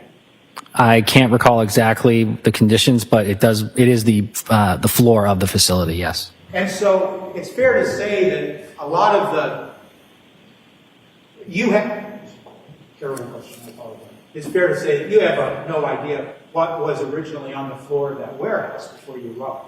Correct. You just know that it had the appearance, it may have been damp, but you don't know what caused the damage. That's correct. And then these items were placed on that. Items, like for instance, the items have been admitted into evidence here, and they could have been then be caused to be dampened by what was on the floor of that warehouse. That's possible, yes. And then what happened was, once again, in your very earnest desire to preserve the integrity of the evidence, you then took a lot of this physical pieces of evidence and you placed them on, do we call it, what do we call it, paper? Yes, we would refer to the white parchment paper, typically in the lab as bench paper. Bench paper. And that's what we see in the photographs. Yes. And then, after you collected these items, you then transported them or caused them to be transported to the lab at the Mass State Police? Yes. And I thought I heard you testify that you had them transported to various parts of the lab? The evidence, I believe what I had said was that the evidence will eventually travel to its respective facility where it needs to be stored. But I did submit at one laboratory with all the items. You did? Yes. And after you transported the items to the lab, did you have any further, did you do any further work on these items? No, I did not. All right, thank you, sir. Any redirect? No, Your Honor. Witness may step down. Thank you, sir. Thank you, Your Honor. Your Honor, may we approach? Yes?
So jurors, I'm going to send you on your way today, and I was talking with the lawyers just now about what the schedule is for the rest of the week, because I'd like to let you know, because I know I'm ever mindful of the sacrifice you're making to be here to serve as jurors in this case. So here's the rest of the week. I expect tomorrow will be a full day, 9 to 4.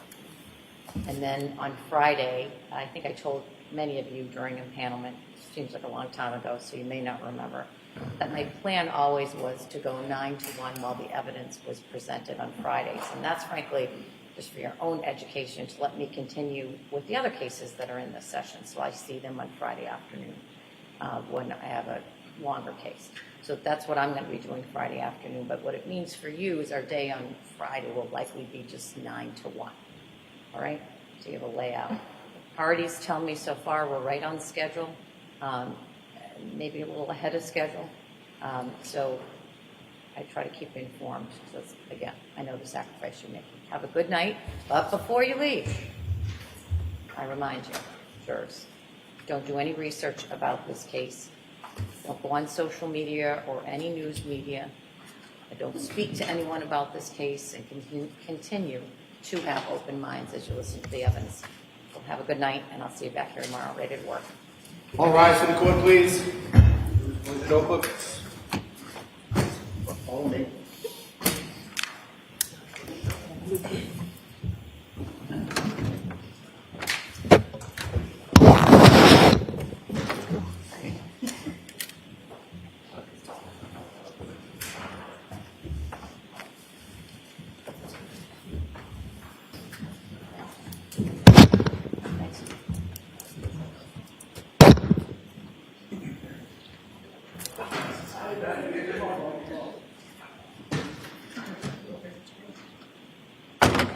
You may be seated.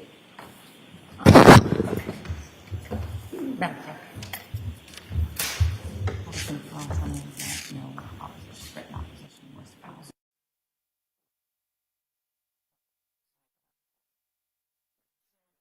Circling back to a couple of things we spoke about earlier today. So the Commonwealth's motion with regard to the guilty plea was filed on Sunday night. And I frankly had asked Madam Clerk if she could check, because my recollection was that the defendant never filed a written. I know you've been busy. I just want to make sure I have all the paper in front of me. Is it correct that you have not filed a written opposition? I haven't had the chance to address it, but I will have something emailed to the court by tomorrow morning. Okay. And so here's, with regard to that, let me focus you a little bit more precisely, which is I want that to address what relevance does the defendant's plea of guilty, not his taking responsibility by testifying consistent with the expected evidence presented in the opening. I lied to the police.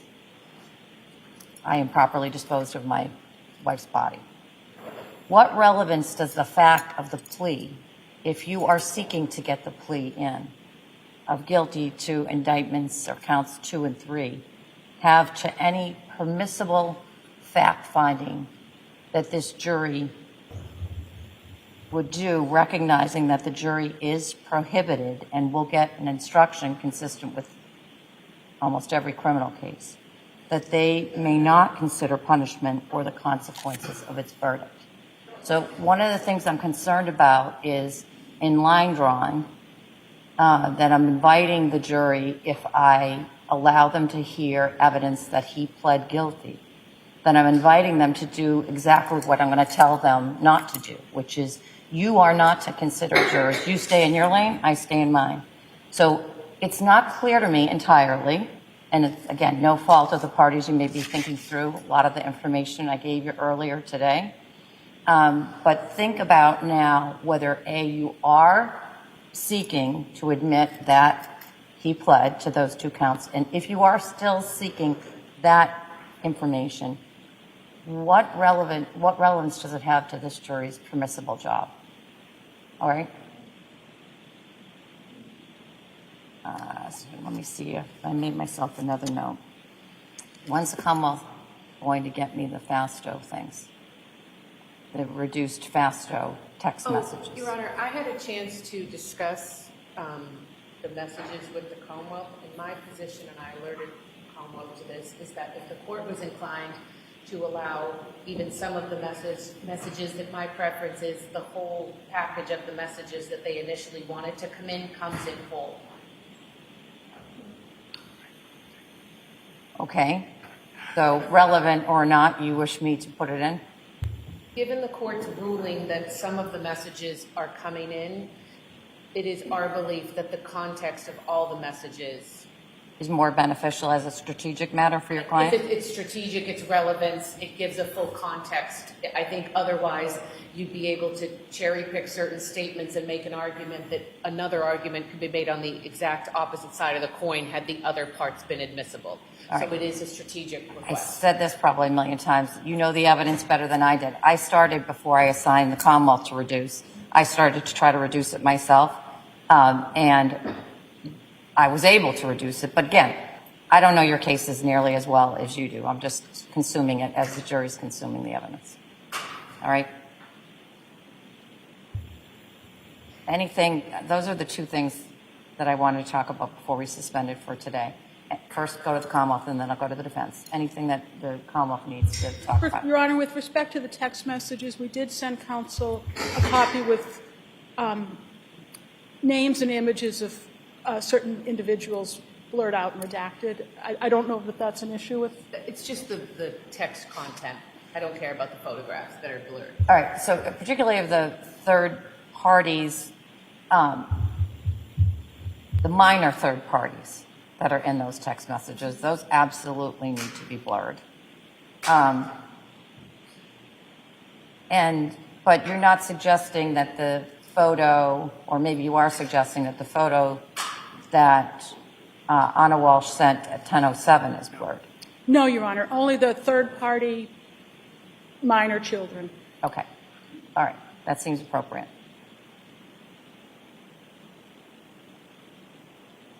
Anything else from the Commonwealth?